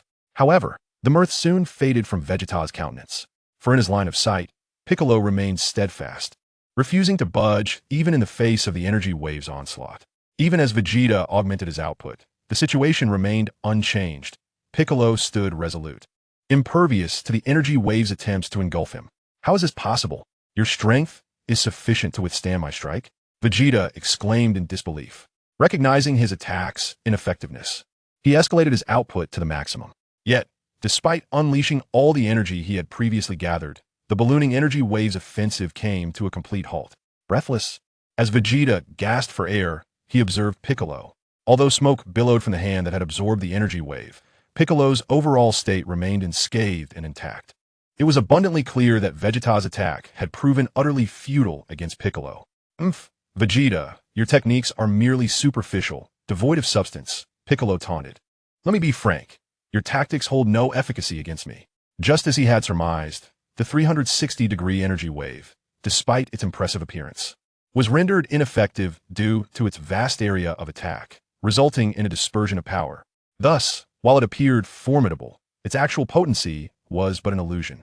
Moreover, Piccolo's combat power was meticulously controlled at 150,000, whereas Vegeta's stood at a mere 90,000. He sought to withstand this paper tiger-like onslaught with relative ease. Yet, how infuriating! He never anticipated that your strength would surpass my expectations. In the face of Piccolo's taunts, Vegeta could only grit his teeth in frustration. In truth, Vegeta was not foolish. He understood that such tactics would dilute and weaken his power. However, despite knowing this truth, he employed such a strategy because, in his previous estimations, he believed his strength far exceeded that of Piccolo's. Even if his wide-area attacks dispersed his power, he assumed that a strike on Piccolo would surely be sufficient to overwhelm him. He did not foresee that his opponent would so effortlessly repel his assault. It can only be said that not only in speed, but also in strength, Piccolo was far more formidable than he had imagined. How infuriating! Vegeta was deeply vexed. Feeling utterly incapable of overcoming Piccolo, concentrated attacks failed to land on him, while broad, indiscriminate strikes, though capable of hitting Piccolo, lacked the potency to pose any real threat due to their diluted force. Roar! Suddenly, the great ape Vegeta opened his massive maw and unleashed a colossal energy wave aimed directly at Piccolo. Whoosh! Naturally, Piccolo sidestepped with ease. Roar! After a missed attempt, Vegeta continued to unleash energy blasts from his mouth. Whoosh! Once again, Piccolo evaded effortlessly. Roar, roar, roar! Vegeta repeatedly fired his great ape cannon. fully aware that such attacks could not possibly hit Piccolo. Yet, in his rage and humiliation, he chose to keep firing. Whoosh, whoosh, whoosh. Piccolo, however, continued to evade with remarkable agility. How infuriating. If only you could be struck once, it would be over. Vegeta clenched his teeth in frustration. Although his previous wide-area energy wave had been blocked by Piccolo, he still believed he undoubtedly surpassed Piccolo in terms of strength. He was convinced that if his non-dispersed energy wave could hit Piccolo, it would inflict considerable damage, perhaps even defeat him in a single blow. Roar! Vegeta unleashed another great ape cannon. Oh, this time I shall not evade. I am eager to see how your attack can bring about my downfall. This time, Piccolo did not evade as before. Instead, he swung a fist directly at the oncoming great ape cannon. He sought to demonstrate to Vegeta that even without dispersing his power, his attack would still prove ineffective. Bang! The colossal ape cannon was effortlessly deflected by Piccolo. A thunderous explosion resonated in the distance, unleashing tremendous destruction that shook the very ground beneath. How could this be possible? You managed to repel my colossal ape cannon. Vegeta, witnessing this scene, was utterly astonished. This time, not only had the opponent chosen not to evade, but he had also redirected the attack. Although the colossal ape cannons were launched with a casual demeanor, their combat power remained a genuine 90,000 without any embellishment. As Vegeta pondered this, Piccolo, who had previously only evaded or defended against attacks, suddenly surged forward, actively charging at Vegeta. Indeed, after such prolonged play, Piccolo felt it was time to strike back. After all, he had grown weary of mere defense and evasion. It was time for change of pace. In a swift motion, Piccolo appeared before Vegeta. Humph, finally willing to take the initiative? Just what I wanted. With this realization, Vegeta ceased his contemplation and hurled a punch at Piccolo. The latter's proactive engagement was precisely what Vegeta desired. As for the question of how his colossal ape cannon was deflected, it was a matter he temporarily set aside. Facing Vegeta's immense fist, Piccolo resolved to counterattack. No longer adopted his previous evasive tactics. He retaliated with his own fist. Chapter 35. Not only is my speed superior, but my strength also surpasses yours. Boom! The fists of the giant ape Vegeta and Piccolo collided violently. The disparity in their sizes was striking. Vegeta resembled a small mountain, while Piccolo appeared diminutive in comparison. By mere appearance, one would assume that such a direct clash would send Piccolo flying. Yet the reality was quite different. The giant ape Vegeta was forced back, emitting a piercing scream, while Piccolo remained steadfast, exuding an air of ease. In this direct confrontation, it was evident that Piccolo had gained the upper hand. After a considerable exertion, Vegeta finally stabilized his form, which had been continually retreating. His massive ape feet left deep, long grooves in the ground. How infuriating. His expression was one of disbelief, grappling with the harsh truth that he had, against all odds, been bested in strength. The recent clash of fists undeniably resulted in his defeat. The very hand he had used to strike against Piccolo now throbbed with lingering pain. How infuriating it was to realize that he was outmatched in both strength and speed. In comparison to his opponent, did he truly possess no advantages at all? Was he genuinely inferior to him? Despite Vegeta's prior confidence, his inner resolve began to waver. Earlier, when his assaults were continuously evaded by Piccolo, he could have attributed it to his opponent's superior speed. When his broad attacks were thwarted, he could have rationalized it as a consequence of his own power being too dispersed to affect Piccolo effectively. Even when his massive attack was deflected, he managed to convince himself that his strikes had been too reckless. However, now, after such a direct exchange of blows, his defeat could only signify one truth. His adversary's strength was indeed greater. Both in speed and power, Piccolo surpassed him by far. In this moment, Vegeta felt a sense of confusion. He was uncertain whether to feel astonished, enraged, or terrified. Now you understand, don't you? Your opponent is me.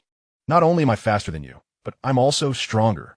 Piccolo taunted, arms crossed, observing the fluctuating expressions on Vegeta's face with a sense of amusement. You dare mock this prince? Such insolence cannot be forgiven.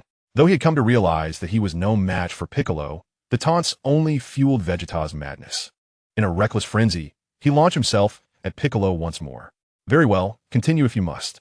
Regardless, you shall never be my equal. Piccolo remained unfazed by Vegeta's frenzy, simply indulging in the fight. Bang, bang, bang. Vegeta unleashed a torrent of attacks, yet they were utterly futile. he remained incapable of overcoming Piccolo. With a swift movement, Piccolo positioned himself behind the towering ape. Thud! He delivered a crushing elbow strike to Vegeta's neck. Vegeta cried out in agony. Almost immediately, Piccolo moved to deliver a powerful uppercut to the chin of the gigantic Saiyan. Ack! The blow caused several of Vegeta's fangs to shatter. Thud! Piccolo struck his abdomen with another relentless punch. The intense pain surged through him, forcing Vegeta to expel a mouthful of blood. At this moment, he found himself utterly powerless against Piccolo, enduring an unrelenting barrage of blows. It's time to bring this battle to a close. With that, Piccolo prepared to finish the confrontation. With a swift motion, Piccolo appeared beside one of the fingers of the great ape. He grasped a finger of Vegeta and, with a deft flick of his wrist, sent the mighty gorilla soaring into the heavens. Extending a hand, he directed his palm toward the airborne giant, unleashing a magical blast. This spell, though potent, was tempered to ensure it would not claim Vegeta's life. It was intended to inflict severe injury without being fatal. At that moment, a disheveled Vegeta had no means of evading the oncoming attack. Soon, with a resounding explosion, the magical force struck Vegeta, enveloping the area in a thick cloud of smoke. As the haze dissipated, the colossal figure of Vegeta plummeted toward the ground. Thud! The great ape crashed onto the earth. After a brief interval, a groan echoed as Vegeta struggled to rise, violently expelling blood from his mouth. Remarkably resilient, this display of fortitude compelled Piccolo to acknowledge Vegeta's tenacity. Although he had deliberately restrained the force of his magical blast to spare Vegeta's life, he had anticipated that the blow would incapacitate him. To his astonishment, Vegeta managed to regain his footing. Yet, even in this moment of resilience, Vegeta was gravely wounded, his energy waning. It seemed improbable that he could muster any further resistance. Have you conceded, Vegeta? Piccolo inquired, advancing toward him. Vegeta remained silent, his gaze fixed on Piccolo with seething rage. It could be said that, had his glare possessed lethal intent, Piccolo would have met his end 100 times over. You still harbor some defiance, it seems, Piccolo remarked with a cold smirk. In an instant, he vanished from sight, reappearing behind the massive Vegeta. Raising his right hand high, he summoned a sharp, golden energy blade that enveloped his palm. With a whoosh, he struck at the base of Vegeta's tail, a maneuver that the nearly incapacitated giant could not counter. With a swift cut, Vegeta's enormous tail was severed.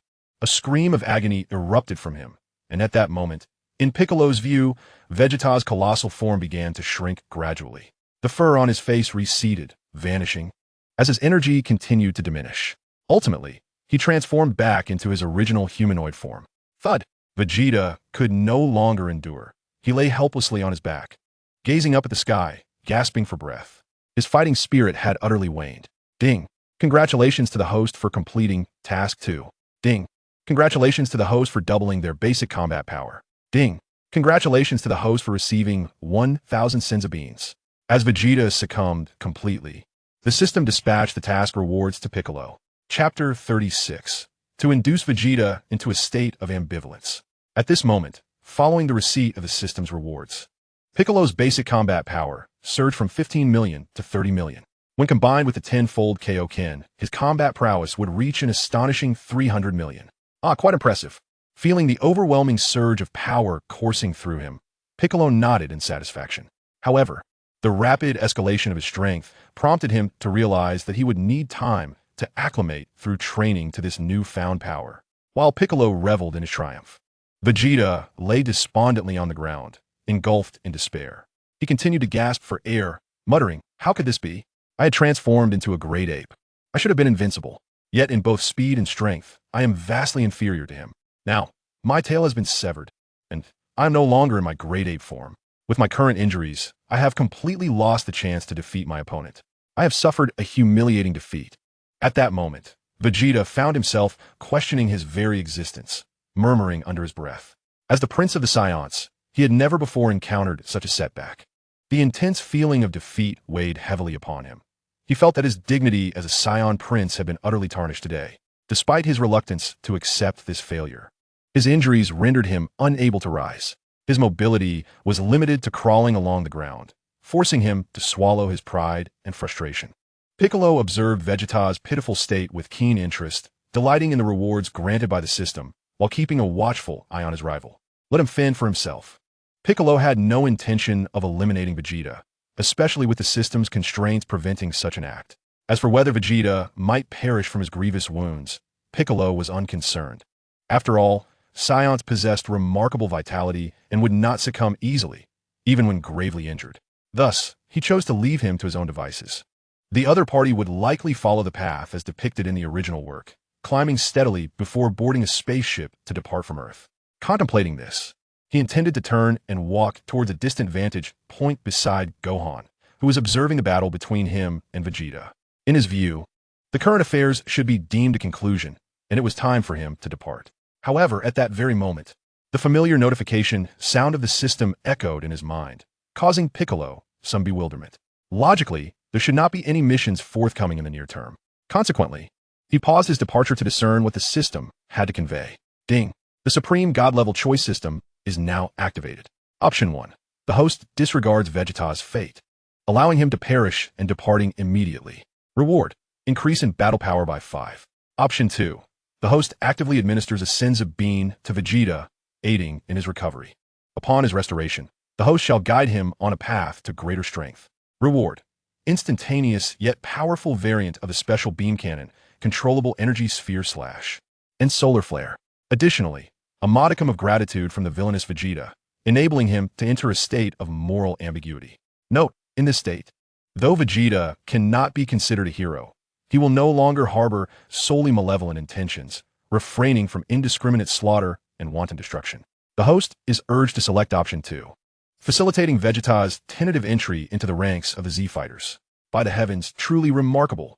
Piccolo mused at the audacity of the system. Previously, it had prohibited him from eliminating Vegeta, and now it brazenly encouraged him to opt for the second choice, compelling him to assist Vegeta, who remained a villain.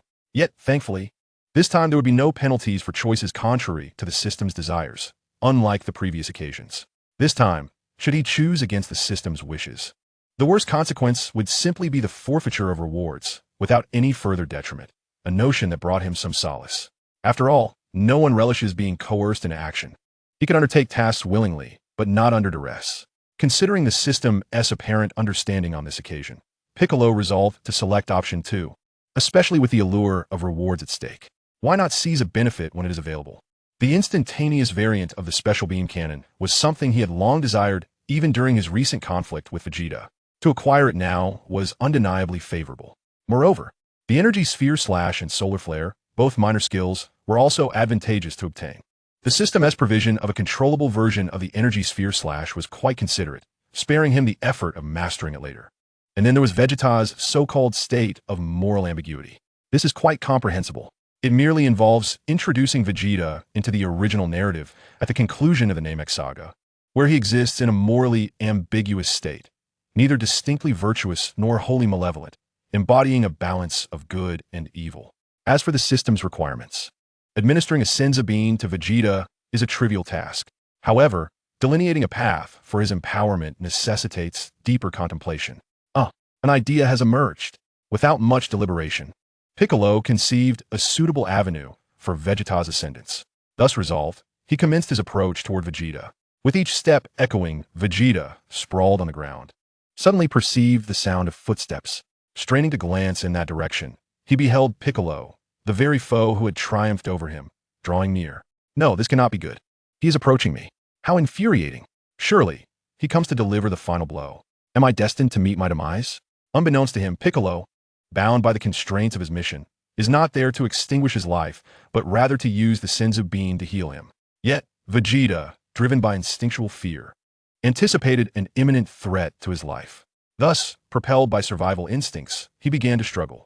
Even cognizant that his opponent could easily extinguish his life as one might crush an ant, he was unwilling to surrender. He fought desperately to mobilize his weary body.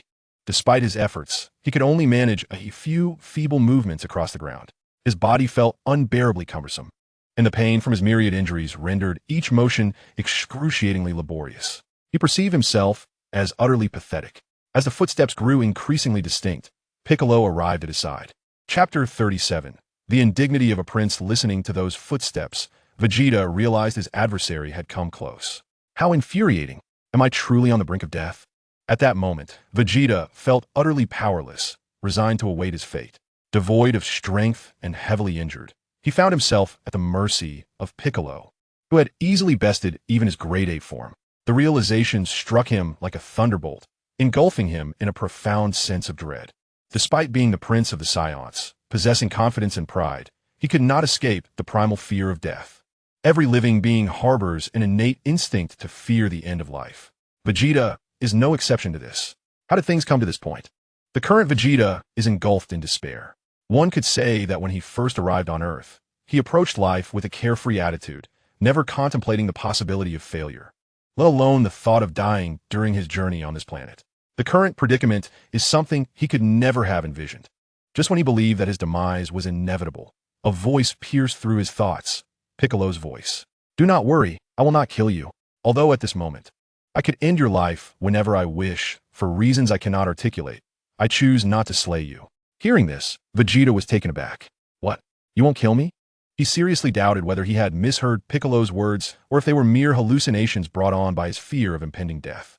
Observing Vegeta's incredulous expression, Piccolo raised his voice. "Rest assured, you have not misheard me. I mean every word. I will not kill you." After a brief pause, he continued, "Moreover, I will not only spare your life, but I shall also heal your wounds." At this point, though Vegeta was certain that he had not imagined Piccolo's statement, he found himself utterly dumbfounded. The mere notion that someone would declare they would spare his life was already absurd enough to lead him to question his own perceptions. Now, to hear that this same individual intended to heal him was simply beyond belief. Suddenly, it seemed that Vegeta grasped something. With clenched teeth, he seethed. You are toying with this prince, aren't you? If you wish to kill me, then do so. Do not think to mock me before I meet my end." Vegeta had come to understand that Piccolo's increasingly implausible assertions were merely a cruel jest aimed at him in his final moments. Did he truly believe that the proud Saiyan prince could be so easily deceived? A warrior may be slain, but he must not be humiliated. At this moment, Vegeta's indignation began to overshadow his earlier fear of death. He would rather face death than be made a fool of. Piccolo, witnessing Vegeta's furious demeanor, felt a sense of helplessness. He recognized that Vegeta's reaction was, in fact, quite normal, given that even he found his previous statements to be absurd and hard to believe. The individuals involved are not merely strangers, they are adversaries. When you vanquish an enemy, proclaiming that you shall spare their life and tend to their wounds, one might reasonably question the sanity of such a declaration. However, the only recourse is to substantiate one's words through tangible actions, for mere rhetoric is of little consequence. Piccolo retrieved a magical bean from his storage space. He had no intention of allowing Vegeta to consume it at his discretion. Instead, he resolved to forcibly insert the bean into Vegeta's mouth. In pursuit of fulfilling his system task, he had to resort to a more forceful approach. Soon enough, a muffled sound escaped Vegeta as Piccolo compelled the bean into him. Vegeta was bewildered by the nature of the substance he had been fed. It seemed akin to a bean. He recalled that Gohan had consumed something similar after his battle with Nappa, something purported to restore vitality. Yet, could it be that his adversary was genuinely benevolent enough to administer such a remedy? Doubt clouded his mind, prompting him to attempt to expel the bean. However, Piccolo was determined to prevent this. With a reluctant swallow, Vegeta ultimately ingested the magical bean. Initially, a sense of panic gripped him. He was at a loss regarding Piccolo's intentions. But soon, he felt a warm surge of energy coursing through his body, akin to the soothing embrace of a hot spring. It was an exquisite sensation. In short order, he noticed that his myriad injuries were mending rapidly, and his physical prowess was restored to its zenith. Except for the tatters of his clothing, his body was whole once more, without a trace of lingering affliction. Have I truly regained my former self? Could it be the result of that peculiar bean he just administered? Vegeta pondered, astonished. In the Frieza Force, they possessed a medical apparatus capable of healing combatants. This device immersed the injured party in a healing liquid, facilitating their recovery. While both methods achieved healing, it was evident that the bean Piccolo had forced upon him was far superior to the healing apparatus, which required a significant duration for recovery. The miraculous bean, in contrast, rendered complete healing within mere seconds. As he marveled at the efficacy of the magical bean, Vegeta also discerned a substantial amplification of strength within his being, surpassing his previous capabilities. He comprehended that the Saiyans' characteristic of significantly enhancing their combat power upon revival from the brink of death was indeed in effect. Feeling the surge of strength coursing through his body, Vegeta could not help but unleash a burst of energy. A brilliant white aura erupted around him, indicating that the sins of Bean had not been wasted and had facilitated a remarkable recovery. Observing the now rejuvenated Vegeta, Piccolo nodded in satisfaction. Next, he merely needed to guide Vegeta along a path to greater strength, thus fulfilling his own system mission. Piccolo's voice, laden with satisfaction, snapped Vegeta out of his furious state. The white aura dissipated, and he regarded Piccolo with a gaze filled with bewilderment. Chapter 38. Piccolo. My combat power is merely in the hundreds of thousands. Although Vegeta had previously suspected that the other's assurances of sparing his life and providing treatment were mere taunts, the tangible actions taken by Piccolo clarified that there was no mockery involved. Surely, he would not squander such a precious being simply to amuse himself at Vegeta's expense. Indeed, from Vegeta's perspective, the Senzu Bean was an extraordinarily rare treasure, as he remained oblivious to the fact that Piccolo possessed thousands of them bestowed by the system. However, despite grasping the truth behind Piccolo's words, Vegeta's inner confusion only deepened. Why would you? He questioned Piccolo, perplexed. The reason for my actions lies in some unarticulated motives, Piccolo replied, unable to elucidate the matter to Vegeta. After all, he could hardly disclose that his choice was dictated by the need to complete a system task. Even if he did, Vegeta would undoubtedly dismiss it as another form of mockery. Engaging in such thankless endeavors was not Piccolo's intention. Unarticulated motives only served to heighten Vegeta's confusion. Yes. Thus, even if you persist in your inquiries, I shall remain silent. I have acted as I have, Piccolo continued. If you choose not to divulge, so be it. Seeing that Piccolo was unwilling to clarify, Vegeta relinquished his pursuit of answers. Nevertheless, he quickly added, although I remain in the dark regarding your reasons for sparing and healing me, do not presume that your actions will inspire gratitude within me. One day, I shall vanquish you, not just you, but also your disciple Gohan and the yet unseen Kakarot. I shall see them all beneath my feet. You will come to regret your decision to spare me today. As he spoke, Vegeta's fists were clenched tightly, his tone brimming with arrogance. As for Vegeta's arrogant tone and the harsh words he unleashed, Piccolo remained utterly indifferent. He merely chuckled lightly, responding with a tone laced with sarcasm. Oh, I find myself rather looking forward to it. What I fear is that you might not be able to deliver. He thought to himself, what a joke. I am a person of the system. How could someone like you, who is still beneath me, ever hope to surpass me? Dream on. In response to Piccolo's mockery, Vegeta simply let out a cold snort. If he could, he would be eager to engage in battle right then and there, to erase the humiliation this trip to Earth had inflicted upon him. However, Vegeta was fully aware that, despite his significant power boost from near-death revival, he still stood no chance against Piccolo. After all, Piccolo's previous triumph over his great ape form had made Vegeta acutely aware of his formidable strength. It is worth mentioning that after his near-death revival, Vegeta not only experienced a considerable enhancement in strength, but akin to the original narrative. He had also mastered the technique of sensing energy. Nonetheless, since Piccolo had concealed most of his energy immediately after their battle, Vegeta, despite his newfound ability to sense power levels, was still unable to discern Piccolo's true strength. Thus, he could only gauge Piccolo's prowess based on their prior confrontation during his great ape transformation. Since you have chosen not to kill me, I shall take my leave aboard my spaceship. I trust you won't regret this decision. With that, Vegeta prepared to turn away, eager to depart from Earth and find a way to further enhance his strength, so that he could one day return and reclaim his dignity from these individuals. Wait, do not leave just yet. Piccolo quickly interjected, realizing that he still had half of his system mission to complete and could not allow Vegeta to depart so easily. What? Are you suddenly worried that I might seek revenge after growing stronger, and thus you have reconsidered your intention to kill me? Vegeta had turned halfway around and, upon hearing Piccolo's interruption, reluctantly glanced back at him. He couldn't help but suspect that his previous remarks had provoked Piccolo, prompting the latter to reconsider his stance. Do not be concerned, I have not changed my mind about killing you. I simply have more to say, Piccolo replied. What? Vegeta asked, perplexed. He could not fathom what Piccolo could possibly wish to convey without the intention of ending his life. However, he had no choice but to listen, temporarily setting aside his desire to leave. After all, given Piccolo's superior strength, if he were intent on preventing Vegeta's departure or had indeed changed his mind about killing him, there would be no means for Vegeta to resist. Upon seeing Vegeta come to a halt, Piccolo continued, Vegeta, what do you think of my strength? Vegeta, slightly perplexed, did not understand why his companion suddenly posed such a question. Nevertheless, he responded, "Your strength is undoubtedly formidable, at least for now, significantly surpassing my own. And how strong do you believe my true power to be?"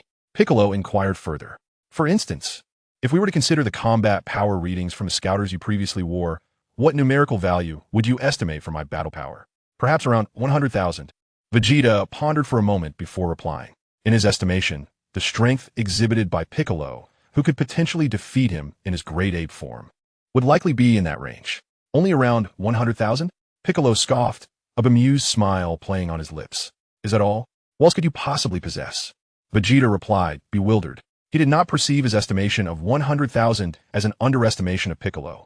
In fact, he remained perplexed as to how such a remarkable individual could emerge from a relatively insignificant planet like Earth. Piccolo's power was already sufficient to contend with the captain of the Ginyu Force. And who was Ginyu? He was the second in command of Frieza's army, second only to Frieza himself. Thus, in Vegeta's eyes, a battle power of 100,000, which could rival that of Captain Ginyu, could hardly be considered an underestimation. "Vegeta, although your scouter is long since broken, you must have learned to sense energy by now," Piccolo asked. Though he was already aware from the original story that Vegeta had indeed mastered the ability to sense energy after his near-death revival, he feigned ignorance to avoid appearing overly curious. "Ah," Vegeta exclaimed, taken aback by Piccolo's knowledge of his circumstances. However, he felt no need for concealment and replied candidly, "Yes." "Very well. In a moment, I shall demonstrate an even greater level of strength for you to behold. Prepare to sense the energy of my forthcoming display."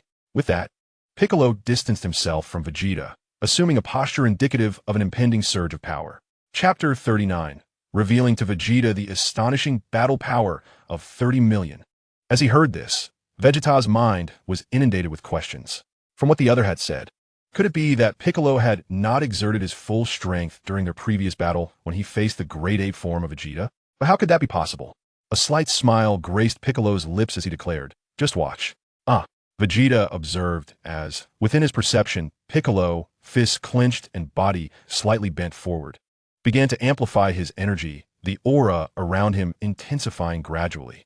As Piccolo began to emanate a white aura, the surrounding environment was swept by a fierce wind. The intensity of the white aura surged, and the winds grew increasingly violent. Observing this, Vegeta maintained a semblance of composure. In his perception, although Piccolo's energy was escalating, its strength remained within the realm of his understanding. While Piccolo had surpassed him in power, it was not enough to elicit astonishment. Yet, Vegeta's calm demeanor seemed to be anticipated by Piccolo, who promptly responded. In an instant, Piccolo dramatically intensified his white aura, causing a surge in energy that far exceeded previous levels. The white aura blazed more fiercely, conjuring a devastating storm that swept across a 100-mile radius. Vegeta could no longer remain composed. Shock overtook his features. At that moment, Piccolo's energy had transcended the limits of Vegeta's comprehension, entering a realm of power he could not fathom. Nevertheless, Piccolo's energy continued to rise, undeterred by Vegeta's astonishment. The destructive storm wrought by the white aura lifted every fragment of debris from the ground, as if swept away by a tempest. The earth beneath Piccolo trembled violently, crumbling as fissures radiated outward from his position. Vegeta found himself compelled to bend forward, bracing his hands before him to withstand the surging waves of energy. Yet, as the intensity of the aftermath escalated, he realized that despite his efforts to counter the onslaught, he was becoming increasingly unstable, as if he might be toppled by the sheer force at any moment. He could feel Piccolo's overwhelming might, which was suffocating in its sheer presence. Finally, Piccolo unveiled his formidable base power, exceeding 30 million. The white aura surrounding him flickered with an intensity that seemed capable of rending the heavens asunder. Above, the sky was devoid of clouds, and the fierce storm obliterated the clouds across a vast expanse. The entire surface of the earth trembled, echoing the tumult of mountains and seas, as the very fabric of the atmosphere shifted dramatically. At this moment, Vegeta found himself unable to withstand the overwhelming aura emanating from Piccolo, causing him to stumble and fall to the ground. How infuriating! He had never anticipated that merely the intensity of Piccolo's presence could render him incapable of standing. It was evident that Piccolo's formidable power had far surpassed his imagination, an extraordinary strength truly awe-inspiring. After a while, sensing that he had sufficiently showcased his might, Piccolo withdrew from his explosive state and reined in his energy. With a light chuckle, he turned to Vegeta and inquired, "So, do you still believe my battle power is merely in the hundreds of thousands?" Vegeta was left astounded at a loss for words. In the past, he had regarded Frieza as unfathomable. Now, without a doubt, he had to add Piccolo's name to that list of incomprehensible strength. As for who was stronger between Frieza and Piccolo, his current cognitive abilities were insufficient to discern. However, he did realize how ludicrous his previous assessment of Piccolo's battle power being in the hundreds of thousands truly was. As for Captain Jinyu, his strength barely reached that mark. He was hardly worthy to even carry Piccolo's shoes. Do you wish to know why my strength is so formidable? And do you desire to grow stronger? If so, I can share with you a method of training, Piccolo said, having sensed that the moment was ripe to guide Vegeta toward the path of enhancement. Vegeta, of course, yearned for strength. The humiliating defeat he had previously suffered, along with the battle power Piccolo had just demonstrated, ignited an insatiable desire within him to become stronger than ever before. Especially the memory of his earlier defeat. Although Piccolo had spared his life and even healed him, the feeling of being at the mercy of another, with his life hanging in the balance, was utterly unbearable. Having felt this way beside Frieza was one thing, but to experience it again on Earth was intolerable. He simply could not endure the sensation of being like a fish on a chopping board, subject to the whims of another. If there's a way to grow stronger, I would certainly want to, but will you genuinely be so benevolent as to share it with me? Although Vegeta was fervently eager to gain strength, he still harbored doubts about Piccolo's intentions. After all, why would Piccolo share any effective training methods with him? Seeing the skepticism in Vegeta's demeanor, Piccolo decided to be straightforward. Before I reached my current level of power, I underwent rigorous training using a gravity chamber with significantly increased gravity. It is an exceedingly effective and beneficial method of training. As long as one continually adapts to higher multiples of gravity through rigorous training, the strength of the practitioner will flourish at an extraordinary pace. Therefore, if you desire to grow stronger, I implore you to follow my example and utilize a high gravity chamber for your training. Although I cannot guarantee that this method will elevate your power to my level, it will undoubtedly propel your abilities to new heights. Of course, Piccolo will not disclose this to Vegeta. In addition to training in a chamber with high gravity, he also has the benefit of a system to enhance his strength, an advantage that Vegeta can never replicate. After hearing this, Vegeta fell into deep contemplation. Suddenly, it seemed he had an epiphany, and he regarded Piccolo with a tone of skepticism. While I do not entirely doubt the efficacy of your training method, I find it difficult to believe it is as beneficial as you claim. Chapter 40, Piccolo. If you wish to grow stronger, go to West City and seek Bulma. Vegeta paused before continuing. Allow me to clarify. Before the destruction of planet Vegeta, most of us Saiyans live there. The gravity of planet Vegeta was 10 times that of Earth. Despite the fact that many Saiyans living under such intense gravity possessed battle powers in the thousands, some even reaching tens of thousands, they were far from attaining your level of strength, let alone that of this prince. Thus, while I do not deny the effectiveness of your training method, I'm skeptical that it is as miraculous as you suggest. In Vegeta's current understanding, 10 times Earth's gravity is already considered exceedingly high. Therefore, he surmised that the high gravity training mentioned by Piccolo was merely around that same tenfold. Consequently, he harbored doubts about Piccolo's assertions. However, Piccolo remained unperturbed by his skepticism. With a slow smile, he inquired, "Do you truly believe that 10 times Earth's gravity is remarkably high?" Vegeta retorted instantly, baffled by Piccolo's question. Given his understanding of high gravity, he could not fathom why Piccolo would ask such a thing. It seems I did not articulate my thoughts clearly, leading to your misunderstanding of what I mean by high gravity training. To be straightforward, the high gravity you perceive as tenfold is, to me, merely a trivial increment. My previous experiences with high gravity training far exceeded that paltry measure. I have endured training with gravity reaching hundreds, even thousands of times that of Earth.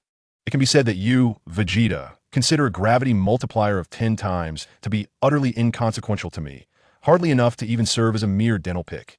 It is precisely by harnessing the kind of gravity multiplier, one which you cannot even begin to fathom, that I have trained to attain my current formidable strength.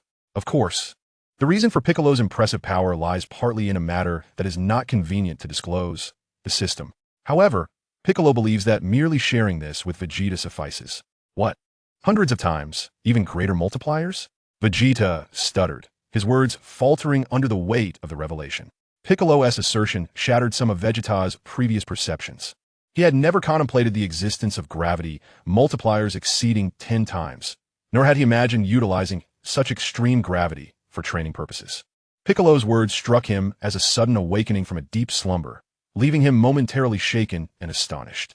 Often, this is the nature of humanity. Their modes of thinking are inherently limited. In such instances, it is essential for someone to provide insight and awaken them.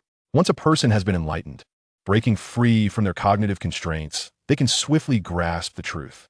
For instance, had Vegeta not observed Goku's remarkable strength gained from training under 100 times gravity, he might never have conceived of employing a 300 times gravity chamber for his own training. As the barriers of his limited thinking crumbled, coupled with witnessing Piccolo's immense power firsthand, Vegeta became utterly convinced of the efficacy of the training methods proposed by Piccolo. Yet, before long, Vegeta posed a new question. While I have accepted your words and recognized the value of your training methods, what about the training environment? Without a facility capable of accommodating this gravity training, your advice would be in vain. Do you expect me to utilize the high multiplication gravity chamber you once used? Vegeta inquired, perplexed. Although the Frisia Force to which he belonged possessed a civilization far more advanced than Earth, it lacked the equipment necessary for extreme gravity training. However, Piccolo, who had already formulated a plan in his mind, was prepared to respond to Vegeta's inquiry. While he could not allow Vegeta to train in the gravity chamber he had once wished for from the Dragon Purunga on Namek, he had other alternatives. The gravity chamber I have previously used, I cannot permit you to access, as I have my own plans, Piccolo thought, withholding his intentions for Vegeta. He intends to send the father-son duo of Son Wukong and Son Gohan to his gravity chamber, which boasts a maximum multiplier of 3,000 times for their training. However, I possess a method that allows you to utilize a different gravity chamber, Piccolo chuckled. What method? Vegeta inquired eagerly, sensing that Piccolo could resolve the dilemma. Piccolo, unfazed, continued. On this planet Earth, there exists a grand city named West City. Within this city resides a woman named Bulma, the heiress of a corporation known as Capsule Corporation. Incidentally, the headquarters of Capsule Corporation is also situated in West City. At this point, Vegeta could not help but interrupt. Hey, what does a woman have to do with the gravity chamber? Get to the point. He was perplexed as to why Piccolo had diverted the conversation towards a woman. Piccolo remained unperturbed by his interruption. Do not rush. Allow me to finish. The woman named Bulma is indeed relevant to the gravity chamber you wish to utilize next. Do not underestimate her simply because she is a woman. She is an extraordinary genius scientist, her talents and technological prowess rivaling, if not surpassing, those of the alien scientists you have encountered in the universe. In fact, she may far exceed them.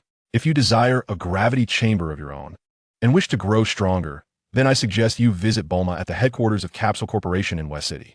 With her capabilities, she will certainly be able to create a high multiplier gravity training chamber to your satisfaction.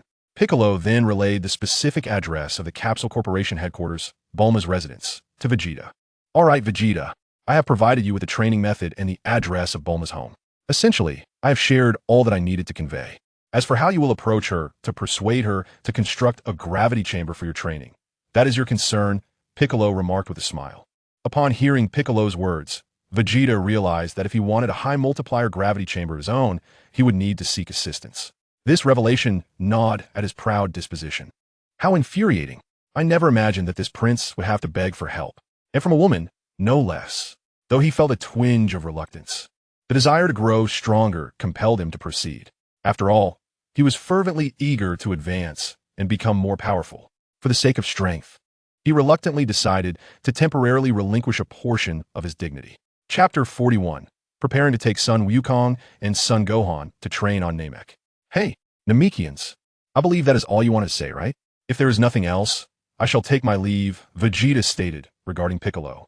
Having been shown a path to strength by Piccolo, he was eager to depart. He wished to quickly find Bulma and enhance his power. Well, that's all I have to say, Piccolo replied with a light chuckle. Indeed, he had little left to convey to Vegeta. At that moment, a notification from the system echoed in his mind. Ding. Congratulations to the host for completing Task 2. Ding. Congratulations to the host for acquiring the skill, Instantaneous Magic Attack. Ding. Congratulations to the host for acquiring the skills, controllable energy sphere, and solar fist. Ding. The host is informed that Vegeta has officially entered a state of both righteousness and wickedness. Piccolo nodded inwardly, relieved to have completed the system task. I will defeat you one day. I'm certain of it. After all, I am the noble prince of the Saiyans, while you are merely a lowly Namekian, Vegeta declared, casting a final glance at Piccolo before soaring into the sky, heading towards West City on Earth. Truly, Vegeta, the proud character from Dragon Ball, could not leave without uttering a bold statement. Watching Vegeta's rapidly vanishing figure in the sky, Piccolo could not help but smirk. He was not concerned that Vegeta would resort to violence upon reaching Bulma. After all, in the original story of Dragon Ball, Vegeta and Bulma would eventually become a couple. Now, with Piccolo's influence, their meeting was merely occurring ahead of schedule. There should be no issues. Moreover, with the system support, Vegeta had already transitioned into the duality of righteousness and wickedness, thus posing no further threat to Earth. After all was said and done, Piccolo called out to Gohan in the distance. Gohan, you may come over now. All right, Uncle Piccolo. Gohan replied, hastily approaching.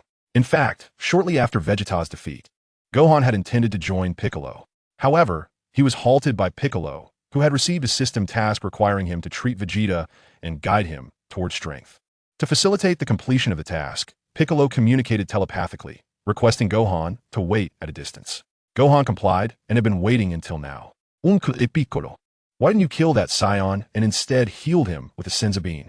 What did you say to him, and why did you reveal your power? Gohan inquired with curiosity.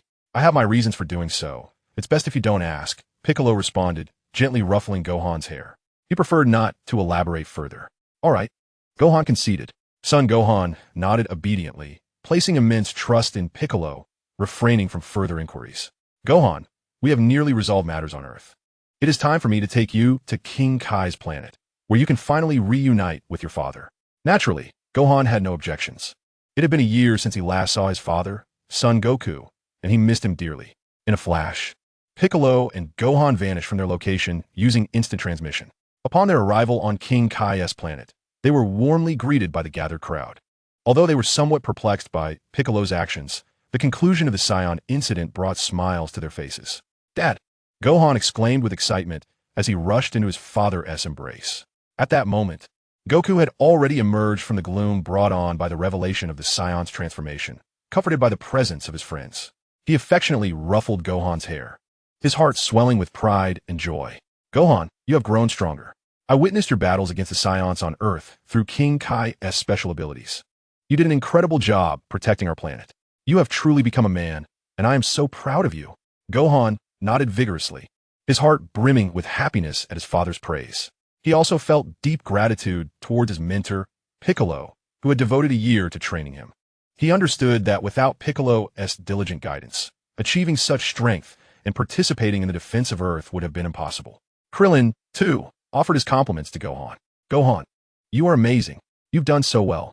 Each friend chimed in with their own accolades, showering Gohan with praise. Piccolo observed this heartwarming scene, feeling a sense of accomplishment. It was undeniable that Gohan was a remarkable achievement birthed from his tutelage. Witnessing others commend Gohan filled him with joy. Perhaps this was the essence of a father's pride. After some time, Piccolo felt it was appropriate to allow their reunion to settle. He approached Goku, who had released Gohan from his embrace. Goku, while the Saiyan invasion of Earth has concluded, I believe that the journey of training should never cease. Therefore, I plan to take Gohan to a new location for further training. Goku paused, then inquired, will we be training? Piccolo replied, we will be training on my home planet, Namek. There, I possess a training room capable of generating gravity up to 3,000 times that of Earth. I am preparing to take Gohan with me for training. In order for him to continue growing stronger, I hope you will not oppose this. Moreover, I suggest that you accompany us as well. Both you and your son should join me on Namek for your training. Piccolo paused for a moment before continuing. Goku, although your current strength pales in comparison to mine, remaining on King Kai's planet or returning to Earth for training at this stage would likely yield little benefit. Therefore, if you wish to grow stronger, it would be wise to heed my advice. Gohan, who was listening to the conversation between Piccolo and his father, felt a surge of excitement at Piccolo's words. According to Piccolo, as long as his father, Goku, agreed, Gohan could train alongside his father and his master, Piccolo, to become more powerful. With enthusiasm radiating from him, he exclaimed to Goku, Dad, please agree to let me continue training with Uncle Piccolo. I also hope you will accept Uncle Piccolo's suggestion and join us in this endeavor. Gohan's gaze towards his father was filled with fervent anticipation. Chapter 42. The Impatient Goku Craving Battle. After hearing the words of Piccolo and his son, Goku, who was fervently obsessed with becoming stronger, hesitated for merely a fraction of a second before responding, "Very well. Let us train together, the three of us." In truth, Goku harbored some concerns regarding his wife, Chi-Chi, Gohan's mother. Yet, in his pursuit of strength, he set those worries aside. "Hooray!" Gohan exclaimed joyfully, leaping from the ground at his father's affirmation. "Goku, since you have agreed, if there are no further matters to discuss, we can set off immediately." After gaining Goku's consent, Piccolo stated. In fact, even if Goku had disagreed, Piccolo would have taken Gohan to Namek for training, perhaps leaving Goku behind. As Krillin and the others observed Piccolo and the father-son duo preparing to depart from King Kai's planet, they had vaguely overheard their earlier conversation. Thus, as they saw Piccolo and the others about to leave, they hurriedly inquired, "Are you going to Namek for training? What about us?" "Well, we do. Can we come along?" To the group as questions, Piccolo replied dismissively, "No, you should stay here on King Kai's planet to continue your training. Given your current strength, there's still ample room for improvement here. Once you have made significant progress, you can return to Earth.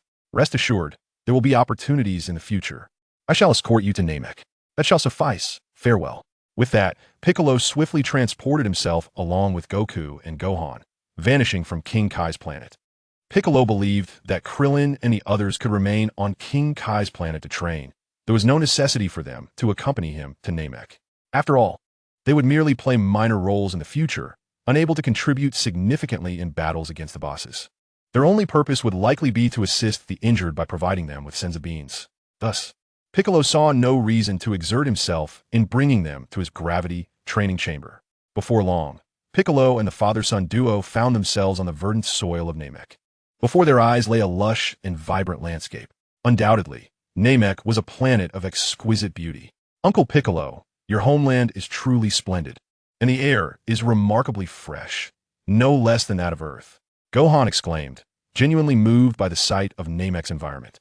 "Indeed, it is quite remarkable," Goku added, his anticipation of training in such a beautiful locale prompting his admiration for Namek's surroundings. In contrast to their awe, Piccolo felt less sentiment. For this was not his first visit. Having lived on Namek for several years in pursuit of training, he had long since acclimated to its environment. "Follow me," Piccolo instructed, leading them to the location of his high multiplication gravity training chamber.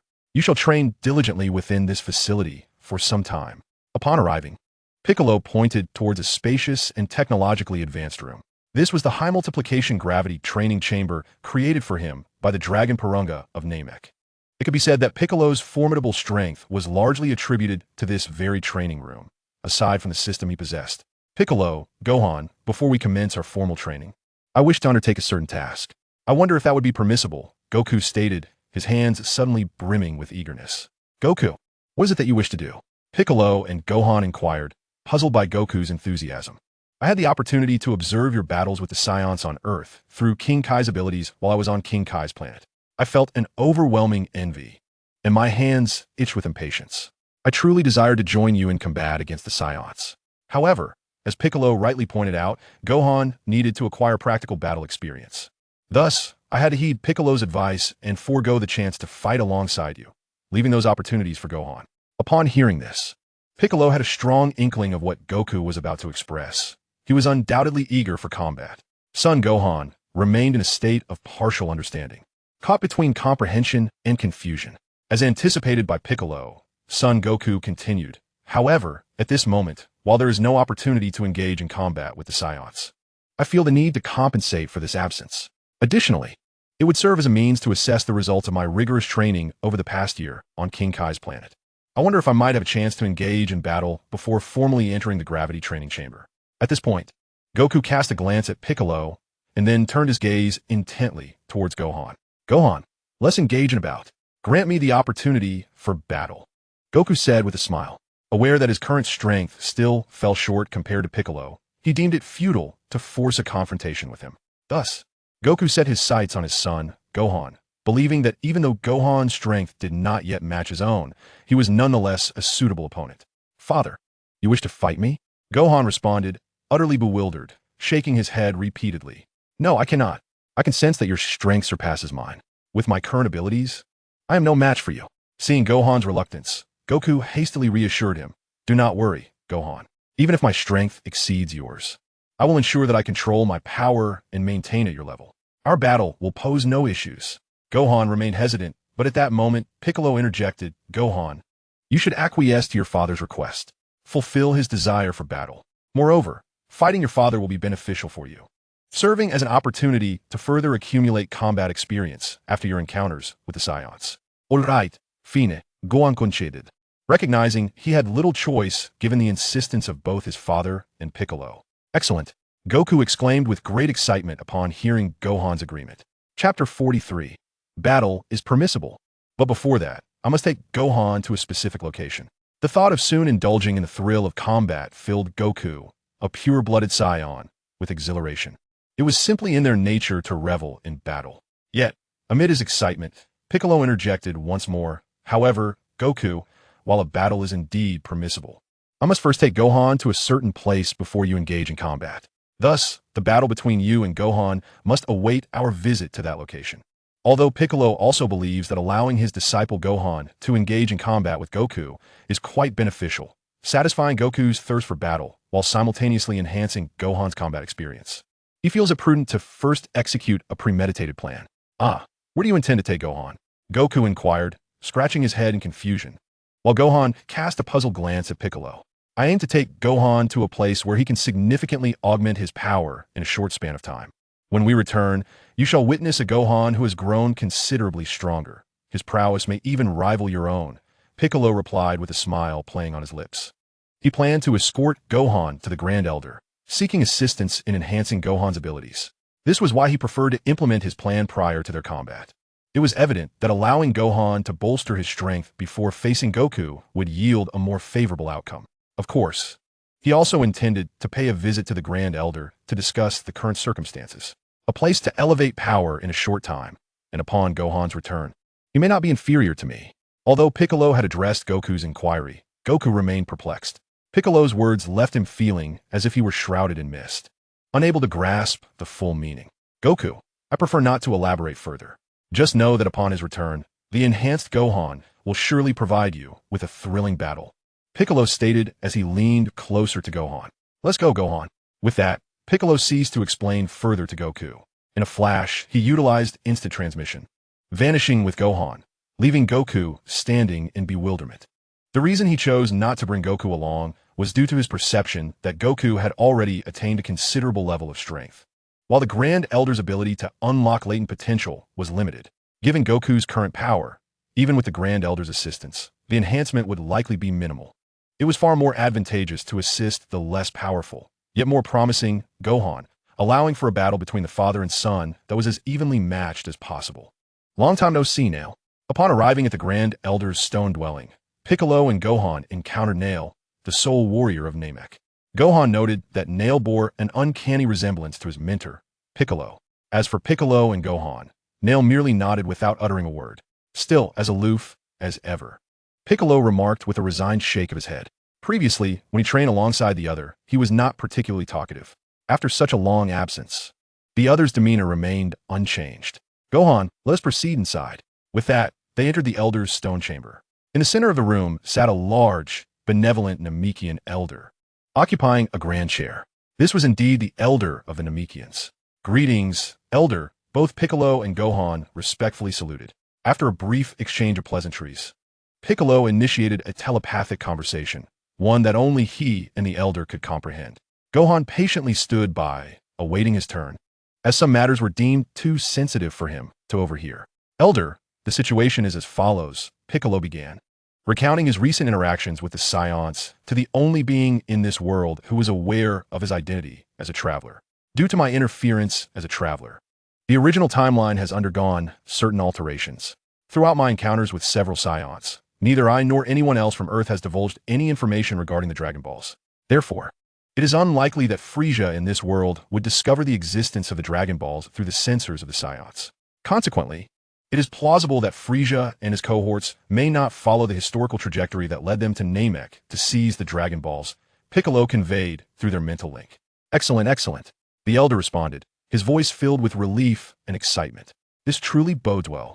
It greatly increases the likelihood that our Namek will evade the fate of destruction that was originally wrought by Frisia. The elder, having glimpsed the memories of Piccolo's travels, was deeply gratified to know that the Namekian people might avoid the path of exile and the necessity to seek refuge on distant planets. Ah, elder, Piccolo reassured him. Rest assured, even if Frisia were to arrive on Namek as history once dictated, as long as I am present, I will ensure that he never obtains the opportunity to annihilate our world.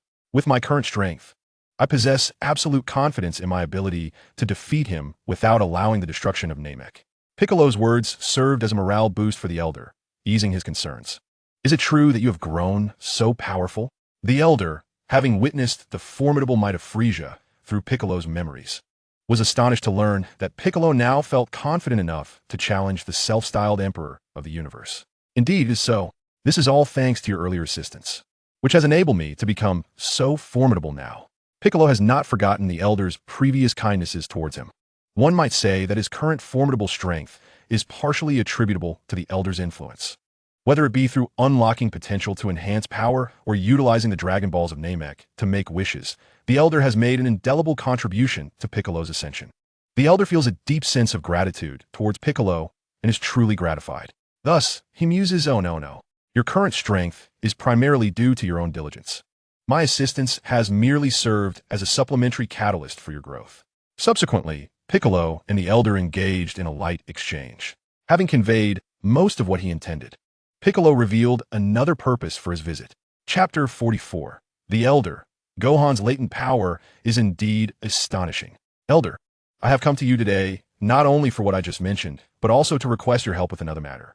In stating this, Piccolo chose to speak aloud, ensuring that Gohan could hear him.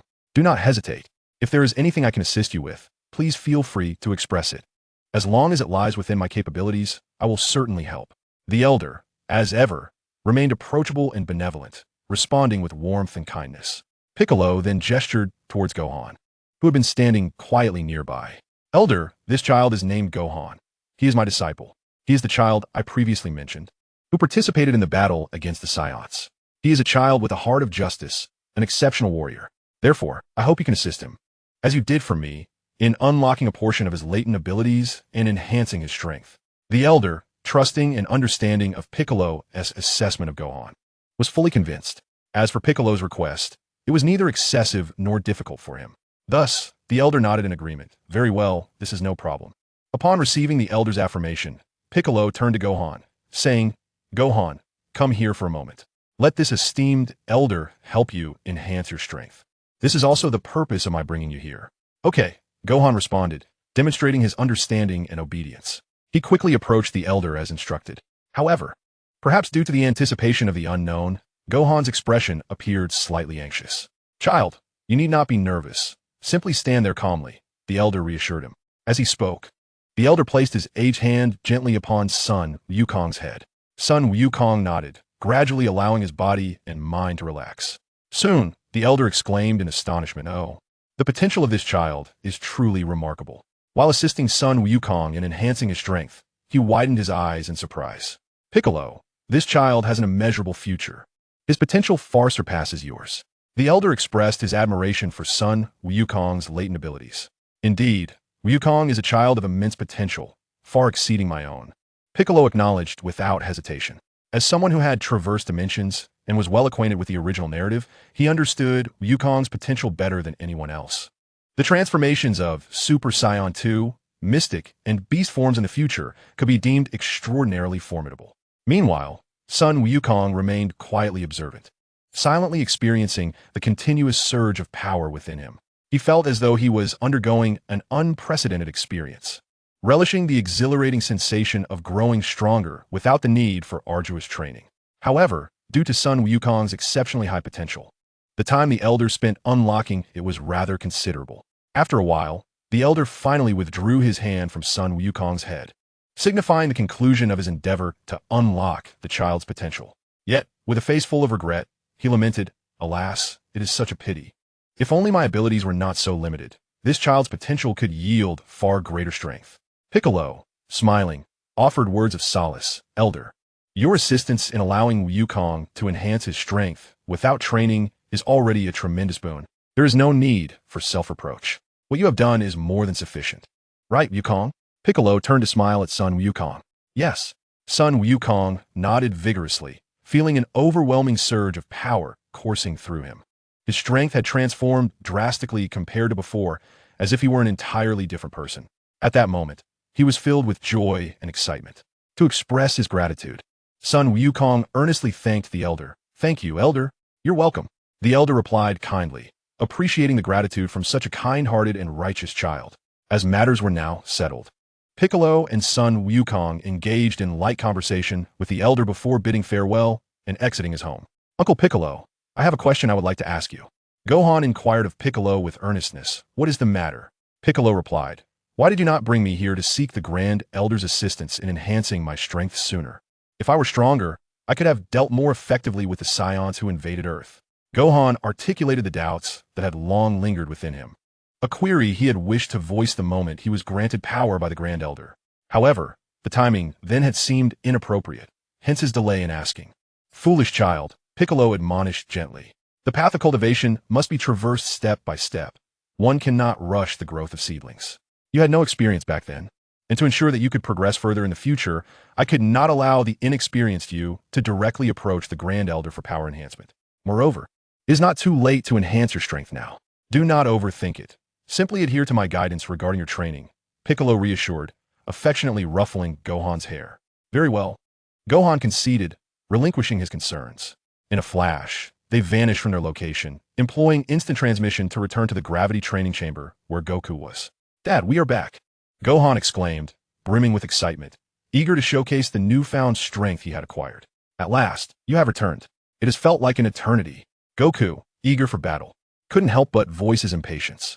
Upon glancing at his son, however, he noticed something amiss. Gohan, you feel entirely different from before. Goku exclaimed in astonishment. It truly seems as if, just as Piccolo stated, you have returned from that place significantly stronger. How remarkable. Dad, Uncle Piccolo took me to meet a wonderful Namekian elder who helped enhance my power, Gohan replied with enthusiasm. Oh, I see, Goku responded, although he still did not fully comprehend the situation. Yet at that moment, he was more interested in the prospect of battle. In any case, it seems the time for our father-son duel has finally arrived. And since you have grown stronger, we can engage in an even more exhilarating fight. Chapter 45, Goku vs. Gohan, a father-son showdown. Indeed, Gohan nodded, equally eager for combat. He too sought to test the strength bestowed upon him by the Grand Elder through practical experience. Goku, Gohan, it is indeed time for your battle to commence. However, the place we currently inhabit houses a gravity training chamber of considerable potency. To prevent it from being damaged by the shockwaves of your battle, I shall escort you to an alternative location for combat, Piccolo declared. Very well. The father and son duo had no objections. As long as they could engage in battle, they were indifferent to the change of scenery. Moreover, it was evident that the gravity chamber would be essential for their subsequent training. Thus, they naturally wished to preserve its integrity. Piccolo, follow me. Swiftly, they were led by Piccolo to a vast and secluded area, devoid of any inhabitants. Even the nearest Namekian village was quite distant. Your battle shall take place here. This location is ideal for combat. Even if your clash becomes quite intense, it should not disturb the lives of others on this planet. With that, Piccolo positioned himself at a vantage point suitable for observation, leaving the battlefield to Goku and his son. Seeing that the preparations were complete, an excited smile appeared on Goku's face as he turned to Gohan. Gohan, I eagerly anticipate an exhilarating fight with you. Without further ado, let us commence. He then clenched his fists, adopting a stance of rising energy. All right, Dad, Gohan responded, equally determined, as he assumed a similar posture to elevate his own energy. Both father and son began to roar in unison, gradually amplifying their energy. Whoosh! Streams of energy surged forth from their bodies, followed by a swift manifestation of white auras enveloping them. Aya! The duo relentlessly escalated their respective energies, and with each surge, the intensity of their white auras became increasingly formidable. Whoosh! The storms of energy, centered around each of them, grew ferociously violent, sweeping away the clouds for miles around. Boom! Simultaneously, the ground beneath them trembled uncontrollably, and the surrounding environment was thrown into disarray, with dust and debris swirling violently. Aya, at last. They've both reached the zenith of their foundational combat power. Whoosh! At this moment, the white auras encasing them were extraordinarily potent and substantial, flickering incessantly. It can be said that, without the use of the Kaioken, both individuals have fully unveiled their utmost strength at this moment. After completing their energy surges, they chose to remain stationary, locking eyes with one another, unwavering in their gaze as they meticulously observed each other. They could palpably sense the formidable aura emanating from one another, and through their mutual awareness of energy, they discerned that the intensity of their respective auras was nearly equal, indistinguishable in strength. After a brief pause, Son Goku was the first to break the silence, a smile gracing his lips as he spoke. Gohan, your energy is quite formidable. If we were to consider only the intensity of your aura, you are now as strong as I am. However, he abruptly reined in his smile, his expression turning serious as he continued. But I wonder if your actual strength can truly match the power you project. Allow me to test your abilities. With that, Son Goku narrowed his eyes and slightly bent his body. Boom! He forcefully stomped his foot against the ground, propelling himself forward with a thunderous rush. The impact created a small crater beneath him, sending dust and debris soaring into the air. In response, Gohan replied earnestly, I will prove to you, Father, that my true strength is indeed as potent as the aura I exhibit. He too crouched down and forcefully kicked off the ground, charging toward his father. Whoosh! The two figures, trailing sonic booms, swiftly closed the distance between them, colliding with a resounding impact. Son Goku drew his fist to his abdomen, gathering his strength, and then unleashed a powerful punch directed at Gohan. In retaliation, Gohan mirrored his father's actions, drawing his own fist back to accumulate energy before launching a strike of his own. Bang! Their immensely powerful fists collided, resulting in a devastating shockwave. The ground beneath them trembled violently, and the nearby mountains shook incessantly. The earth quaked and cascaded, as if a great tempest had erupted. Simultaneously, a fierce gust of wind radiated outward from the point of their collision, lifting debris and dust into the air. This spectacular scene of father and son clashing fists was distinctly observed by Piccolo from a distance. At this moment, the cloak draped upon him rustled fiercely, stirred by the gust created when the fists of Sun Wukong and his son collided. Yet, he remained unfazed. Presently, he was employing the combat power detection function of his system to observe the duo. Beep. Sun Wukong's combat power, 90,000. Beep. Son Gohan's combat power, 90,000. At this juncture, both father and son boasted an astonishing combat power of 90,000 as indicated by Piccolo's system detector. Piccolo comprehended that such power could withstand the maximum multiplier of 10 times the Kaioken. This implied that, without exceeding their own limits, the combined maximum fighting strength of Son Wukong and Son Gohan could reach a formidable 900,000. Although this prowess might seem insignificant to Piccolo himself, as a traveler well-versed in the original Dragon Ball lore, he was acutely aware that within this era of the Dragon Ball universe, their strength could hardly be deemed weak. Chapter 46. Fierce Battle. Both sides unleashed their full power in combat. After all, their combined maximum combat power of 900,000 would undoubtedly rank them among the top 10 formidable entities in the universe during this period. It was only in comparison to his own augmented abilities that they might appear less formidable. As Piccolo pondered these matters, a resounding thud echoed, following their previous exchange. Both combatants clashed fists once more. Like the first strike, this encounter resulted in a stalemate, continuing to wreak havoc upon their surroundings. Thud, thud, thud. They relentlessly exchanged blows, probing each other's strength. Whoosh! Each collision of their fists summoned gusts of wind that swept through the vicinity. Boom! Every impact resonated with tremendous destructive force against the environment. Another punch struck. Sensing that this simple probing had reached its conclusion, both fighters utilized the powerful recoil from their blows to retreat momentarily. Top, top, top. Sun Wukong executed several backflips before stabilizing his stance. Rustle, rustle, rustle. Son Gohan, on the other hand, employed the friction between his feet and the ground to secure his position, leaving deep grooves etched into the earth. Gohan, it appears your true strength is as formidable as the aura you project. This is splendid. With this, we can engage in this battle without holding back any longer. It shall undoubtedly be a thrilling combat. Sun Wukong was filled with exhilaration at this prospect. After all, engaging in a battle that he envisions as ideal is precisely what he yearns for the most. The Kaioken multiplied tenfold. Thus, with no desire to hold back any of his strength, he unleashed his utmost limit, the tenfold Kaioken. In an instant, the aura enveloping his body intensified dramatically, transforming from its original white hue to a vivid crimson. The heavens trembled and the earth quaked. Mountains echoed and seas roared.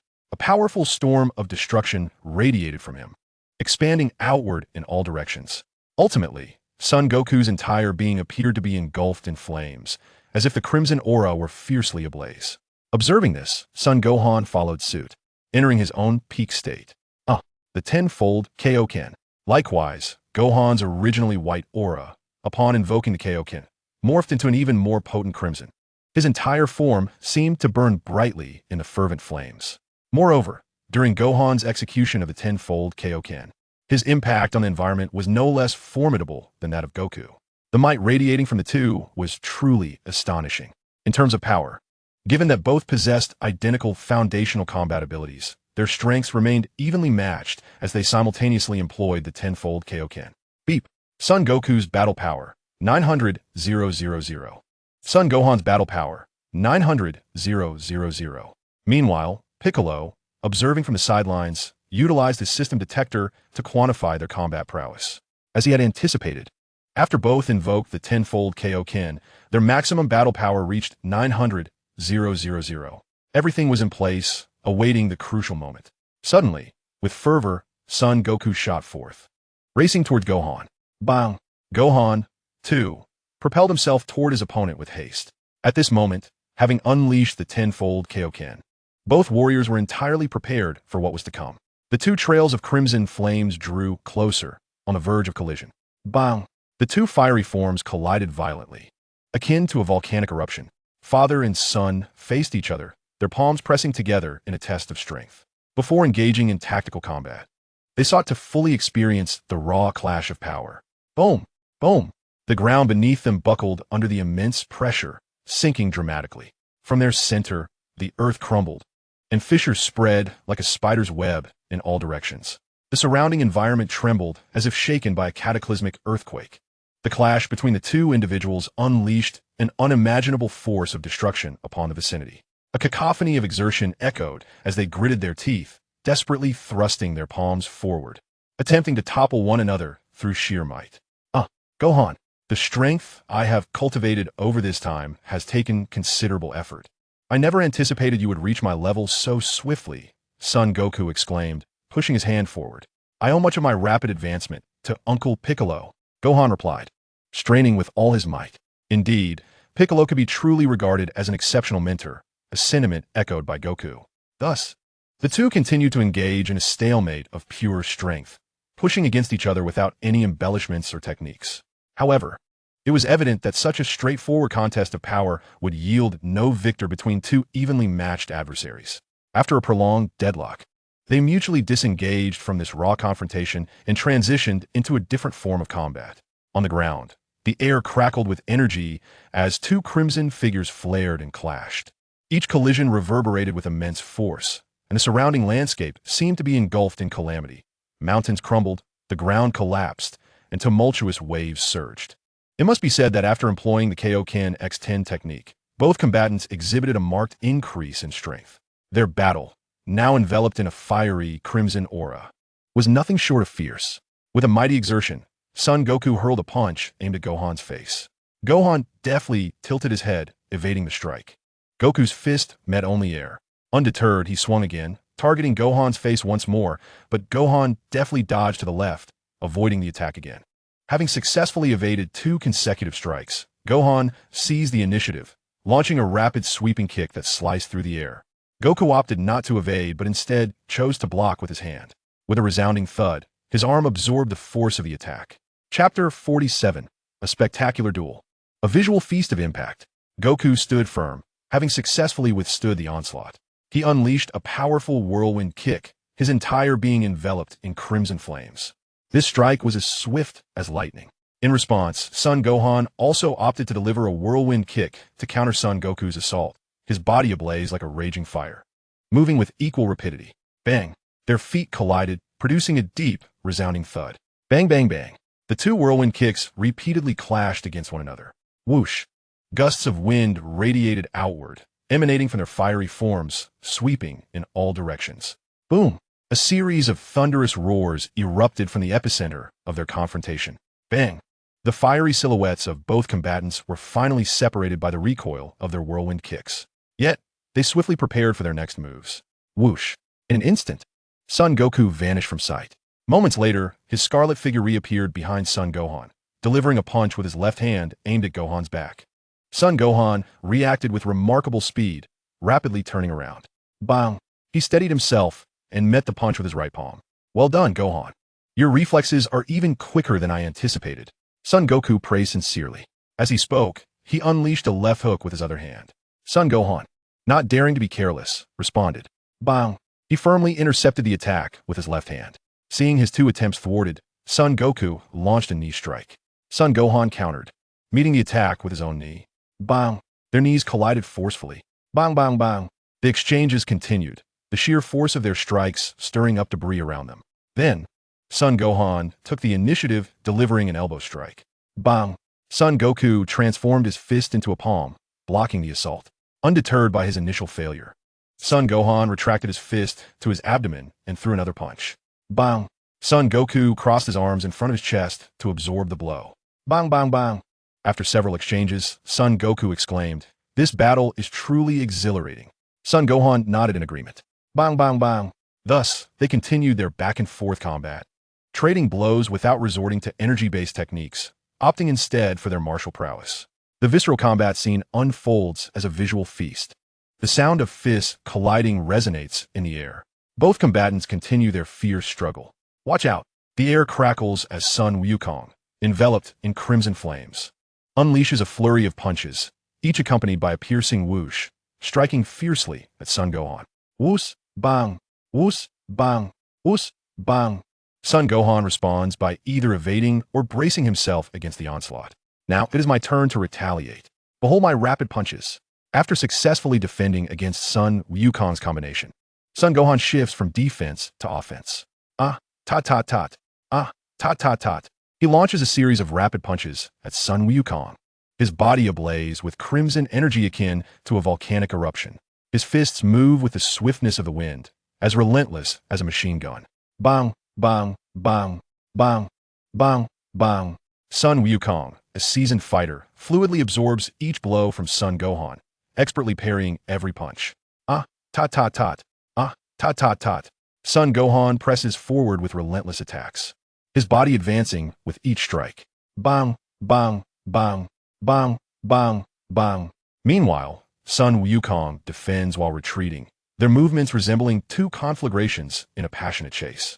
Eventually, after a prolonged skirmish, the experienced master, Sun Wukong, detects a slight opening in Son Gohan's defenses. He observes that while Son Gohan is fervently executing his rapid punches, he has become somewhat lax in guarding his lower body.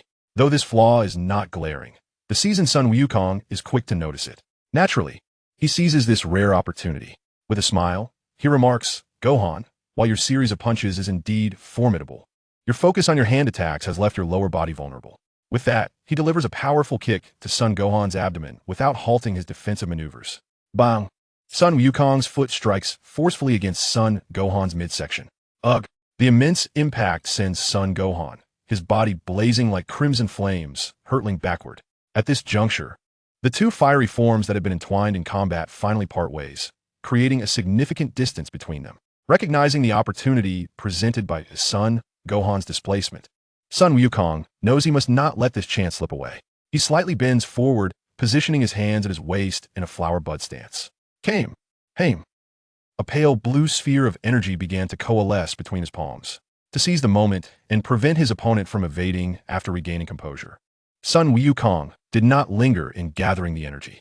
With a decisive thrust, he swiftly released the amassed energy, unleashing a long, serpentine beam of light, resembling the Kamehameha, directed towards Son Gohan. Concurrently, as Sun Wukong executed the Kamehameha, Son Gohan adeptly performed several backflips, stabilizing his body that was initially propelled backward. Faced with the impending Kamehameha, just as Sun Wukong had calculated, Son Gohan found himself with no time to evade after adjusting his stance. The only choice left was to withstand the attack head-on. As the Kamehameha surged toward him, enveloped in crimson flames, Son Gohan extended his hands forward. With a thunderous clash, his palms met the pale blue beam, producing a deafening roar. In that instant, he felt an unimaginable force surging through his arms, as the Kamehameha sought to engulf him entirely. His fiery form began to be pushed backward relentlessly by the energy wave, the friction between his feet and the ground creating deep ruts in its wake. Chapter 48. A Clash of Masters, a hair's breadth off, 1,000 miles apart. In desperation to avoid being consumed by the Kamehameha, Son Gohan gritted his teeth and exerted every ounce of strength to resist the onslaught. After what felt like an eternity, he finally managed to slow the advance of the Kamehameha with his persistent efforts. Faced with the now diminished wave, he clenched his jaw and summoned his strength. With a powerful push, he finally managed to redirect the Kamehameha, sending it flying off in another direction. With a resounding explosion, the Kamehameha detonated in the distance, leaving behind a gaping crater in the earth, a testament to its formidable power. Smoke billowed, and a colossal mushroom cloud erupted, transforming the surrounding area into a tumult of chaos as the earth trembled. Although he had successfully averted disaster, Son Gohan had expended considerable energy in deflecting the Kamehameha. Breathing heavily, he temporarily relinquished the Kaioken state to regain his composure. Son Wukong also dispelled his Kaioken state. Understanding and reasonable, he chose to temporarily cease his assault, allowing Son Gohan a moment to recuperate. After a brief interlude, Wukong inquired, "How are you feeling? Can you continue?" Observing that Gohan had managed to stabilize his breath and energy, he pressed on. "Yes, I can still fight." Although fatigued, Gohan was determined to persist. "Very well. Then let us continue." With that, Son Wukong resumed his tenfold Kaioken, enveloped in a crimson aura, charging forth once more. "All right." Gohan nodded, regaining his tenfold Kaioken state and launching himself toward Wukong. Soon, the clash of their battle resumed. Perhaps due to Gohan's prior defeat, which had drained more of his stamina than Wukong's, it became evident early in this new round that Gohan was struggling against Wukong, gradually finding himself on the defensive. With a series of resounding impacts, the two red flames of energy collided in the air. However, Gohan appeared to be grappling with the situation, showing signs of distress. He threw a punch. Wukong effortlessly caught it. With a whoosh, Wukong unleashed a punch imbued with the sound of air being split. Gohan, unable to evade in time, was struck squarely. Following that, after taking a hit, he endured an uppercut. His body was sent flying.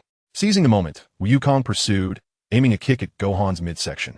Gohan, sensing the impending strike, hastily dodged. Wukong's kick met only air, as Gohan narrowly escaped the blow. However, before Gohan could catch his breath, Wukong vanished and reappeared behind him without warning. This time, Gohan failed to react in time. With a powerful crash, Wukong's fists collided with one another, delivering a forceful strike to Gohan. Unable to avoid this blow, Gohan was sent plummeting to the ground like a burning meteor. He attempted to steady himself using the instant transmission technique, but his body remained uncontrollable, hurtling toward the earth. The impact created a substantial crater, shaking the surrounding area and enveloping it in a cloud of dust and debris. As the smoke cleared, Gohan struggled to his feet, gasping for breath.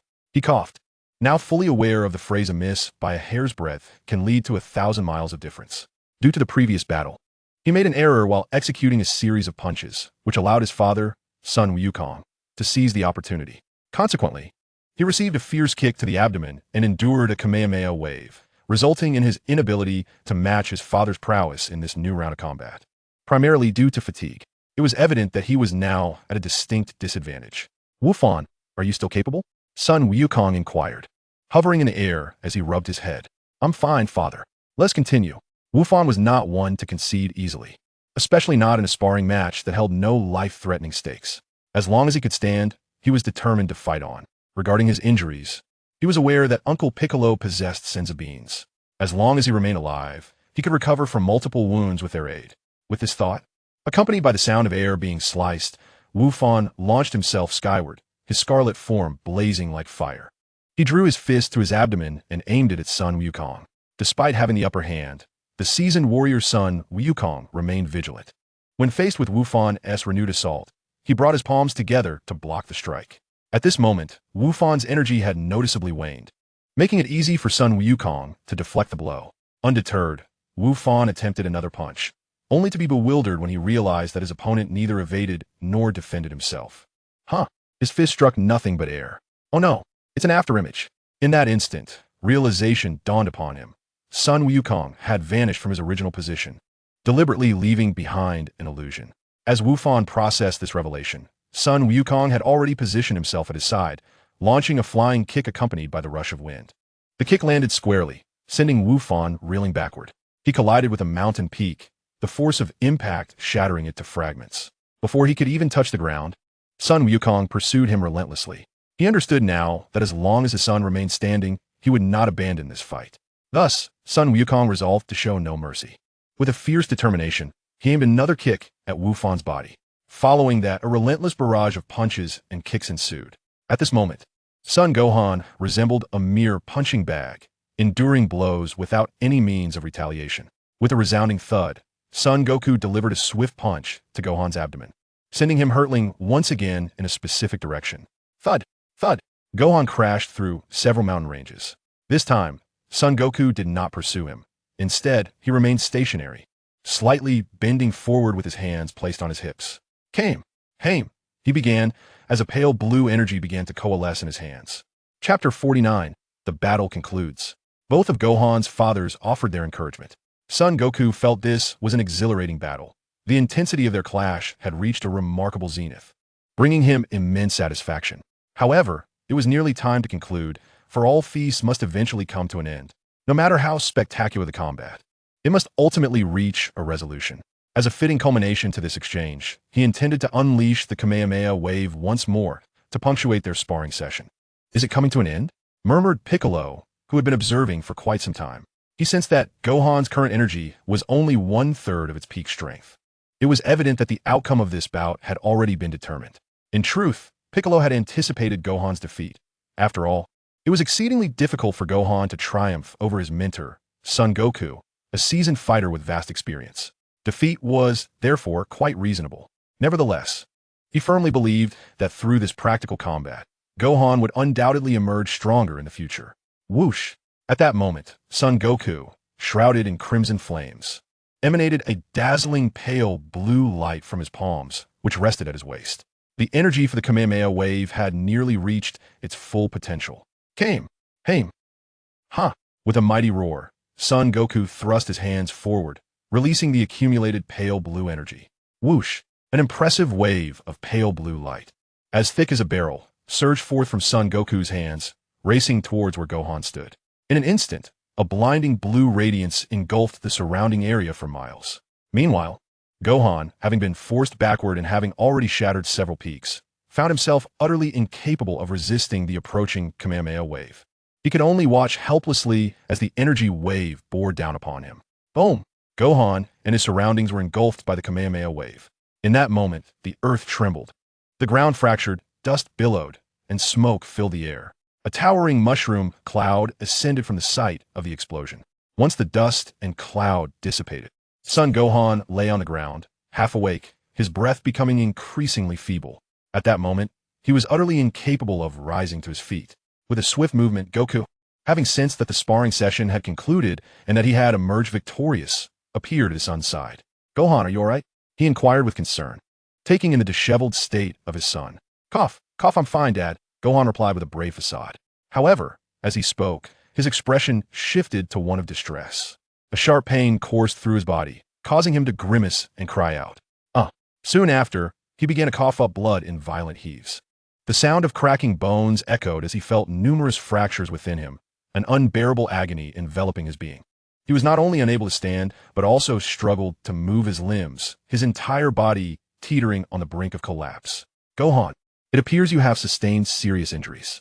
Perhaps it would have been wiser to concede and forego the battle. Your stubbornness is commendable yet misplaced. Goku remarked with a sense of helplessness. In truth, during the use of the Kamehameha, he had intentionally held back to spare Gohan's life. Yet, even with restraint, the attack's force had inflicted significant harm. Such is the nature of combat. Even in friendly sparring, injuries are an inescapable reality. At that moment, Piccolo arrived on the scene. Goku, your strikes were rather brutal. Perhaps you should have opted for a different finishing technique, Gohan wouldn't be in such a dire condition.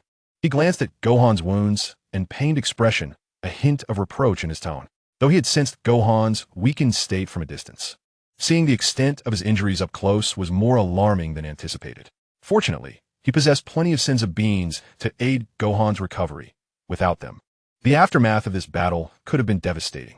Bending down, Piccolo urged Gohan, "Eat this." He produced a senzu bean and placed it in Gohan's mouth. Despite his injuries, Gohan managed to swallow it. "Thank you, Uncle Piccolo." Almost instantly, he felt revitalized and stood up from the ground.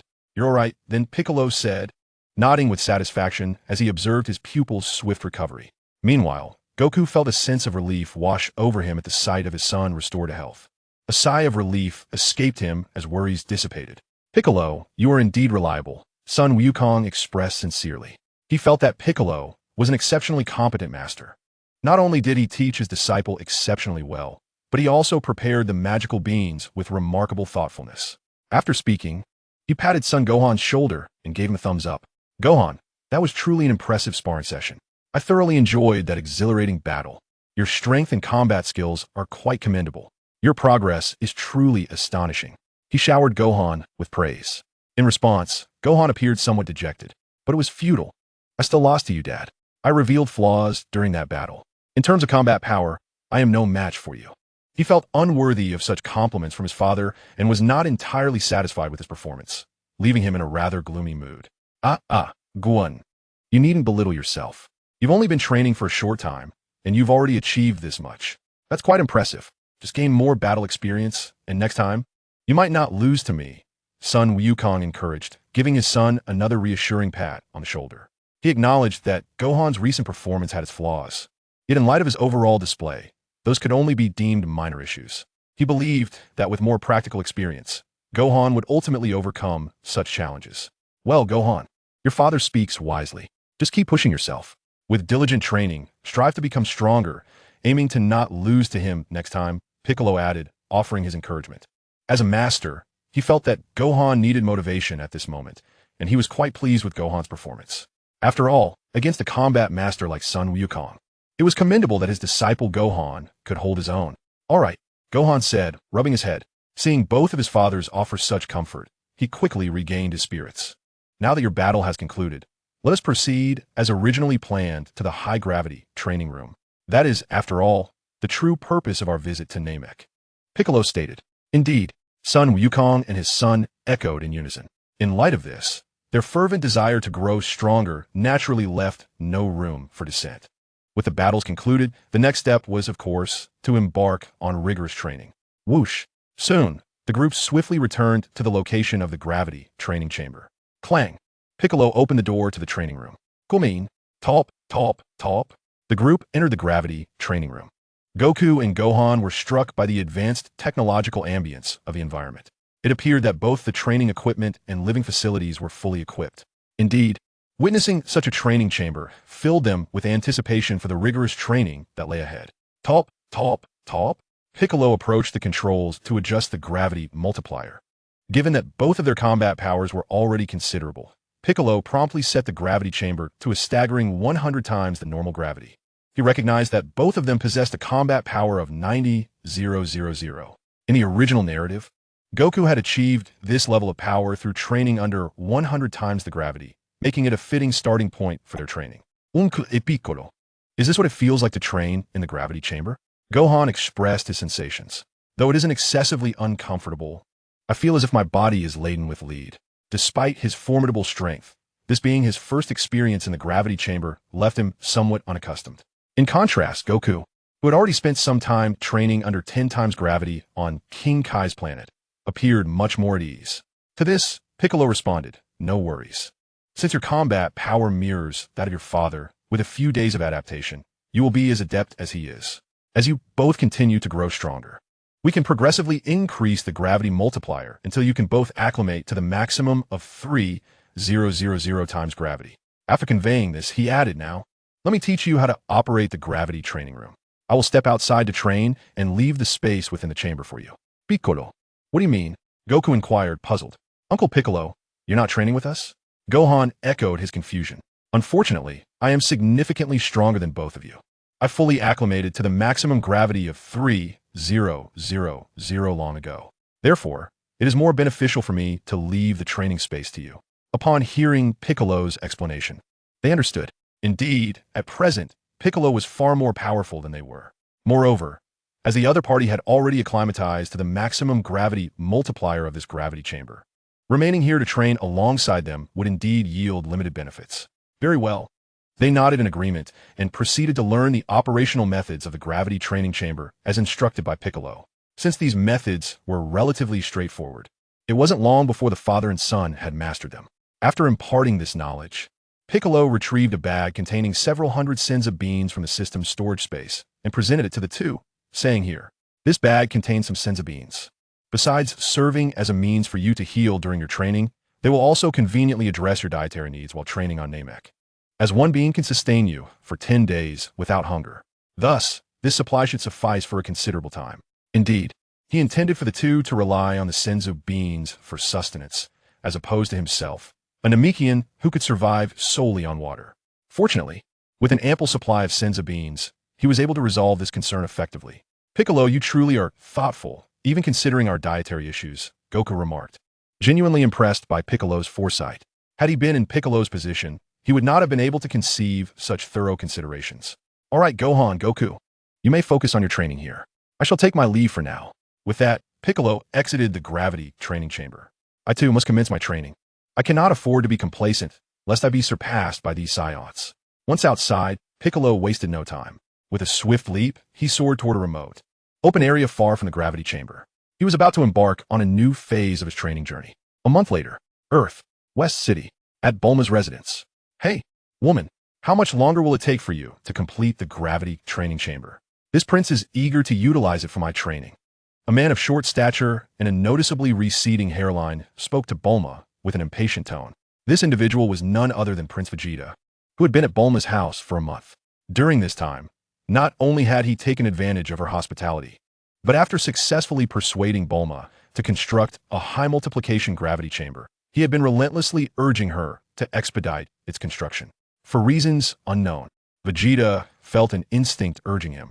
During the time he awaited the completion of the gravity training chamber, he sensed that certain individuals, whom he neither favored nor wished to acknowledge as lifelong adversaries, were diligently honing their skills in his absence.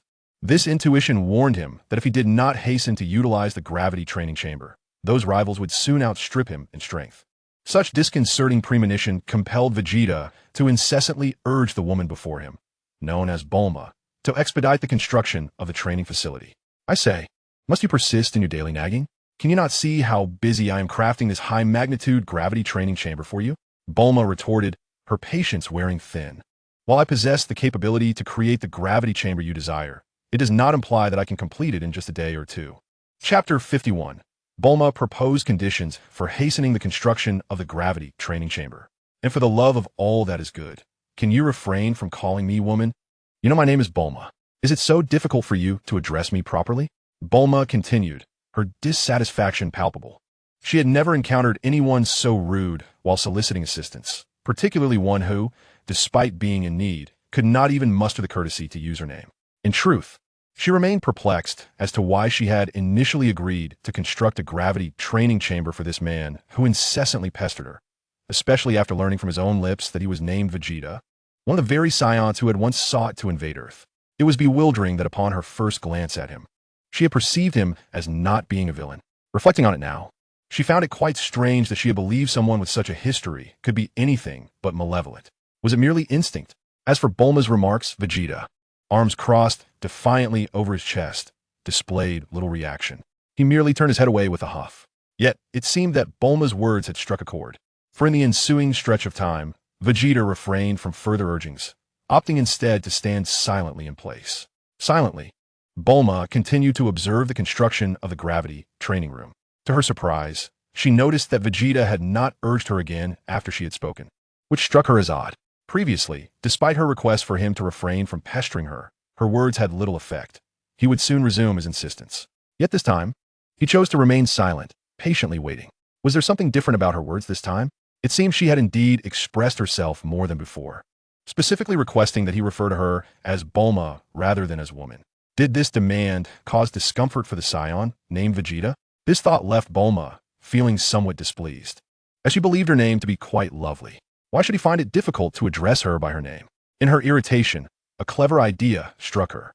Hey, Vegeta! Bulma suddenly halted her work, turning to him with a bright smile as she called out his name. Unlike Vegeta, who had never addressed her by her name, Bulma had used his name frequently over the past month. What do you want calling this prince's name out of the blue?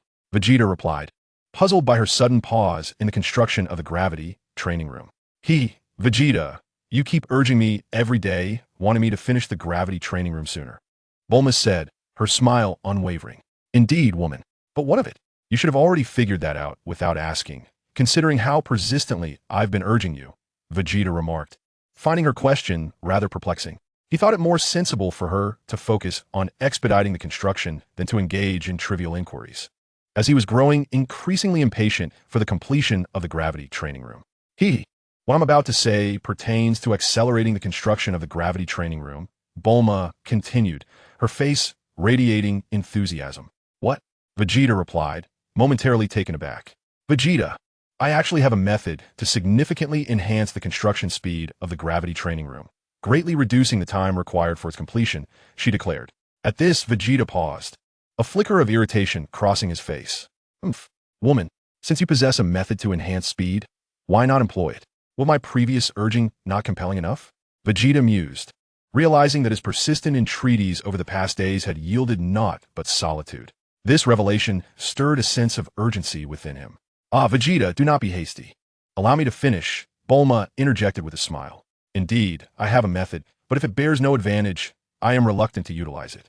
Engaging in a fruitless endeavor is not something I wish to pursue. What advantage do you seek? Vegeta inquired, a hint of impatience creeping into his voice. Although he was uncertain of what he could offer her, his need for the gravity chamber's training was genuine. He was willing to comply as long as her demands were within his capacity to fulfill. As for benefits, I could forego them, Bulma replied. Given your current state, even if I desired something, you would likely be unable to provide it. However, while I can relinquish my claim to benefits, you must agree to one condition. Should you acquiesce to my stipulation, I shall permit you to use the method that expedites the construction of the gravity training chamber. Woman, what condition do you wish for this prince to accept? Speak, so I may understand, Vegeta said, perplexed. He found it baffling that she did not desire a benefit, but rather a condition. Nevertheless, provided her demand was reasonable, he would agree to it to expedite his training. Rest assured, my condition is quite simple, merely a matter of words for you, Bulma replied, her tone teasing. Speak swiftly of your condition, Vegeta urged, unwilling to be further toyed with. Actually, it is quite straightforward. My condition is that you cease to refer to me as woman and instead call me by my name, Bulma. How does that sound? Simple enough, right? Bulma said, her smile unwavering. This left Vegeta momentarily taken aback. He thought to himself, this prince finds Bulma's name rather pleasing. Oddly, such a seemingly simple condition filled him with an inexplicable sense of awkwardness. Previously, regardless of what she said, his urgency had compelled him to continually press for the swift construction of the gravity training chamber. However, when the other party expressed a desire to be addressed not as woman, but rather by her name, Bulma, he fell into a silent contemplation, choosing not to press further. In that moment, he was apprehensive that if he continued to urge her, she might compel him to utter her name. Vegeta struggled to articulate the sensation that enveloped him. He had never before encountered such an emotion in his life. Was it embarrassment?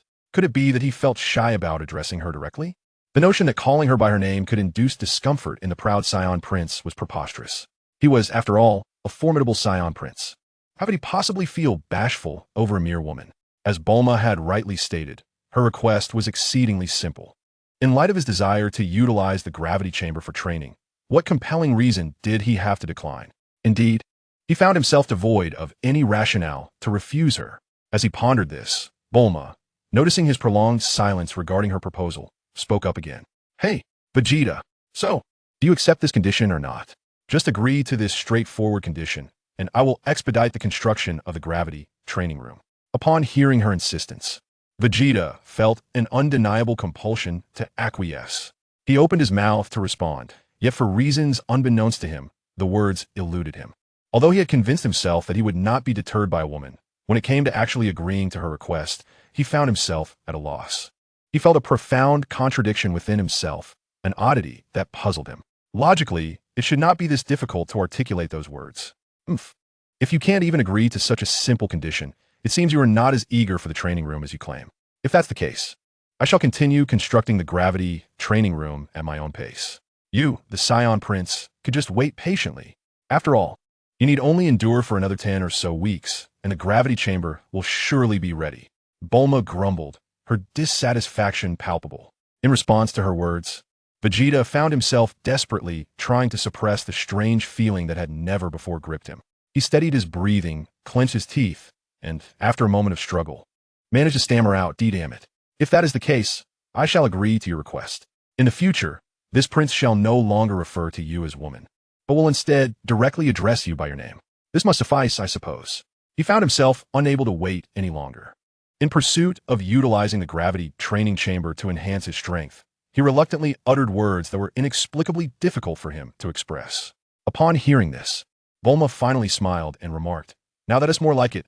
Such a simple request. I cannot fathom why it took you so long to agree. Is my name truly so unappealing?" To this, Vegeta thought, "Your name is certainly not displeasing. On the contrary, I find the name Bulma quite charming. Yet, for reasons unknown to me, I struggle to articulate it." As Vegeta contemplated this, Bulma interjected, "However, while you have acquiesced to my request, I must admit I do not entirely trust your words. To genuinely demonstrate that you have indeed altered your address towards me, I kindly ask you to sincerely and earnestly call me by my name, Bulma." With that, Bulma departed from her workspace and approached Vegeta, standing beside him. "Now, go ahead and say it," she insisted, hands on her hips, her lovely face turned towards him, her beautiful eyes fixed on his. Oomph. Vegeta instinctively turned his head away, unwilling to meet her gaze. For reasons he could not comprehend, he found this woman named Bulma exceedingly difficult to handle, more so than any opponent he had ever encountered. Indeed, he had never faced anyone as challenging and formidable as Bulma. Her presence made this proud Saiyan prince feel an unprecedented sense of discomfort. "Hey, Vegeta, are you going to say it or not? You can't possibly backtrack on something you've already agreed to. A man, especially a Saiyan prince, should not renege on his word. Does that mean your declarations carry no weight?" Bulma pressed closer, her face mere inches from his. "I have no intention of retracting my promise. I merely wish to wait a moment before saying it." "Is it so wrong to take a moment?" Vegeta stammered, grappling with his commitment. As a proud prince of the Saiyan race, he would naturally never waver. After all, as a noble Saiyan prince, he possessed an intrinsic sense of pride. The notion of being untrustworthy was utterly incompatible with his esteemed identity. Yet, for reasons unknown, he found himself grappling with a certain reluctance to voice his thoughts. If circumstances permitted, he wished to delay, to prolong the moment until he was mentally prepared to utter her name. However, it was evident that Bulma had no intention of granting him the luxury of such preparation. "No, you must call me now. Hurry," she insisted. "The moment you utter my name, I shall commence hastening the construction of the gravity training room." With arms akimbo, Bulma employed the very matter of the gravity training room to compel Vegeta to call her name forthwith. Chapter 53. The gravity room is finally completed. Astonishing. Vegeta actually expresses gratitude. The aura exuded by Bulma at that moment instilled in Vegeta a profound sense of urgency. If he failed to call her name today, it seemed she would not relent. Faced with Bulma's formidable presence and driven by his desire to utilize the gravity training room to enhance his strength, Vegeta begrudgingly and hesitantly summoned the utmost volume within him to utter her name. Bulma. Although he finally managed to articulate the words, his head remained turned away, concealing his expression from Bulma. His tone was less than enthusiastic, lending Bulma the impression that he was exceedingly reluctant and forced in his response. In her thoughts, Bulma mused, "Is my name truly so difficult to pronounce?" Yet, observing his demeanor, she decided not to press him further. "Though your tone and expression suggest that you called my name with great reluctance, lacking sincerity and earnestness, and thus failing to fully meet my earlier request," she stated, "I shall, in light of your successful utterance of my name, consider this a pass. To fulfill my promise, I will significantly expedite the construction of the gravity training room." With a serious demeanor, Bulma retracted her smile. In response, the proud Vegeta chose to respond with a haughty snort. Yet, inwardly, he felt a deep sigh of relief. He believed he had finally accomplished a daunting task. As for his dismissive snort, Bulma remained unfazed. After spending these days together, she has discerned certain aspects of his character. Although they are both Saiyans, his demeanor starkly contrasts with that of son Goku. Throughout her life, Bulma has never encountered anyone quite like this Saiyan named Vegeta, so proud and untamed. Yet, inexplicably, she finds herself not repulsed by his disposition. In the following days, the construction of the gravity training room noticeably accelerated. However, Vegeta observed that the methods previously mentioned by Bulma to expedite the building process were far from genuine techniques. Her so-called methods merely entailed drastically reducing her nightly sleep to dedicate those hours to tirelessly working on the gravity training room, hastening its completion. This left Vegeta in a quandary regarding his feelings. Was he touched? That seemed highly improbable for a prince of Saiyans. Grateful?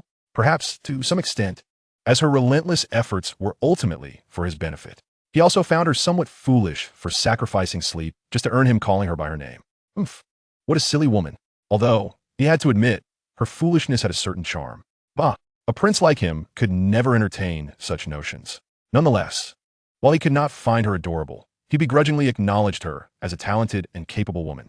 He, Prince Vegeta, held a certain admiration for her scientific intellect and prowess, far surpassing those useless women who could only serve as mere ornaments.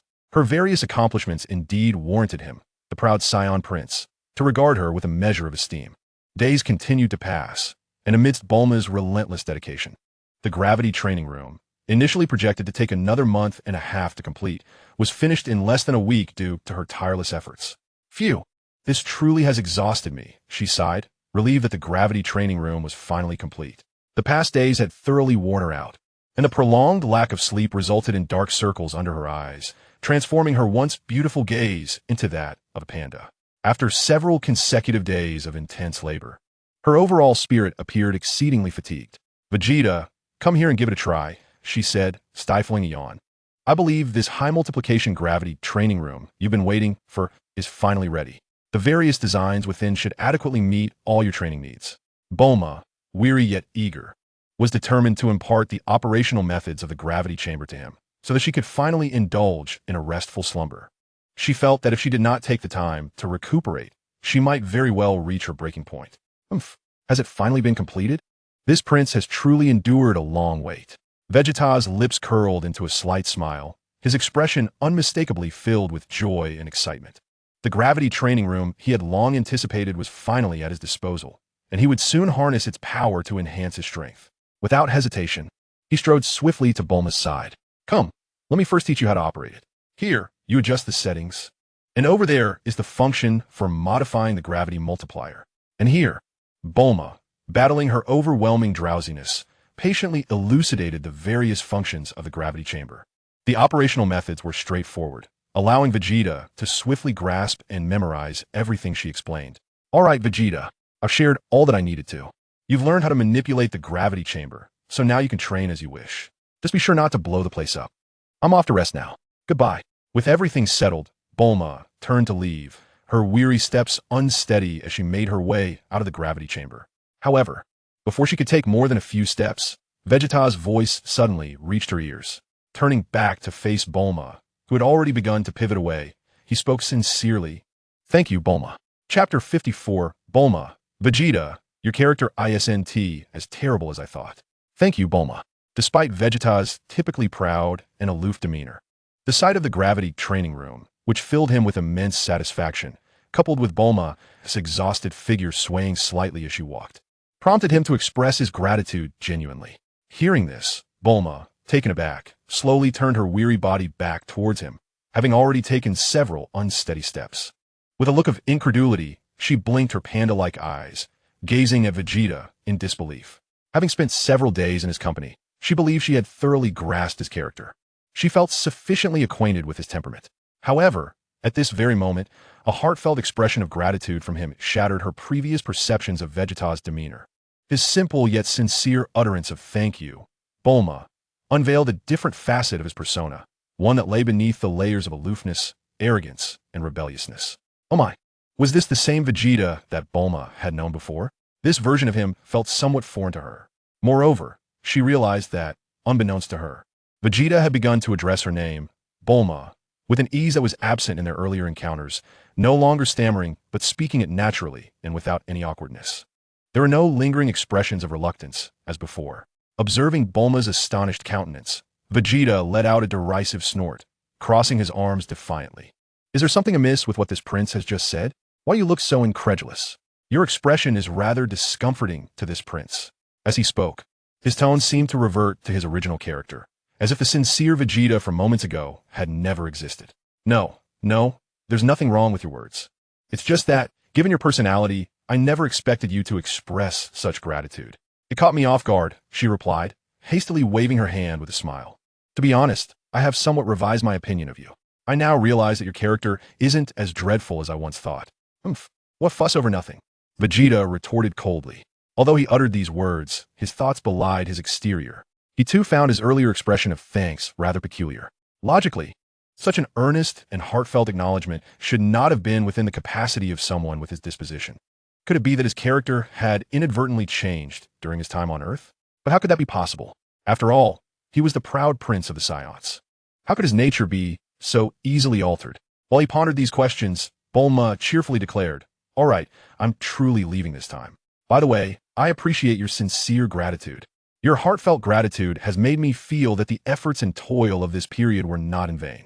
After expressing these sentiments, Bulma once again took her leave from the gravity training room, gradually disappearing from Vegeta's sight. Once she was no longer visible, Vegeta let out a cold snort and prepared to officially enter a state of training. As for the recent inquiries regarding his character changes, they seemed trivial in the face of the grand pursuit of strength. He could hardly be bothered to dwell on them. Indeed, at this moment, he firmly believed that the pursuit of strength was of utmost importance. Beep, beep. Vegeta adjusted the gravity settings of the training chamber to a level perfectly suited for his current regimen. Thud, thud, thud. Thud, thud, thud. With that, he commenced his rigorous training. As he diligently trained, he confidently proclaimed, that Namekian Piccolo, Son Gohan, and even the yet-to-be-met Kakarot, not to mention the self-proclaimed Emperor of the Universe, Frieza, today marks the official beginning of my intense training in this gravity chamber. With a period of arduous training, I firmly believe that soon, no matter who comes before me, I will be able to trample each and every one of you underfoot. At this moment, Vegeta was filled with indomitable spirit. He envisioned a bright future ahead. Time flew swiftly, and before long, several months had passed in the blink of an eye. On Namek, calculating the time, Piccolo, Goku, and Gohan had been there for a full 6 months. Throughout this period, Goku and his son trained tirelessly in the gravity room, witnessing rapid progress in their strength. Every so often, their abilities would multiply several times over, their growth nothing short of astonishing. In contrast, Piccolo, who was also diligently training outside, found his progress relatively slower. His power had only increased from a baseline of 30 million to now 40 million over the past 6 months. This left Piccolo feeling somewhat helpless. It was an inevitable reality. After all, his already formidable strength limited his potential for rapid growth, making it difficult to compare with the remarkable advancements of Goku and his son. At this juncture, if he wished to achieve another significant leap in strength, he would require some fortunate opportunities. On King Kai's planet, Krillin, Yamcha, and others awaited after Piccolo had brought Gohan and his son to Namek. For over half a year, they diligently practiced on King Kai's planet. Their total training duration now closely resembles that of son Wukong, who had previously trained on the same celestial body. However, despite the comparable duration of their training, they remained mere earthlings devoid of Saiyan blood. Consequently, their power levels had not reached the heights that son Wukong had achieved upon his departure from King Kai's planet. Even when employing the Kaioken technique, their battle power only reached several tens of thousands, a stark contrast to son Wukong's foundational battle power of 90,000, which soared to an astonishing 900,000 when utilizing the tenfold Kaioken. Nonetheless, they felt a sense of satisfaction regarding their progress. After all, while they may not rival son Wukong, in comparing themselves to their former selves, they recognized significant advancement. Chapter 55. Unbeknownst to them, their home was being invaded by Yamcha. On King Kai's planet, Krillin and his companions, pleased with their growth, prepared to return to Earth. This was not due to complacency after their improvement. Rather, they believed that remaining on King Kai's planet held little significance given their current abilities. They had thoroughly adapted to the planet's tenfold gravity through their rigorous training and had mastered nearly all the skills they intended to learn. Thus, they found it more prudent to return to their home on Earth. By the way, Tien, Kaiatsu, Yamcha, what are your plans upon returning to Earth? Krillin inquired, gazing at the group. Well, I intend to find a suitable location with Kaiatsu to continue our training once we return to Earth. Although I fear it will be challenging to catch up to Piccolo or Wukong in strength, I am determined not to halt my training and allow my power to stagnate. I shall persist in my self-imposed training regimen, Tien thoughtfully responded. He then turned to Kaiatsu and asked, what do you think of my plan? Wherever you go, I'll go too. Kaiatsu nodded vigorously. Ever the devoted companion, he unconditionally supported Tien's every endeavor. Ah, you both are truly diligent in your training. As for me, I don't possess your level of dedication. After returning to Earth, I plan to enjoy a leisurely life at Master Roshi's while gradually continuing my training, Krillin chuckled, ruffling his hair. He felt that a balanced approach to training and relaxation suited him perfectly. Haha, I believe you're all exhausting yourselves. Even with Krillin's more leisurely approach to cultivation, I still find it too taxing. In any case, I have no intention of training for a considerable time to come. After all, the crisis faced by the Saiyans has been resolved, and the Earth is now devoid of any peril. Hence, after enduring rigorous training on King Kai's planet for so long, I've decided to fully indulge in rest and relaxation upon my return to Earth. Seeing that everyone had shared their plans, Yamcha also expressed his intentions. Unlike Krillin and the others, Yamcha felt he had trained to the point of exhaustion on King Kai's planet. Therefore, he had no desire to lead a life requiring further training in the near future. Upon his return, he was determined to liberate himself and truly savor life. After all, he had a girlfriend to consider, rather than continuing to invest time in training. Wouldn't it be far more delightful to spend time with his girlfriend? With this thought, Yamcha paused and chuckled upon returning to Earth. I shall first pay a visit to my girlfriend Bulma. Haha, she must have missed her boyfriend dearly after such a long absence. I can only imagine how delighted she will be when she sees me back on Earth. Upon hearing this, Krillin expressed his envy. Ah, Yamcha, I truly envy you. How is it that you can have a girlfriend as beautiful, wealthy, and talented as Bulma? Meanwhile, I have been single for over 20 years and have yet to even have a serious girlfriend. Alas, my plight seems rather dismal. I wonder when I, Krillin, will ever truly find a girlfriend. At this, Krillin couldn't help but sigh. Meanwhile, Tien and Kaiatsu, his close friends, were not as contemplative as Krillin. To Tien, women only served to hinder his pursuit of strength. For this reason, he had even chosen to end his relationship with Launch, prioritizing his desire to grow stronger. This marks the separation of Tien and Launch, a couple from the early Dragon Ball storyline, which is not revisited in subsequent arcs, leading to Launch's near-total disappearance as a character. As for Kaiatsu, his focus remained solely on Tien. The thought of women had never crossed his mind. He simply wished to follow his beloved Tien forever. Haha, Krillin. As long as you're willing to put in the effort and dedicate a bit more time to actively pursue girls, I believe you will eventually find a girlfriend of your own. Yamcha reassured him, patting Krillin on the shoulder. One can only hope, Krillin replied with a wry smile. Rest assured, Krillin, even if it takes time for you to find a girlfriend, at the very least, I, the young master, shall personally devise strategies to assist you in pursuing the girl you fancy. With my extensive experience in wooing, I am confident that I can help you, Krillin, successfully find a girlfriend. Yamcha declared with an air of self-satisfaction. Very well, Yamcha. If I still cannot secure a girlfriend through my own efforts, I shall seek your assistance. Krillin replied with a smile. Ha! With me backing you up, you can rest assured, Krillin. Yamcha patted him once again. Unbeknownst to Yamcha, who was presently brimming with pride as he prepared to enlighten Krillin on matters of romance, his home was slowly being usurped by Vegeta over the past few months, even while he was absent from Earth. Although this theft had not yet been discovered, a subtle green hue had begun to manifest atop Yamcha's head. Thus, after a jubilant discussion filled with laughter, everyone began to gather their belongings in preparation for their return to Earth. Thank you, Lord Kai, for your guidance and care during our time here. They expressed their gratitude before swiftly traversing the Snake Way, embarking on their journey back to Earth. Lacking the ability to instantaneously teleport, they had no choice but to resort to this laborious method. However, given their formidable powers, even this seemingly cumbersome approach did not consume excessive time. With the technique of flight, Krillin and Yamcha hastened along the Snake Way. Before long, in less than a day, they had traversed the lengthy path and, with the assistance of the Earth S Guardian, successfully returned to the Heavenly Temple. Well then, farewell, they bid each other goodbye, each taking flight toward their respective destinations. Tien and Kaiotsu soared toward a familiar training ground, while Krillin headed in the direction of Master Roshi's house. As for Yamcha, he had resolved to visit his girlfriend Bulma's home as soon as he returned to Earth, as it had been over a year since they last met.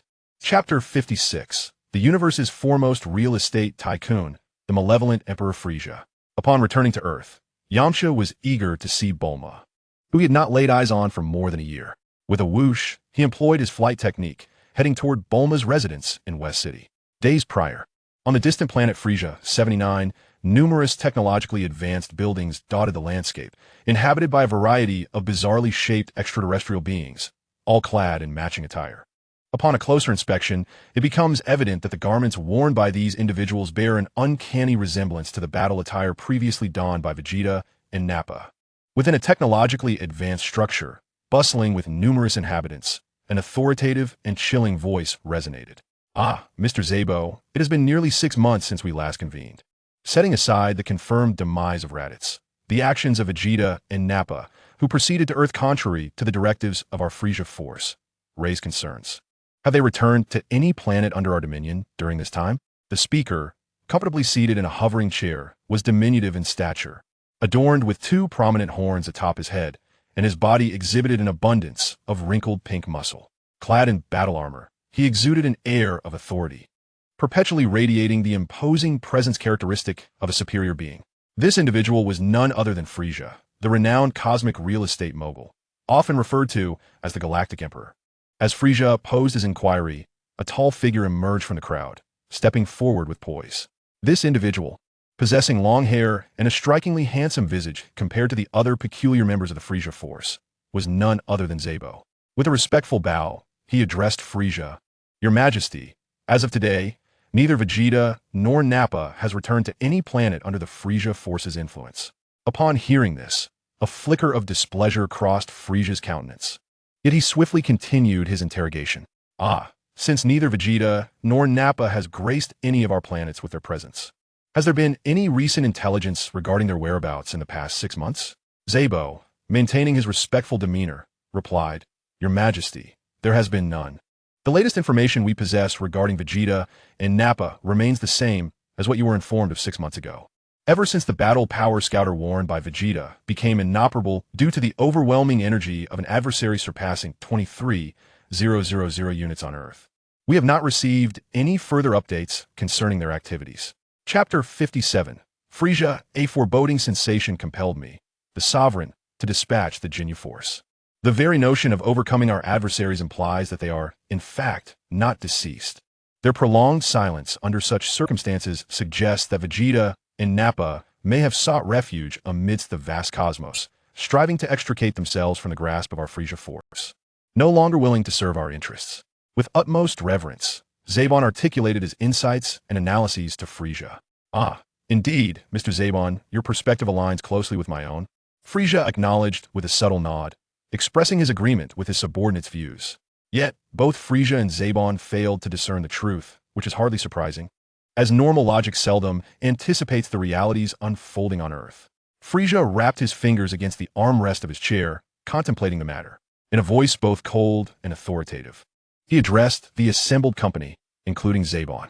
"While we have broadly identified 2 potential scenarios regarding Vegeta and Nappa, the specifics remain elusive. It is conceivable that unforeseen circumstances may arise. Regardless, whether those wretched Saiyans are alive or have fled, or if the situation is altogether different, I have resolved to send someone to that planet known as Earth for investigation. Of course," he continued, "while we are at it, we shall also proceed to conquer this Earth, a planet already earmarked for acquisition by our Frisia force. Investigating the situation regarding Vegeta and his ilk provides an opportune moment to expedite its subjugation." Frisia rapped his fingers once more, then proceeded, "However, considering the possibility that Vegeta and his companions may have fallen to a foe possessing a power level exceeding 23,000, determining whom to send to Earth presents a dilemma." As Frisia pondered this, Zabon, ever respectful, interjected, "Mighty Frisia, allow me to undertake this mission personally.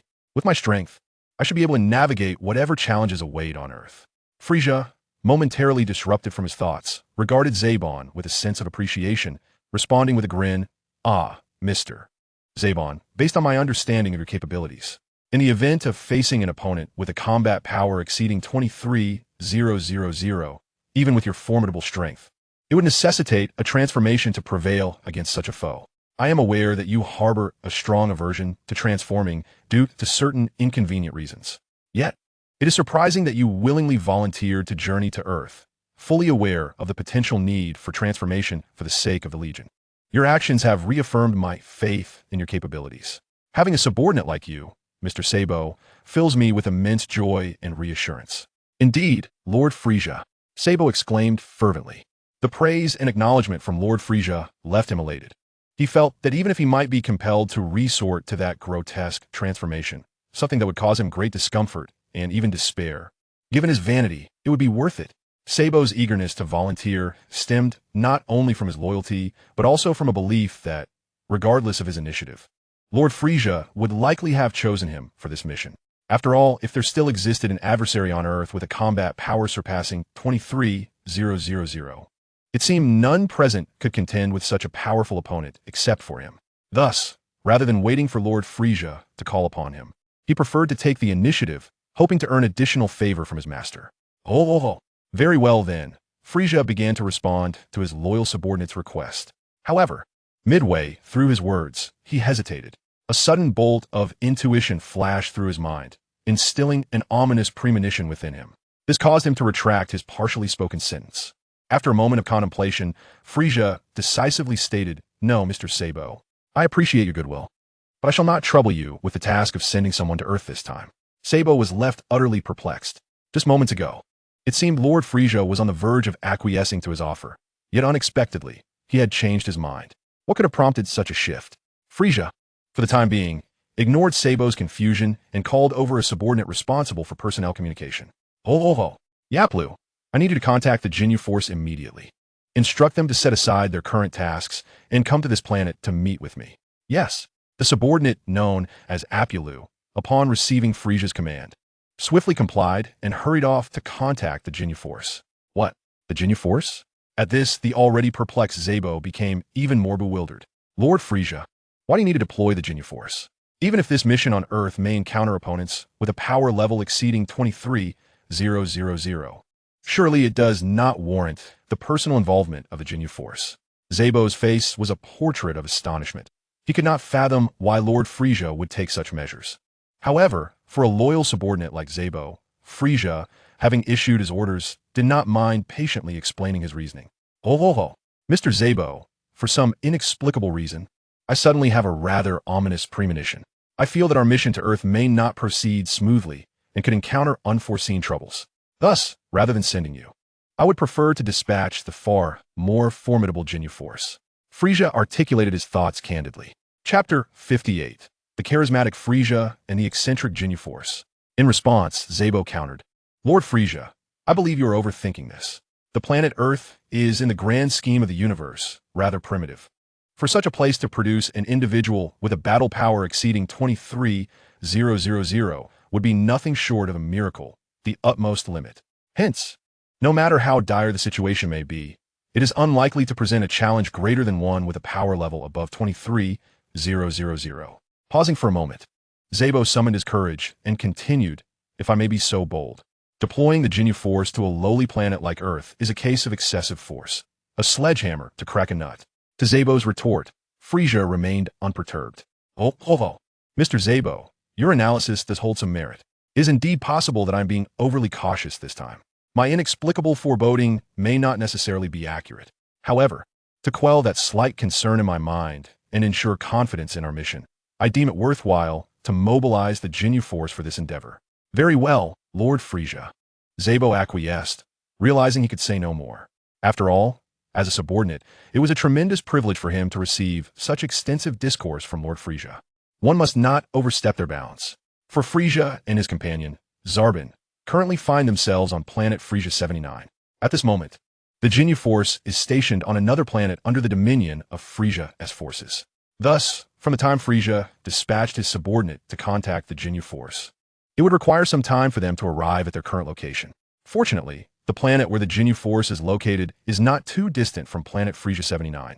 After a span of time that was not excessively long, 5 spherical spaceships, trailing long tails of flame, appeared in the expanse of space, hurtling towards planet Frisia 79 at an astonishing speed. Meanwhile, the liaison, named Apule, who had been sent by Frisia to communicate with the Ginyu Force, rushed to Frisia and bowed respectfully, delivering his report. Your Majesty, Frisia, the Ginyu Force, comprising 5 members, is expected to arrive at our location on planet Frisia 79 in approximately 5 minutes. Upon hearing this, Frisia was exceedingly pleased. The Ginyu Force, truly deserving of their reputation as my strongest troops. Their prompt arrival is indeed commendable, devoid of any delay. A slight smile of satisfaction graced Frisia's lips. Come, Mr. Zarbin, Mr. Dodoria, Jum, and the others. Let us go outside to warmly welcome the arrival of the Ginyu Force. Frisia commanded his subordinates. Yes, Your Majesty, Frisia. They replied in unison. They understood that this command from Frisia was a gesture to earn the goodwill of the Ginyu Force through tangible action, rather than harboring any dissatisfaction. They found themselves deeply admiring Frisia for his respect towards the strong and his dignified treatment of the worthy. They believed that a leader like Frisia, possessing both formidable power and charismatic personality, was indeed worthy of their unwavering loyalty and support. As for the thoughts of his subordinates, Frisia, being a competent leader, could discern their sentiments to some extent. He nodded subtly, feeling quite satisfied with his role as their leader, believing that his blend of strength and charisma was most effective. Aside from the few Saiyans, such as Vegeta, not a single member of Frisia's army would dare to defy or betray him. This perhaps elucidates why, in a later narrative of Dragon Ball Super, Frisia could be resurrected by his subordinates. If Frisia were merely a tyrant endowed with immense power, devoid of any charismatic allure, his followers would never willingly take the perilous risk to venture to Earth and utilize the Dragon Balls for his revival. Soon, the group made their way outside, arriving at a designated area on the planet meant for spacecraft landings. Here, Frisia's entourage awaited the arrival of the Ginyu Force. A few minutes later, 5 circular spaceships streaked through the atmosphere, igniting sparks as they descended toward the surface. In rapid succession, the vessels landed with a series of thuds. Thanks to the high-tech cushioning pads designed for such landings, the impact, though substantial, caused no damage to the surroundings, leaving no craters or clouds of dust in their wake. With a swift motion, 5 figures leaped from the open doors of the spaceships, landing in a synchronized line. Accompanied by dramatic background music, they began to perform a series of peculiar movements, each distinct in its eccentricity. First, there was Goldo, stocky with yellow skin and a pineapple-shaped red hairstyle. Exudinha somewhat ondirignoha. Next came Berta, tall with striking red eyes and nearly entirely blue skin. Then arrived Jees, notable for his red complexion and long white hair. Following him was Goldo, short with green skin and 4 eyes. Finally, the leader of the Ginyu Force, Captain Ginyu, distinguished by his light purple skin and 2 horns atop his head, reminiscent of Frisia himself. As the 5 members of the Ginyu Force assembled, they struck their respective unusual poses, proclaiming their unity in unison. Despite the initial awkwardness felt by Frisia and his subordinates at the Ginyu Force's bizarre dance and eccentric stances, Frisia, as a boss, demonstrated a level of appreciation and tolerance for his talented subordinates. The subordinates of Frisia, driven by their respect and admiration for strength, chose to remain silent as they observed the peculiar and bizarre antics of the Ginyu Force. They attentively watched the entire series of eccentric gestures and poses. Chapter 59, Ginyu. Lord Frisia, why not join us for a dance? However, it seemed that the Ginyu Force remained oblivious to the awkwardness of their boss, Frisia, and the others present. They animatedly engaged in conversation, exclaiming, "Our entrance this time was simply magnificent. Indeed, it was splendid. And I believe our performance was even more flawless than the last. Oh, I never imagined your thoughts would align with mine. I feel the same way. Ha! All credit goes to me, your captain. Without my constant encouragement and practice, could you have executed such a perfect entrance?" As the 5 continued their chatter, Frisia cleared his throat, interrupting their discussion. Upon hearing their boss, the Ginyu Force temporarily ceased their banter. Soon, still brimming with excitement, the 5 approached Frisia. The captain, Ginyu, animatedly expressed, "Lord Frisia, what do you think of our entrance? Was it not stylish and impressive?" I find it rather commendable," Frisia begrudgingly praised. "Asa superior." He felt compelled to refrain from uttering anything disparaging towards such capable subordinates. Moreover, as long as his subordinates performed their duties effectively, completing the tasks assigned to them, He harbored no objections to their peculiar hobbies. Receiving Frisia's praise only heightened the Jinyu's excitement. Haha, Lord Frisia, you truly possess remarkable insight and appreciation. Frisia amused, no. While I concede I have an eye for talent, I cannot bring myself to appreciate such bizarre dance moves and poses. Unbeknownst to Jinyu, who remained blissfully unaware of his boss's true sentiments, he continued joyfully, haha, Lord Frisia, since you think our performance was commendable, why not join us for a dance now? What do you say? To this, Frisia inwardly felt disinclined. He politely declined with a gentle tone, I think not. Captain Jinyu, your idea is quite commendable. I appreciate your goodwill. However, I believe it would be prudent for us to postpone the matter of dancing until our next gathering. With that said, he paused slightly, and his expression gradually transitioned to one of seriousness as he spoke with utmost gravity. Ho. Let's focus on more pressing matters at hand. Observing the shift in his superior's demeanor, Jinyu also seized his playful demeanor, adopting a serious expression in response. Very well, Lord Frisia. Consequently, Jinyu and his elite squad began to attentively listen to the directives that Lord Frisia was about to impart. The situation is as follows. Frisia recounted the events leading up to the Saiyans' audacious attempt to seize Earth, detailing the entire sequence of events and the subsequent tasks that required the attention of Jinyu Force. Understood, Lord Frisia. We are fully apprised of the prior occurrences and the tasks you wish us to undertake. At this juncture, Jinyu contemplated briefly before continuing. However, I have a minor inquiry for you, Lord Frisia. What is this minor inquiry? Frisia gestured for Jinyu to proceed. It is this, Lord Frisia. Although the likelihood is minimal, should we unexpectedly encounter the surviving Vegeta and Nappa during our mission on Earth, how should we address their presence? Jinyu respectfully inquired. Simply execute them on the spot. Let them join Raditz below, Frisia replied coldly. Even if my prior speculations prove erroneous. The mere fact that they have remained unaccounted for on Earth, neglecting to report back to the Frisia Force, constitutes a grave violation of our regulations. Such insubordination and disregard for the rules cannot be tolerated.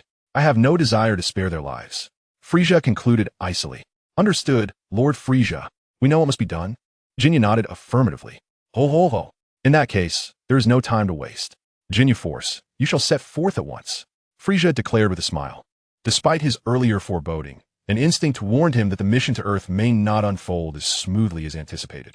However, the Jinyu Force is a meticulously selected elite squad, handpicked by the formidable Frisia himself from a vast array of powerful cosmic warriors, led by Captain Jinyu and comprising 5 members in total. He firmly believes that, with the formidable prowess of the Jinyu Force, no matter what troubles or obstacles they encounter on Earth, they will undoubtedly overcome them all. Fear not, Lord Frisia. You may entrust everything to us without a second thought. We assure you we will accomplish our mission. The 5 members of the Jinyu Force vowed in unison. That is splendid to hear. Frisia expressed his satisfaction with the military pledge made by the Jinyu Force. Brothers, let us set forth, Jinyu declared, directing his gaze towards the 4 others. Captain Jinyu, they replied in chorus. They promptly made their way to their respective circular spaceships. However, before they could truly board their vessels, a sudden voice interrupted their actions. Please, wait a moment, esteemed members of the Jinyu Force. Do not rush to depart just yet. The 5 turned to see a creature with purple skin and 2 short antennae by its mouth emerging from the crowd behind Frisia. The voice they heard belonged to this individual, whom they recognized as Chiyu-E, the notorious rival of Vegeta within Frisia's ranks. Chapter 60, Chiyu-E. I currently possess a battle power of 20,000. Should I encounter Vegeta, I am certain I can defeat him. Chi, what is your intention in halting the departure of the Jinyu Force? Frisia inquired, a hint of confusion crossing his face as he regarded Chiyu-E emerging from the throng. A flicker of displeasure passed over Frisia's countenance. He was perplexed by Chiyu-E's antics, especially as he was about to commence the mission he had assigned to the Jinyu Force. This unexpected interruption irked him somewhat. The members of the Jinyu Force were equally befuddled. Just as they were ready to embark for Earth, this individual named Chiyu-E had suddenly stepped forward, requesting they wait. However, unlike Frisia, they were not particularly bothered by Chiyu-E's actions. After all, what was a brief pause in the grand scheme of their journey to Earth? Noticing Frisia's discontent, Chiyu-E respectfully bowed at a 90-degree angle, offering an apology to the formidable tyrant. Afterward, he glanced at the Jinyu Force and then at King Frisia. He then addressed both King Frisia and the 5 members of the Ginyu Force. Your Excellencies, King Frisia, and the esteemed members of the Ginyu Force. I have heard that King Frisia has decreed death in response to the question posed by Lord Ginyu regarding how to handle the surviving Vegeta should we encounter him on Earth. This has led me to ponder extensively, filled with hesitation. Ultimately, I have come to the conclusion that I wish to accompany you on this mission to Earth. Although the likelihood of encountering Vegeta is slim, and considering my own strength, the risks may be considerable. However, even for the mere chance to personally confront Vegeta, I have resolved to partake in this endeavor. I sincerely hope that King Frisia and the esteemed members of the Ginyu Force will grant me this opportunity and forgive my previous indecisiveness, which I delayed bringing forth until the moment of departure approached. At this juncture, he had already knelt on one knee, his face radiating sincerity.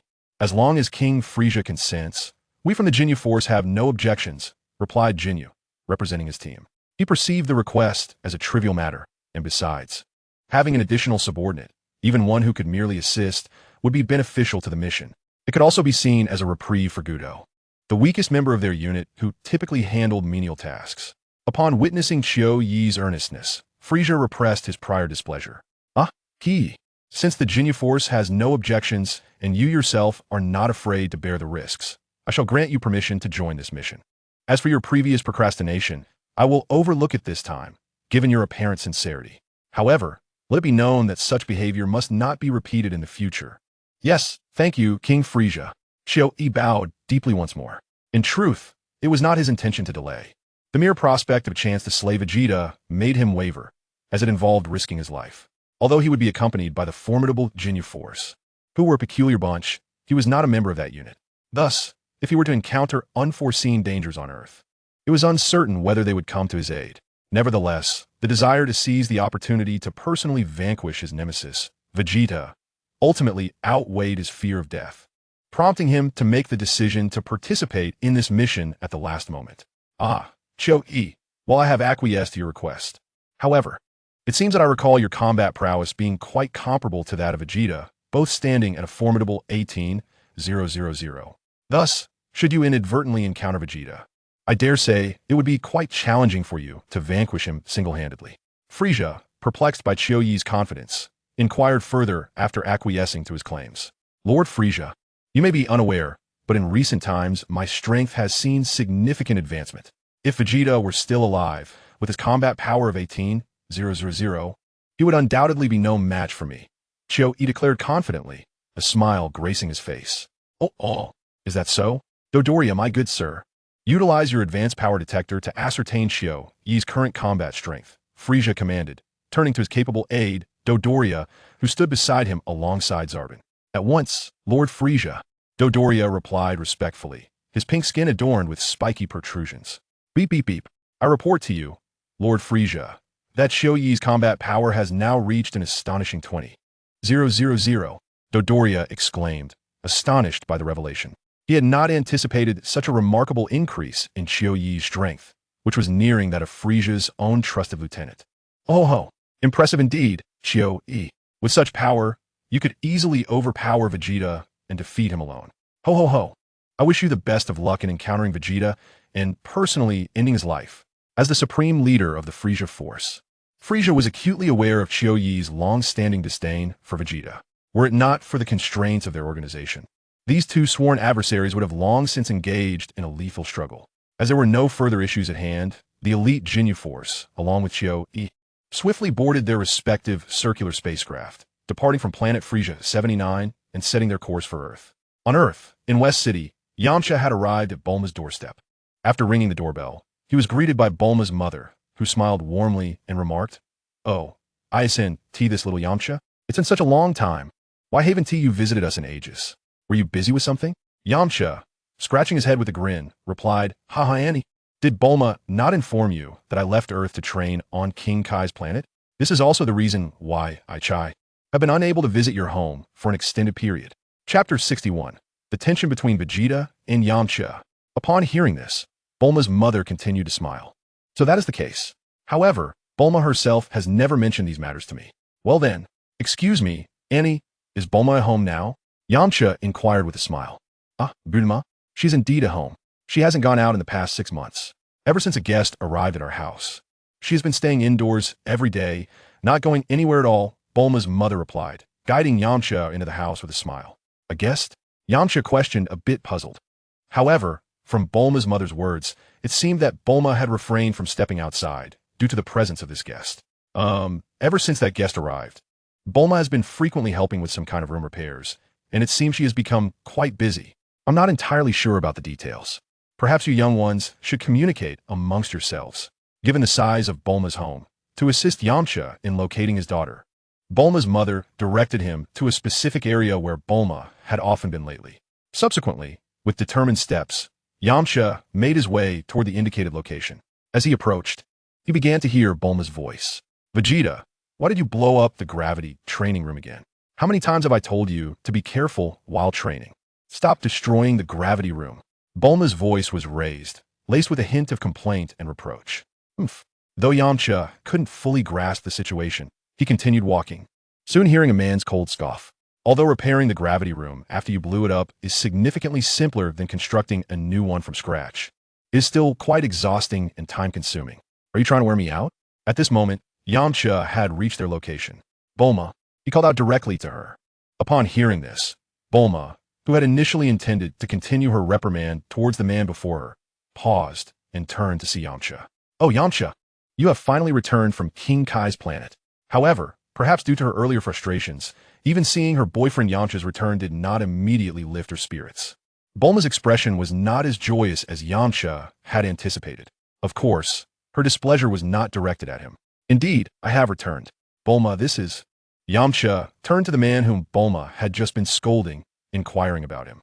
For some reason, Yamcha found the man, who had a receding hairline and was relatively short, to be somewhat familiar.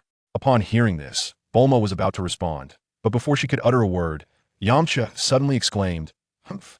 Isn't this the Saiyan who attempted to invade Earth? I believe his name is Vegeta. I encountered him on King Kai's planet through the king's abilities." His tone was notably icy. Naturally, he held no fondness for someone who had once sought to conquer Earth. How infuriating! How could he be here? Moreover, he was perplexed. During the battle on King Kai's planet, he had not witnessed the fight to its conclusion, having turned away after witnessing Vegeta's transformation into a great ape. He had only learned from King Kai that Piccolo had defeated him and subsequently let him go, leaving many details undisclosed. Although he did not comprehend Piccolo's reasoning for sparing Vegeta, he assumed that after escaping with his life, Vegeta would have long since departed from Earth. So, why was he now in Bulma's home? Vegeta, of course, noticed Yamcha's hostility. Although he had never met Yamcha before, he had perfected the art of sensing energy and could ascertain the other's strength. It was evident that Yamcha was far inferior to him. With a dismissive smirk, he coldly remarked, "Humph, you speak the truth, little fish. The Saiyan who previously invaded Earth was indeed this prince. But what of it? Are you dissatisfied? How infuriating." Yamcha clenched his fists, his gaze fixated on Vegeta with a look that suggested he was ready to attack. The reason he refrained from doing so was that he sensed Vegeta's energy was far more formidable than he had observed on King Kai's planet. And as for why this prince is here, I go where I please, and it is not for a lowly creature like you to dictate.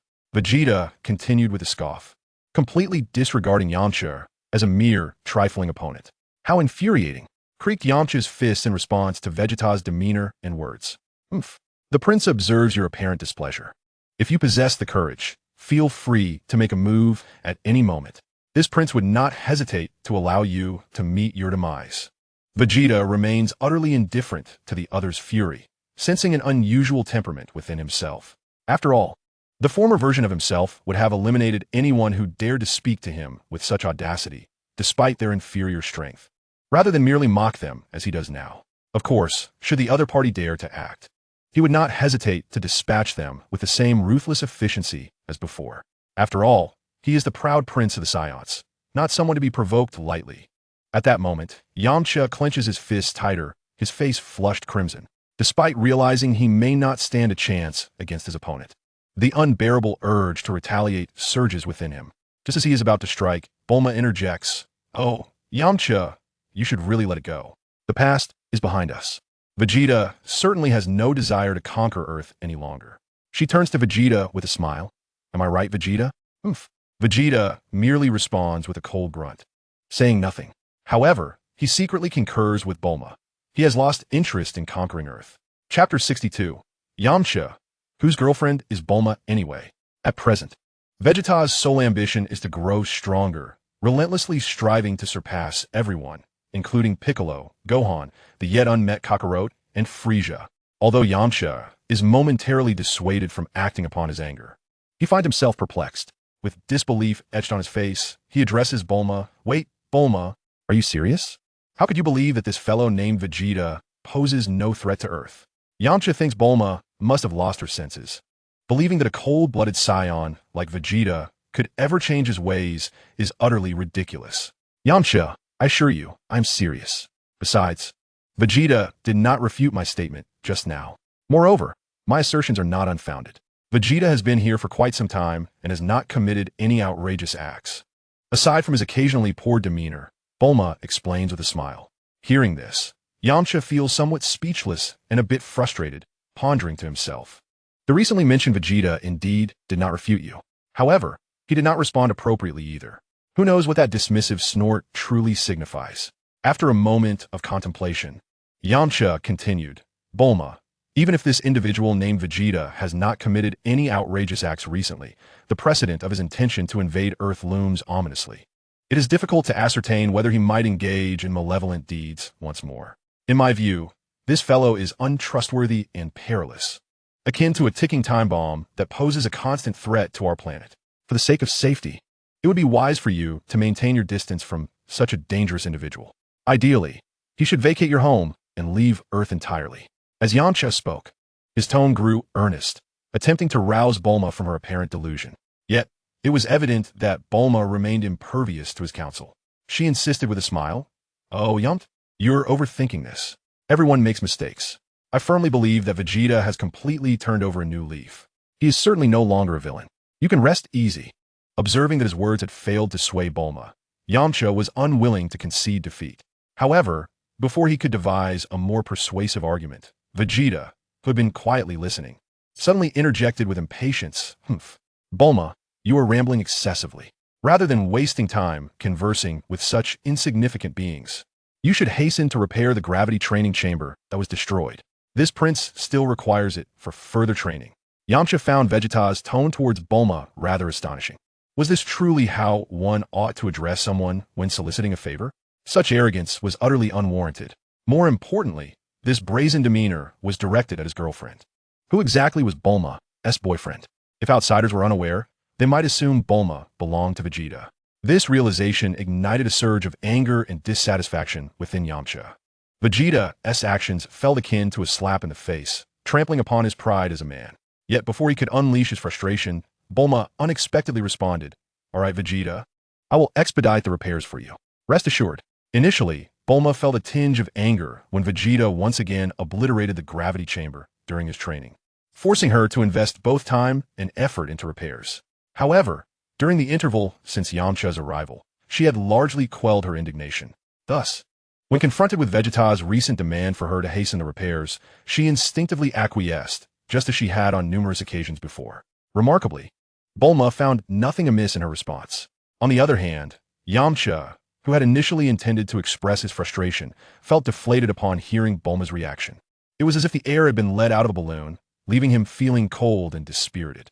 He had not anticipated that his girlfriend would respond so complacently to Vegeta's arrogant words, which rendered him incapable of feeling angry. How could he possibly remain upset when his girlfriend seemed so unbothered? The thought of persuading Bulma to recognize Vegeta's true nature and to distance herself from him seemed, in light of the circumstances, a task he would have to temporarily abandon. Nonetheless, this did not signify his resignation. Yamcha believed there would still be ample opportunities to successfully convince Bulma in the future. After all, he was convinced that a character like Vegeta would inevitably reveal his malevolent true self. It was merely a matter of time. He hoped that day would not arrive too late, fearing that Bulma might later regret her choices and suffer irrevocable losses. Upon hearing Bulma's acquiescence, Vegeta merely scoffed. Just make sure you repair it quickly for this prince. I'm off to dine now. I expect to see you hard at work when I return. With that, he turned on his heel and strode towards the dining area of Bulma's home. Having spent considerable time with Vegeta, Bulma was well aware that his appetite rivaled that of Goku. To accommodate his voracious hunger post-training, her family's dining area was open 24 hours, offering an ample supply of food to ensure Vegeta would be well fed. After Vegeta departed, Bulma set about repairing the gravity training chamber that had been destroyed. Yamcha, as you can see, I'm quite busy, she said, working diligently. Although you've come a long way from King Kai's planet, and we haven't seen each other in a while, I sincerely apologize. Unfortunately, I won't be able to spend time with you in the immediate future. Chapter 63. The Arrival of the Ginyu Force and Kaiotsu on Earth. In response to this, Yamcha found himself at a loss for words. His heart had brimmed with joy upon returning from training on King Kai's planet, only to be met with the unexpected emergence of someone as formidable as Vegeta. All traces of his good spirits vanished, leaving him in a state of profound discouragement. For several days that followed, Bulma busied herself in the repair room, while Vegeta engaged in rudimentary training in a spacious area of Bulma's home. Yamcha, who had initially intended to rest and indulge in leisure upon his return to Earth, found himself confined to Bulma's residence as well. He occasionally kept a watchful eye on Vegeta, monitoring the latter's actions in an effort to thwart any malevolent tendencies that might surface. Though he was acutely aware of his own inadequacy in confronting Vegeta, he reasoned that even a brief delay could allow Piccolo and Goku to arrive. Once they were present, Yamcha held firm in his belief that their combined strength would be sufficient to subdue the nefarious Vegeta. Days passed in this manner, and one day, not far from Earth, 6 spherical spacecraft, trailing long tails of fire, hurtled through the cosmos at a remarkable speed, drawing ever closer to the planet. Soon, they breached Earth's atmosphere, their hulls igniting from the friction. Before long, they reached the very city where Vegeta and Nappa had previously landed over half a year ago. Above the city, 6 fiery objects resembling meteors made their presence known. Look quickly. What is that? A voice cried out from the streets below. Hey, I think I've seen something like this before, about 6 months ago. But back then, there were only 2. Now, there are 6. Another responded. Is that so? Hearing you say that jogs my memory. I seem to recall witnessing something similar, came the reply. Let's go check it out. The last time, 2 beings that resembled us, but had monkey tails emerged from those crafts. I wonder if the newcomers will be the same this time. Who knows? It's hard to say what might come out. Thus, a throng of curious onlookers hurried toward the landing site of the spacecraft, eager to uncover the mystery, satisfying one's curiosity. Bang, bang, bang. 6 spherical spacecraft descended in succession, delivering a tremendous impact upon the city's surface. Instantly, smoke enveloped the area, and dust swirled into the air. As the haze dissipated, a large crater emerged on the ground, revealing 6 metallic orbs within. Look, these objects are indeed identical to the 2 spherical entities we encountered over half a year ago. Indeed. Yet we can only ascertain if the occupants resemble the previous ones once they emerge from the spheres. At that moment, a gathering crowd encircled the crater. Soon, 6 figures emerged from the spherical objects. These individuals were none other than the Ginyu Force and Shio-E. The appearance of these newcomers was strikingly different from the 2 who had appeared previously. Indeed, the last 2, despite sporting monkey tails, bore a certain resemblance to Earthlings. However, those who have just emerged are distinctly unlike us. You are right. Their appearance is indeed entirely dissimilar to ours. I must say, aside from the individual with white hair and red skin, the others seem exceedingly bizarre. Particularly that short figure with 4 eyes. How grotesque. Who could disagree? Ever since the Ginyu Force and Shio-E exited their spacecraft, the onlookers have been incessantly commenting on their looks, pointing and gossiping. Ha ha ha. I never expected this planet to be so lively. Lycum somewhat foolishly remarked. How dare these natives insult my appearance? Gudo exclaimed, stomping his foot in frustration. Though he was aware of his unappealing visage, he detested the bluntness of their remarks. Come on, Gudo, try to take it lightly. Ginyu Force's deputy leader, Jisoo, offered a feigned smile of consolation. As the designated beauty of the Ginyu Force, he was least perturbed by the local inhabitants' critiques of his appearance upon arriving at each new planet. Captain Ginyu, with so many people here, it is the perfect opportunity for us to showcase our entrance poses, declared Bada, known as the fastest man in the universe. Indeed. Yet, I wonder if these natives have the discerning eye to appreciate our grand entrances, much like Lord Frisia. Captain Ginyu said, a hint of confidence dancing at the corners of his mouth. With that, he turned his gaze towards Shio-E, who adeptly responded. Whoosh. He swiftly stepped aside, granting space for the esteemed members of the Ginyu Force. Gentlemen, let us commence. Allow these native earthlings the honor of witnessing our grand entrance. Ginyu raised his right hand in a gesture of encouragement. All right, Captain Ginyu. The other team members echoed in unison. Overall, aside from the diminutive and unattractive Godot, the other members of the Jinyu Force were not perturbed by the onlookers' judgments regarding their appearance. They were indifferent to such trivialities. Their primary concern lay in the impressiveness of their entrance and the coolness of their poses. Soon, an unexpected occurrence transpired. Among the six, the one with the catfish-like face abruptly stepped aside, while the remaining five appeared poised to execute some action. Under the curious gazes of the onlooking spectators, the five members of the Jinyu Force quickly formed a line. In no time, the exclusive entrance music for the Jinyu Force began to play. Accompanied by the music, the five started to showcase their peculiar movements, one after the other. Swish, Raikum, Clap, Burda, Whoosh, Jisoo, Bang, Godot, Snap, Jinyu, all assembled. The Jinyu Force. They simultaneously struck bizarre poses, and this spectacle was naturally witnessed by Chio, E, and the Earthling spectators. Chapter 64, Master Rashi, the era belonging to my teacher, Wu Qian, has truly come to an end. Claps. As for the performance of the five, Chio E fervently applauded, although internally he was relentlessly criticizing them. Nonetheless, to appease the five esteemed members of the Jinyu Force, he understood the necessity of maintaining a facade of support. As for the Earthling spectators, they had no knowledge of the so-called Jinyu Force and began to discuss among themselves without restraint. Not long before this, at the moment of the Jinyu Force's arrival on Earth, their presence had already attracted the attention of the Dragon Ball Z warriors, including Krillin and Vegeta, who were scattered across the planet. On came House. Krillin was leisurely lounging on a bench, donning Master Rashi's sunglasses and basking in the sun. However, he was abruptly interrupted by multiple powerful, malevolent energies. He leapt from his seat, feeling an unsettling chill. These energies are so wicked, Krillin thought to himself, now breaking into a cold sweat, as he realized that one of these six malevolent presences was unimaginably powerful. Three formidable presences lingered, though they were notably weaker. Only the two remaining auras seemed manageable to Krillin, given his abilities. Master Rashi, have you sensed them too? Krillin inquired, glancing at the turtle hermit now beside him. Indeed, Master Rashi replied, furrowing his brow. Krillin continued, these malevolent beings of unknown origin have arrived on Earth with ill intentions. They may very well be akin to the Saiyans, intent on conquering our planet. Judging by the intensity of their auras, they will not be easy to confront. This is troubling. Piccolo, Goku, and Gohan are still training on Namek and have yet to return, while Piccolo can teleport. I am uncertain if he can detect the situation on Earth from such a distance, Krillin expressed, concern etched on his face. With the most powerful warriors of the Z-Fighters absent, it meant they lacked several critical allies in combating this unforeseen crisis. However, Tien and the others must also be sensing these formidable and malevolent auras. Therefore, those capable of joining this battle on Earth should soon gather together, he reasoned. With the strength you have cultivated on King Kai's planet, even if you cannot defeat those wicked foes, you should be able to buy some time. Perhaps by the time you delay them, Piccolo and Goku will return. Once they arrive, this crisis will surely be averted, Master Rashi reassured Krillin. That is the only course we have left. All right, Master Rashi, I shall take my leave, Krillin declared, leaping into the sky, departing from Kame House, and swiftly heading towards the auras of the Jinyu Force and the others. Sighing, Master Rashi reflected, truly, my era has come to an end. Watching Krillin soar away, he lamented the vast gap in strength between himself and the younger fighters.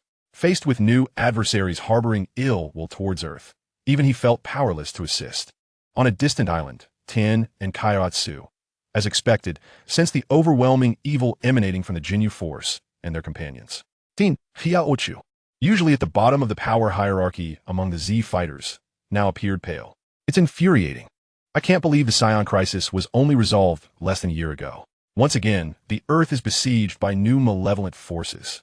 It seems that our world is in a perpetual state of turmoil. Can we not enjoy a moment of peace?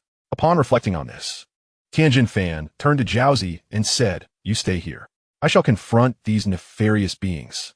Nay, a Tian, Jiaozi replied, emboldened by the trials they had endured together on Planet King and more recently on Earth. Despite a flicker of fear, he was resolute in facing the new adversaries alongside Tianjin Fan.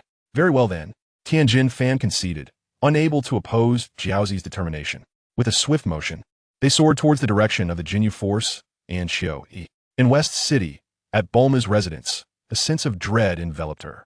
This is terrible. Following the Saiyan invasion, It appears yet another threat looms over our Earth. I can sense the wickedness emanating from these new foes.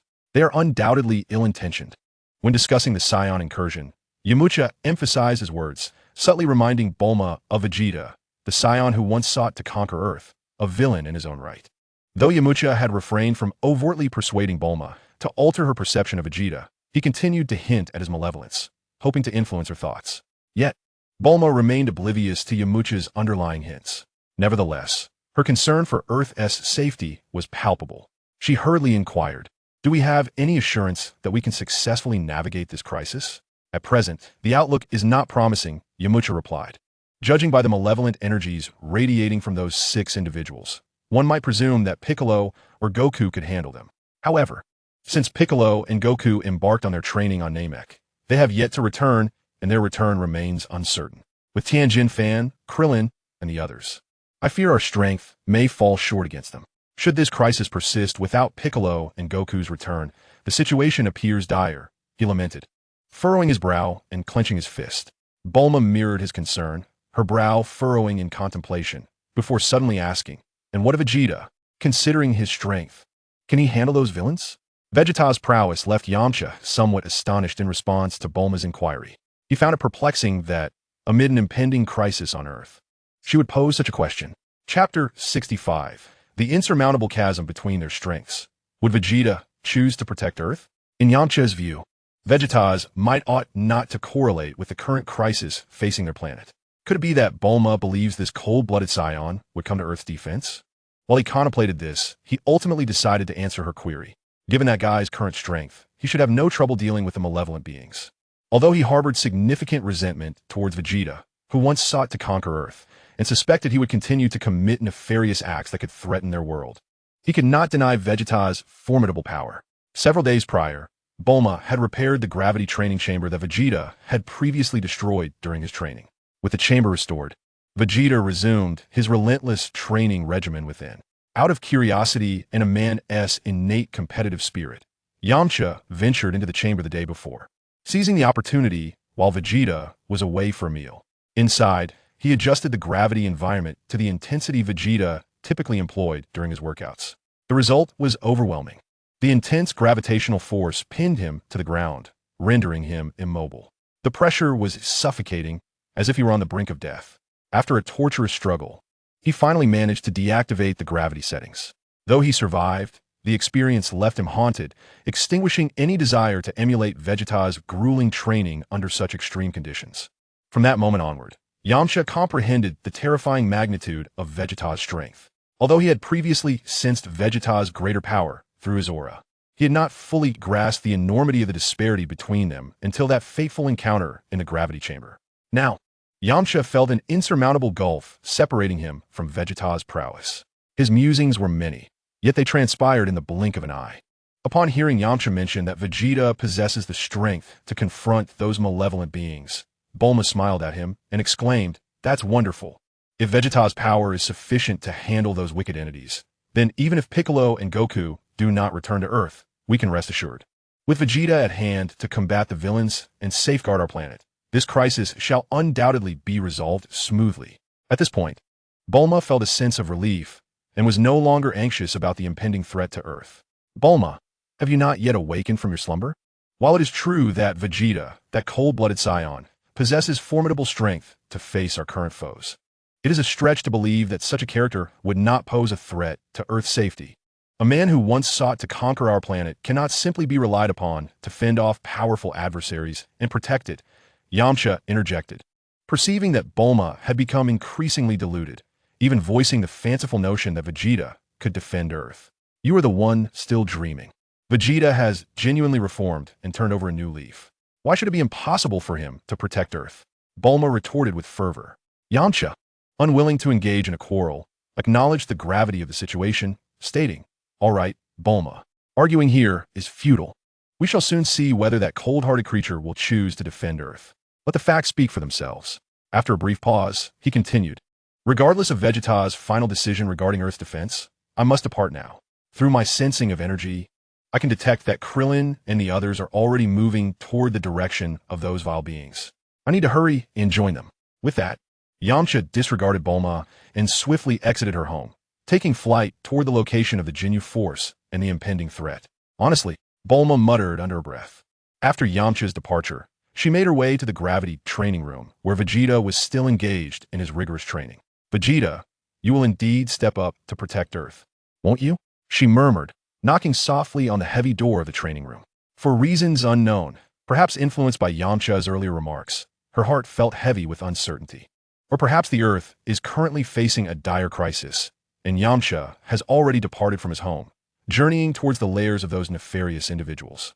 Yet, Vegeta remains stubbornly ensconced within the gravity training chamber, showing no inclination to emerge. In this moment, Bulma's heart wavers ever so slightly. Will Vegeta truly intervene to safeguard the Earth? One would hope so, after all the time they have spent together. She ought to have a profound understanding of his character by now. Indeed, at the very least, she can be certain that he is not a villain. But is he a good person? Bulma finds herself at a loss for words. If Vegeta cannot be deemed a hero, then what grounds does she have to believe he would act to protect the Earth? Just as Bulma stands at the door of the gravity training chamber, lost in her tumultuous thoughts, the heavy door suddenly creaks open.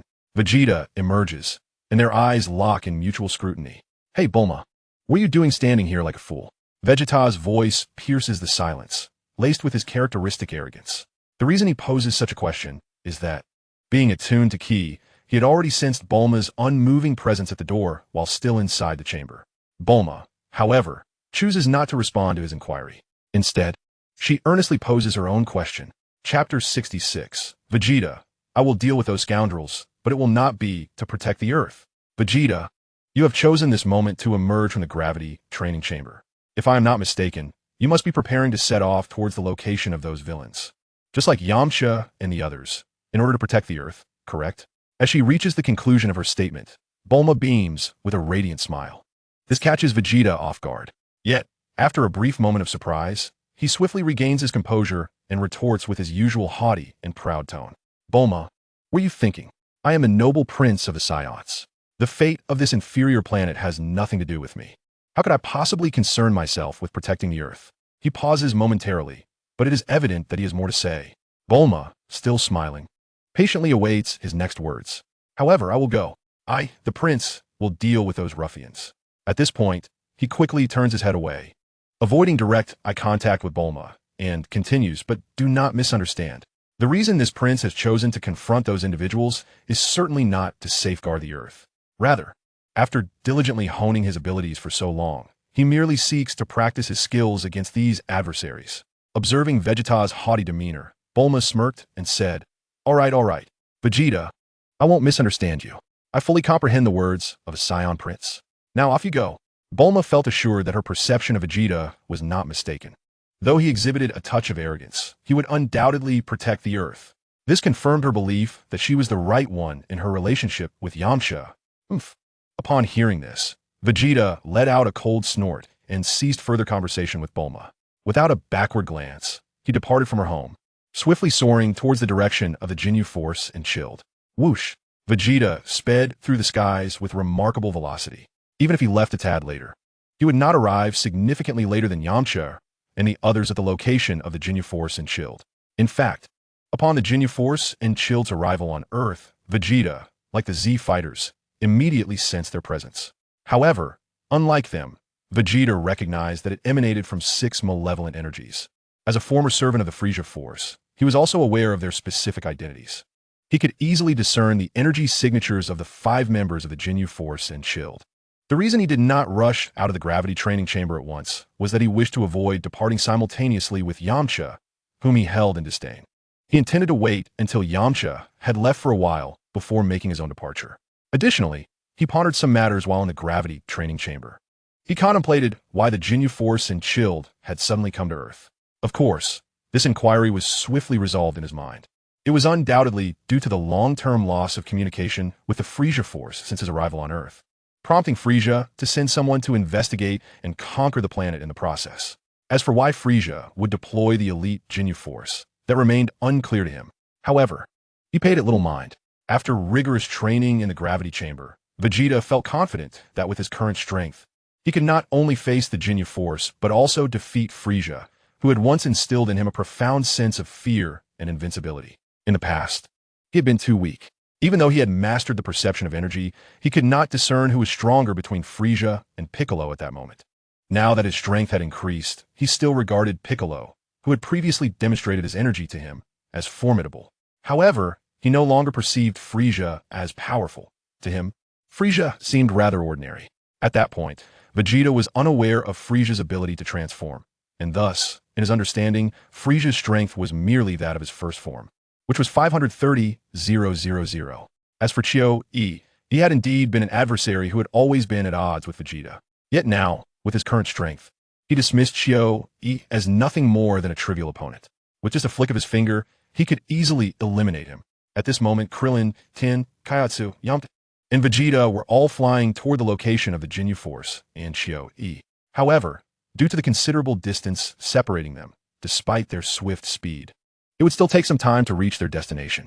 Let's shift our focus back to the Ginyu Force and Chio-E. The Earth's onlookers, after witnessing the Ginyu Force's flamboyant entrance, were chattering animatedly among themselves. The unusual appearance of these individuals was one thing, but their bizarre dance moves and awkward poses were quite another. Who could fathom it? Perhaps, aside from their peculiar looks, their mental faculties were somewhat lacking. Otherwise, they would not have executed such cringeworthy antics that seemed to be the domain of the intellectually challenged. Personally, I found it quite painful to watch, and I was on the verge of embarrassment. I could relate. I, too, felt a wave of goosebumps from the awkwardness. Hey, how are you all reacting?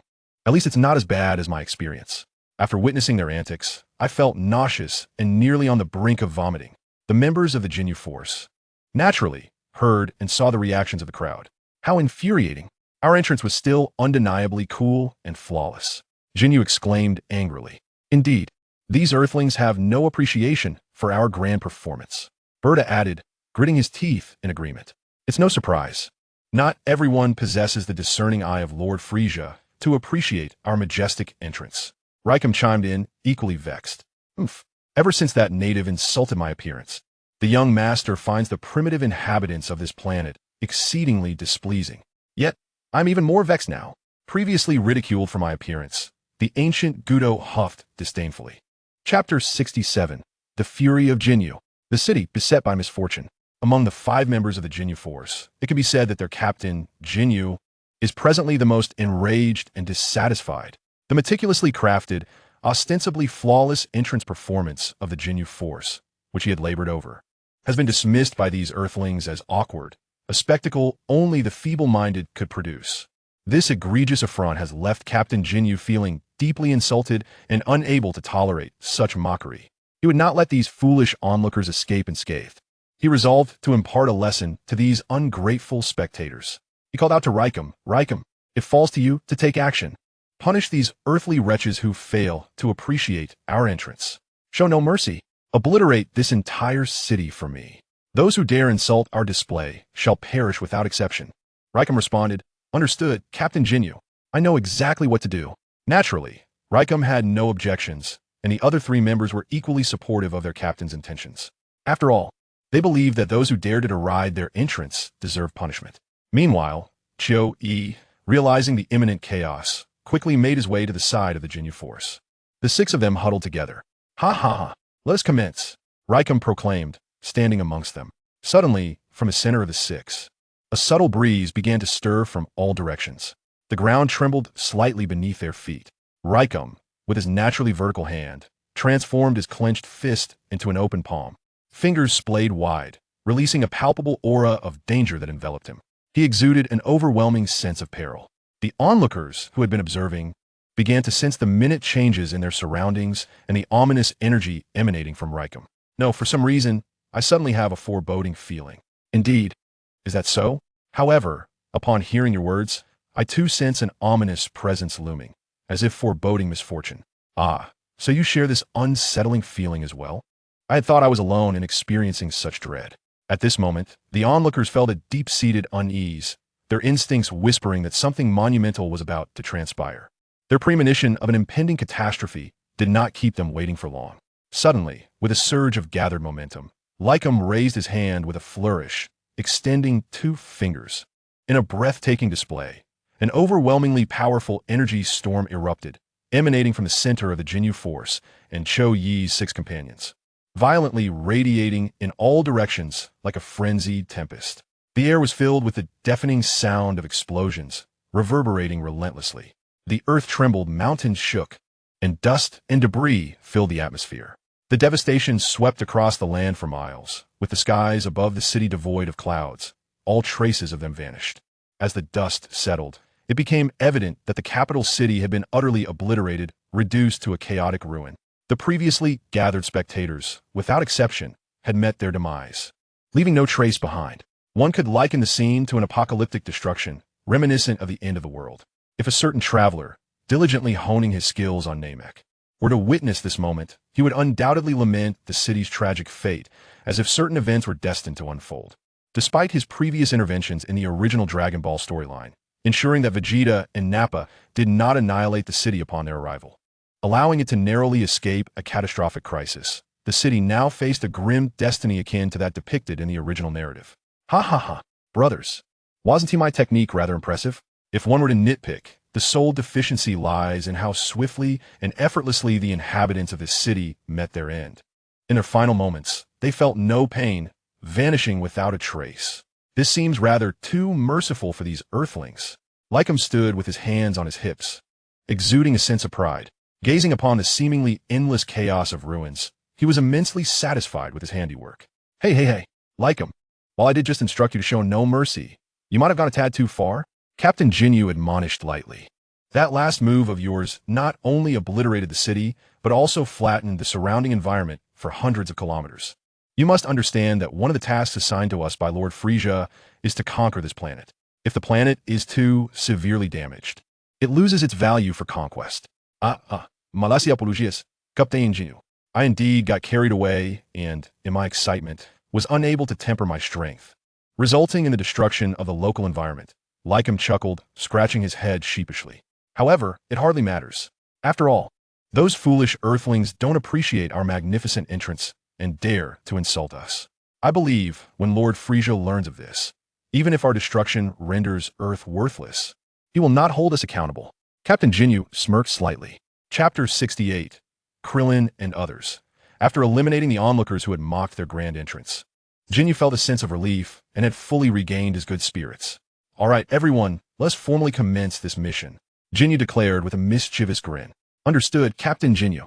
The group responded in unison. Beep, beep, beep. One by one, the Jinyu Force and Shio ES 6 members activated the battle power detectors affixed to their eyes. The first step of their mission was to utilize these devices to assess the current distribution of battle power on Earth.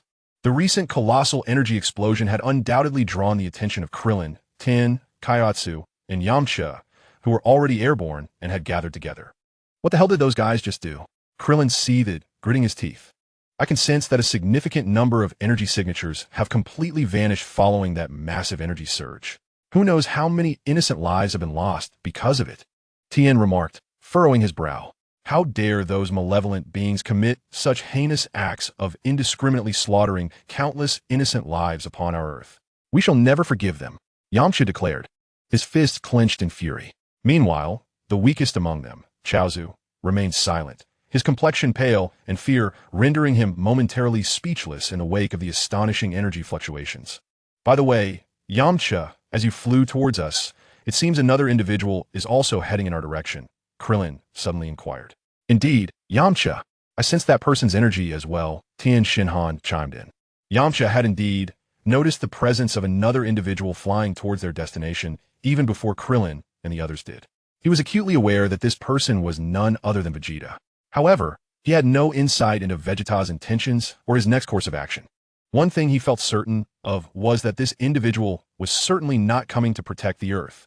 That person was the cold-blooded Saiyan, Vegeta, who had previously sought to invade their planet. Yamcha then recounted to Krillin and the others a portion of the events he had experienced over the past few days.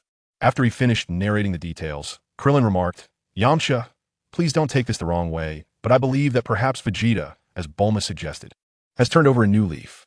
Maybe during this crisis on Earth, he will choose to fight alongside us to protect it. Indeed, Yamcha. Otherwise, it is difficult to explain why Vegeta is heading to the same location as us at this very moment, Tien added. Perhaps due to the intervention of the time traveler Piccolo, Vegeta and Nappa had not committed the mass killings as depicted in the original storyline. And since Vegeta was not vying for their girlfriends, Krillin and his companions harbored less hostility towards him compared to Yamcha. In light of Yamcha's recounting of recent experiences, this led them to express their thoughts. Upon hearing their words, Yamcha was incensed. He had anticipated that sharing his experiences would garner the understanding of Krillin and the others. To his dismay, their reaction was far from what he expected, leading them to utter those statements. With a huff, he retorted, "Well then, just wait and see. Observe what chaos Vegeta will unleash upon his arrival, and whether he will indeed safeguard the Earth." With this thought, he quickened his pace, distancing himself from Krillin and the others. Noticing his reaction, Krillin and the others chose to remain silent, continuing their flight towards the location of the Jinyu Force and Chiyu E. Beep, beep. Naturally, upon activating their power level detectors, the Jinyu Force and Chiyu E sensed the energy signatures of Krillin and Vegeta. They discerned that these power levels were rapidly approaching their position. Among these power levels, one stood out, capturing their attention. Indeed, it was Vegeta's formidable power level of 18,000. Captain, among the detected power levels, could that one registering exactly 18,000 be Vegeta? One of them speculated. If so, then King Frieza's prior conjectures will be entirely mistaken. The reality is that Vegeta is, in fact, alive. For reasons unbeknownst to them, he has chosen to defy the protocols of the Frieza Force, remaining on Earth and neglecting to report back to the army. Guldo expressed his confusion. In their understanding, Vegeta's power level was 18,000. Now, the power level they had detected perfectly aligned with their perception of Vegeta's strength. Who knows? We shall find out soon enough, Jinyu scoffed, having previously consulted King Frieza on how to handle Vegeta should they encounter him on Earth. Frieza had instructed that if they came across him, they were to eliminate him without hesitation. Thus, if the being with the 18,000 power level is indeed Vegeta, they would simply need to kill him. Conversely, if that 18,000 power level belongs to someone else, they would also need to eliminate that individual to ensure the successful conquest of Earth. However, should that individual not be Vegeta, yet willingly submit to the Frieza Force, he might consider sparing their life and allowing them to join their ranks. I truly hope that individual is Vegeta. That way, I can personally deliver his demise.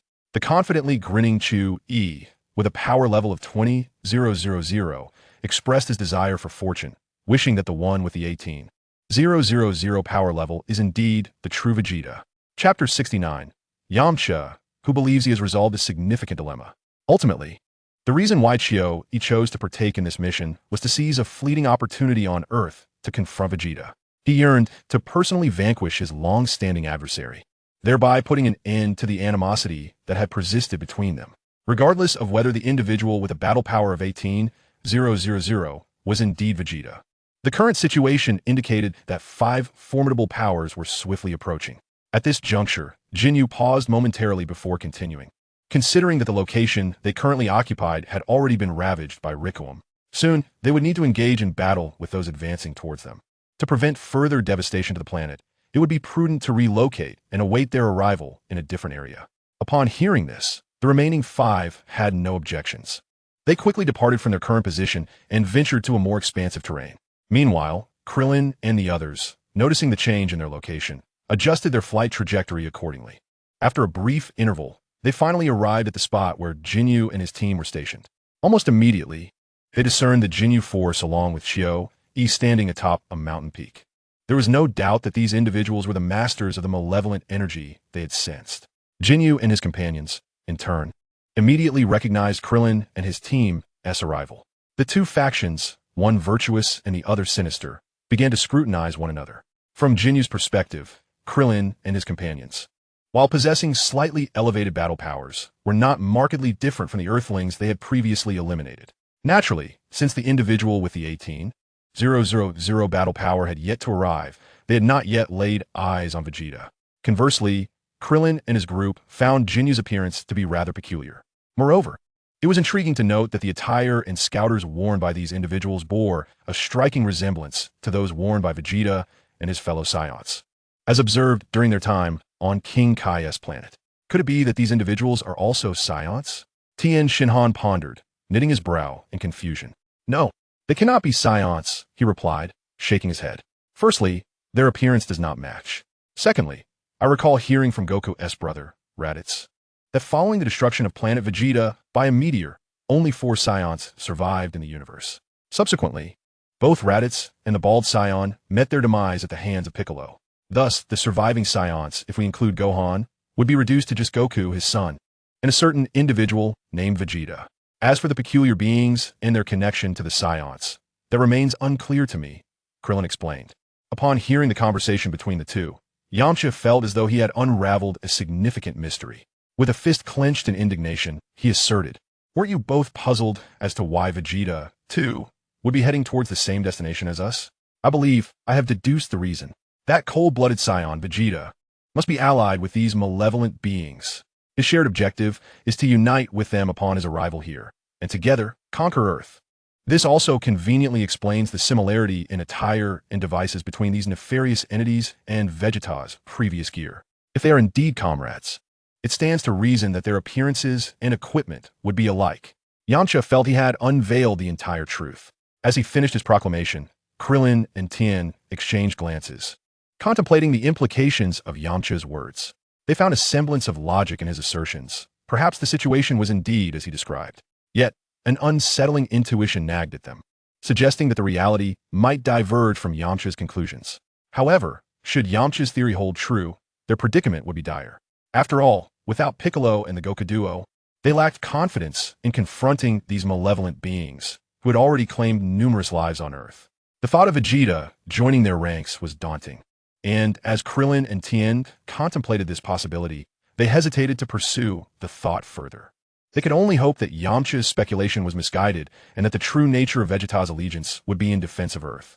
Perhaps due to an unspoken understanding between the forces of good and evil, both factions remained momentarily inactive, awaiting the arrival of the final participant.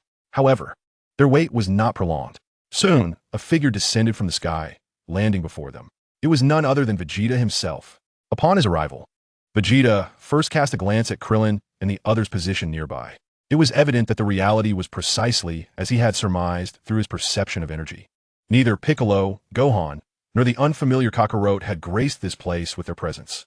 Among the individuals present, he was only acquainted with Yamcha, while the rest remained strangers to him.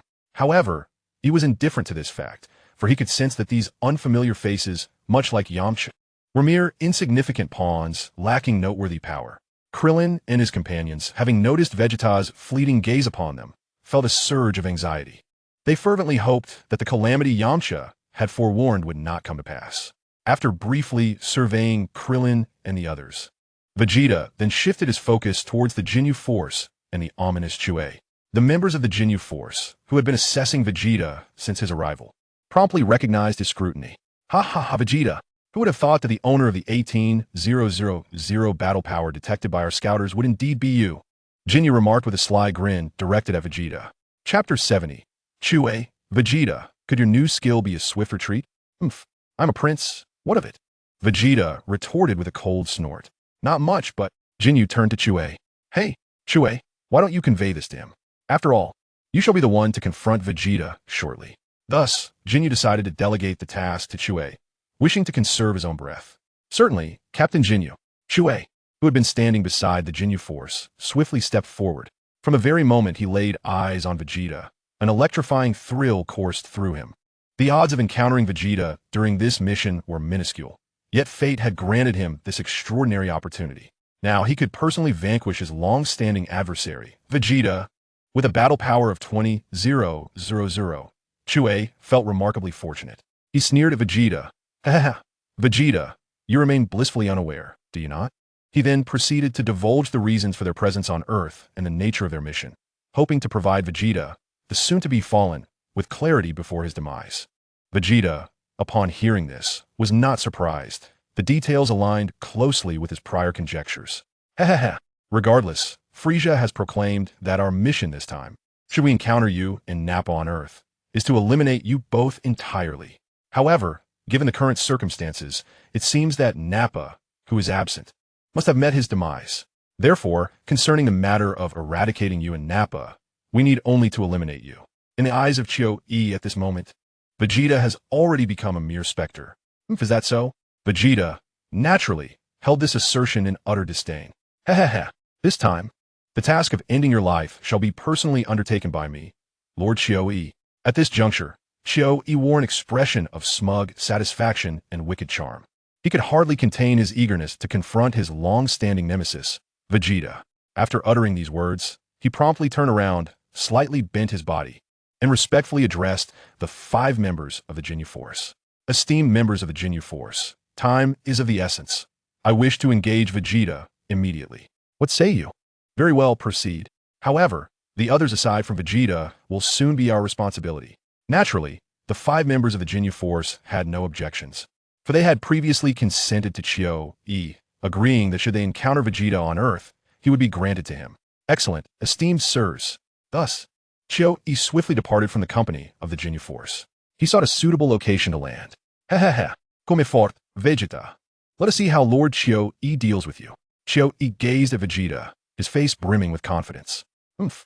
In response, Vegeta followed suit, landing opposite Qiu. Since his adversary sought death, Vegeta, was more than willing to oblige. The two locked eyes, each assessing the other.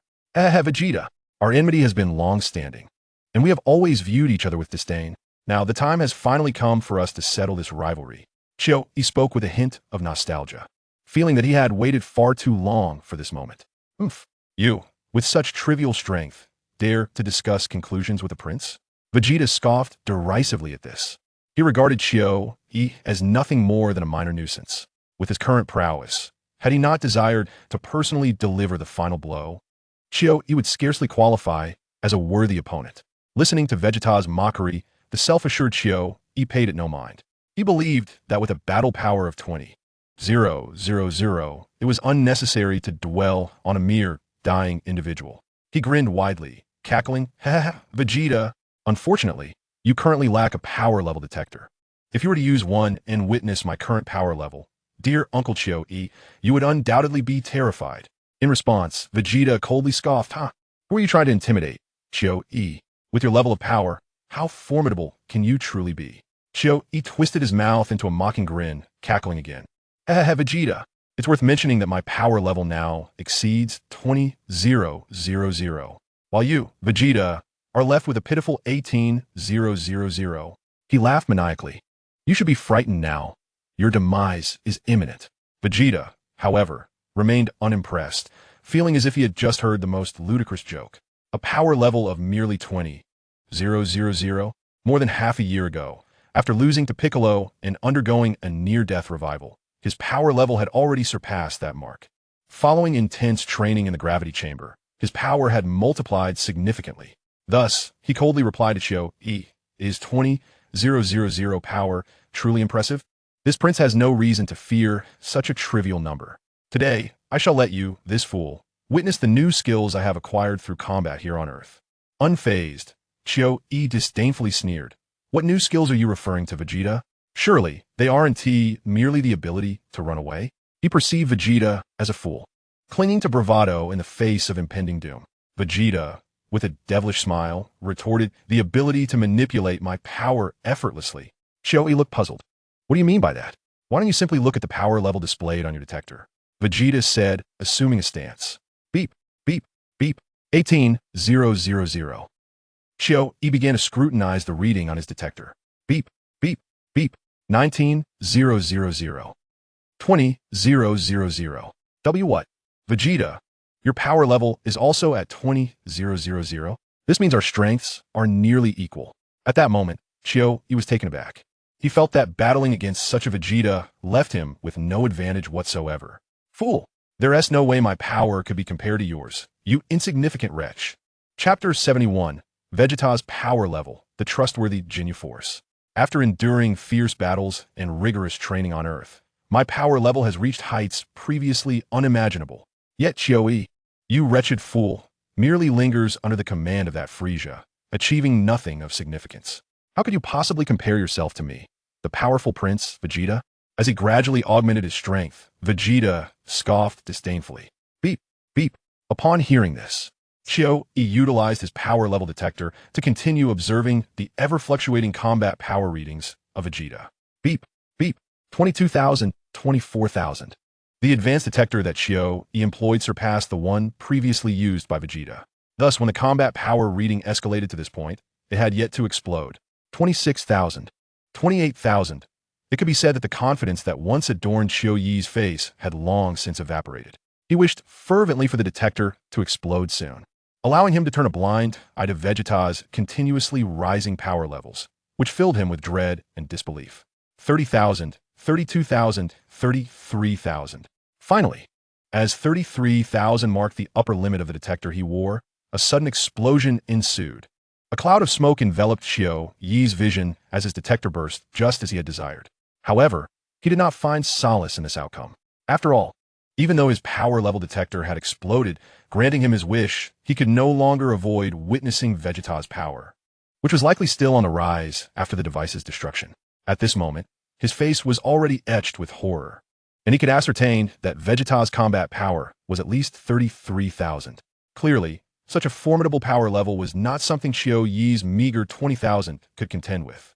His paltry strength was utterly inadequate against Vegeta. Thus, in a state of sheer terror, Xiao-Yi naturally contemplated seeking help. Seizing the moment when Vegeta had not yet formally engaged him, he tremblingly turned to the 5 members of the Ginyu Force and pleaded in a quivering voice. And masters of the Ginyu Force, you must have seen the readings on your detectors as well.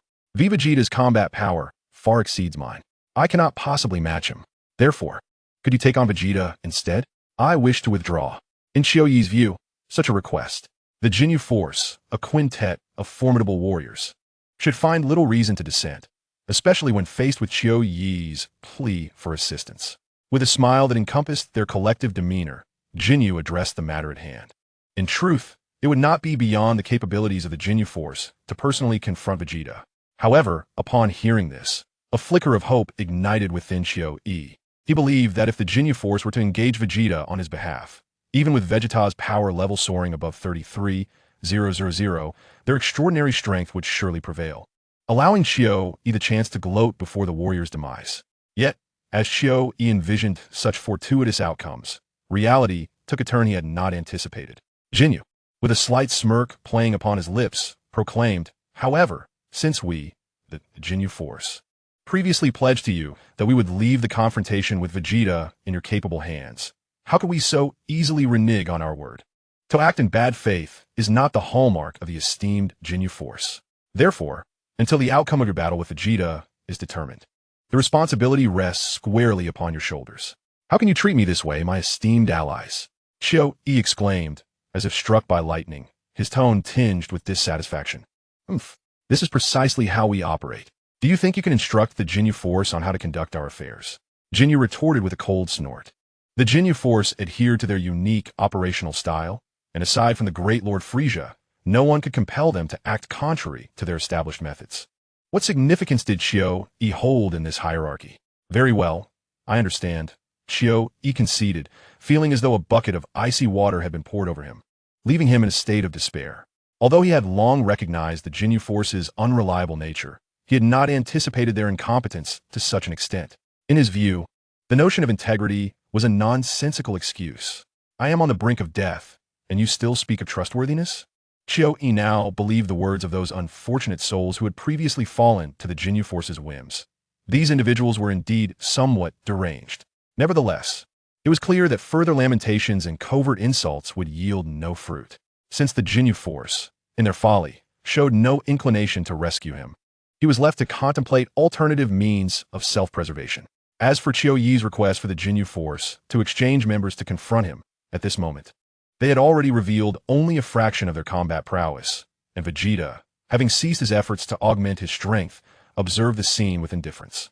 Regardless of whether the Ginyu Force would acquiesce to Xiao-Yi's plea for assistance, or which of them would take the initiative against him, it was evident that none would pose a challenge.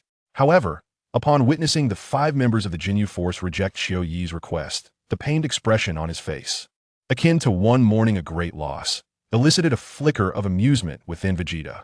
He found their predicament utterly ludicrous.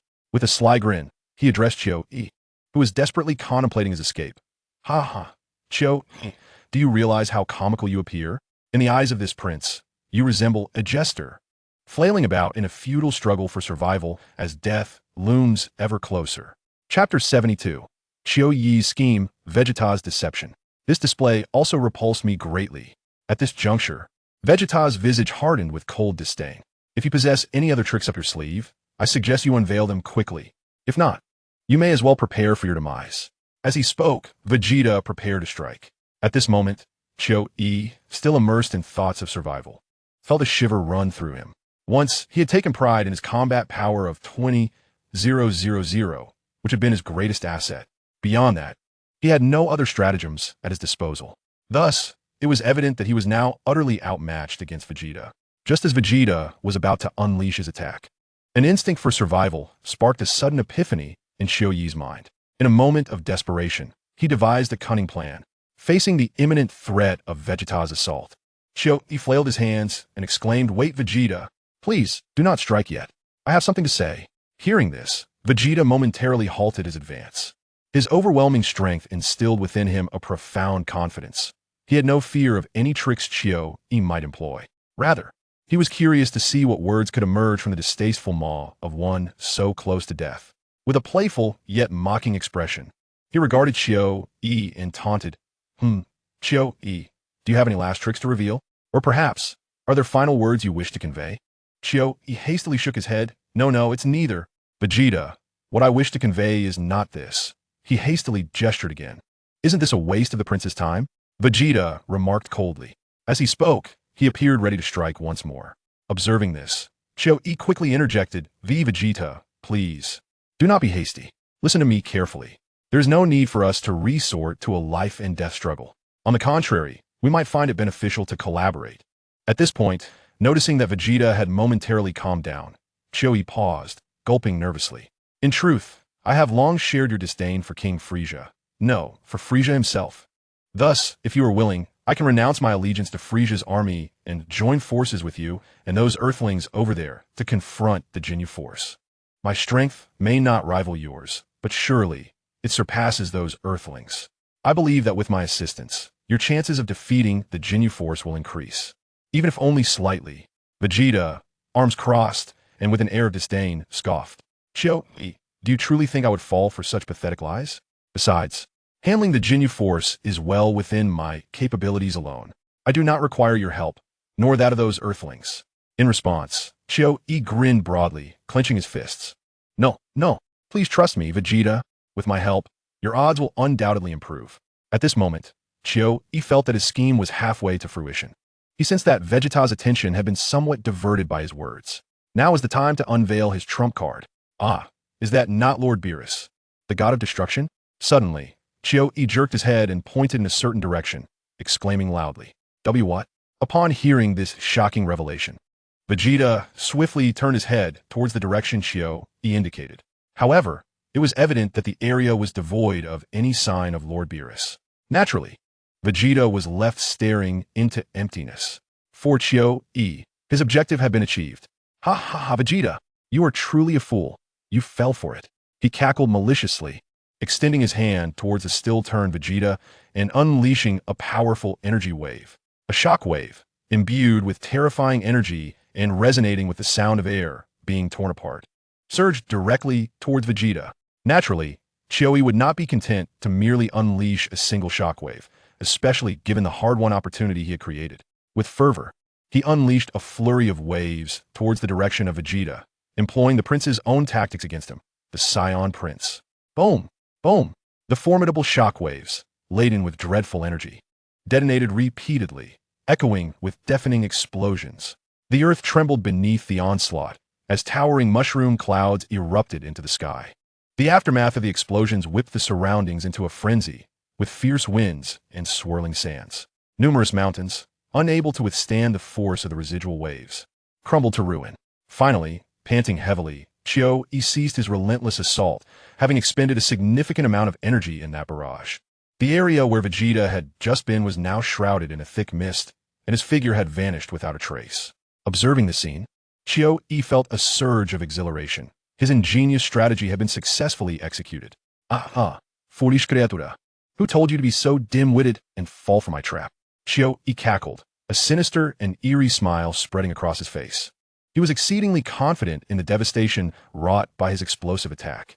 In his estimation, even if Vegeta's combat power exceeded 33,000, such an onslaught would surely leave him gravely wounded, if not dead.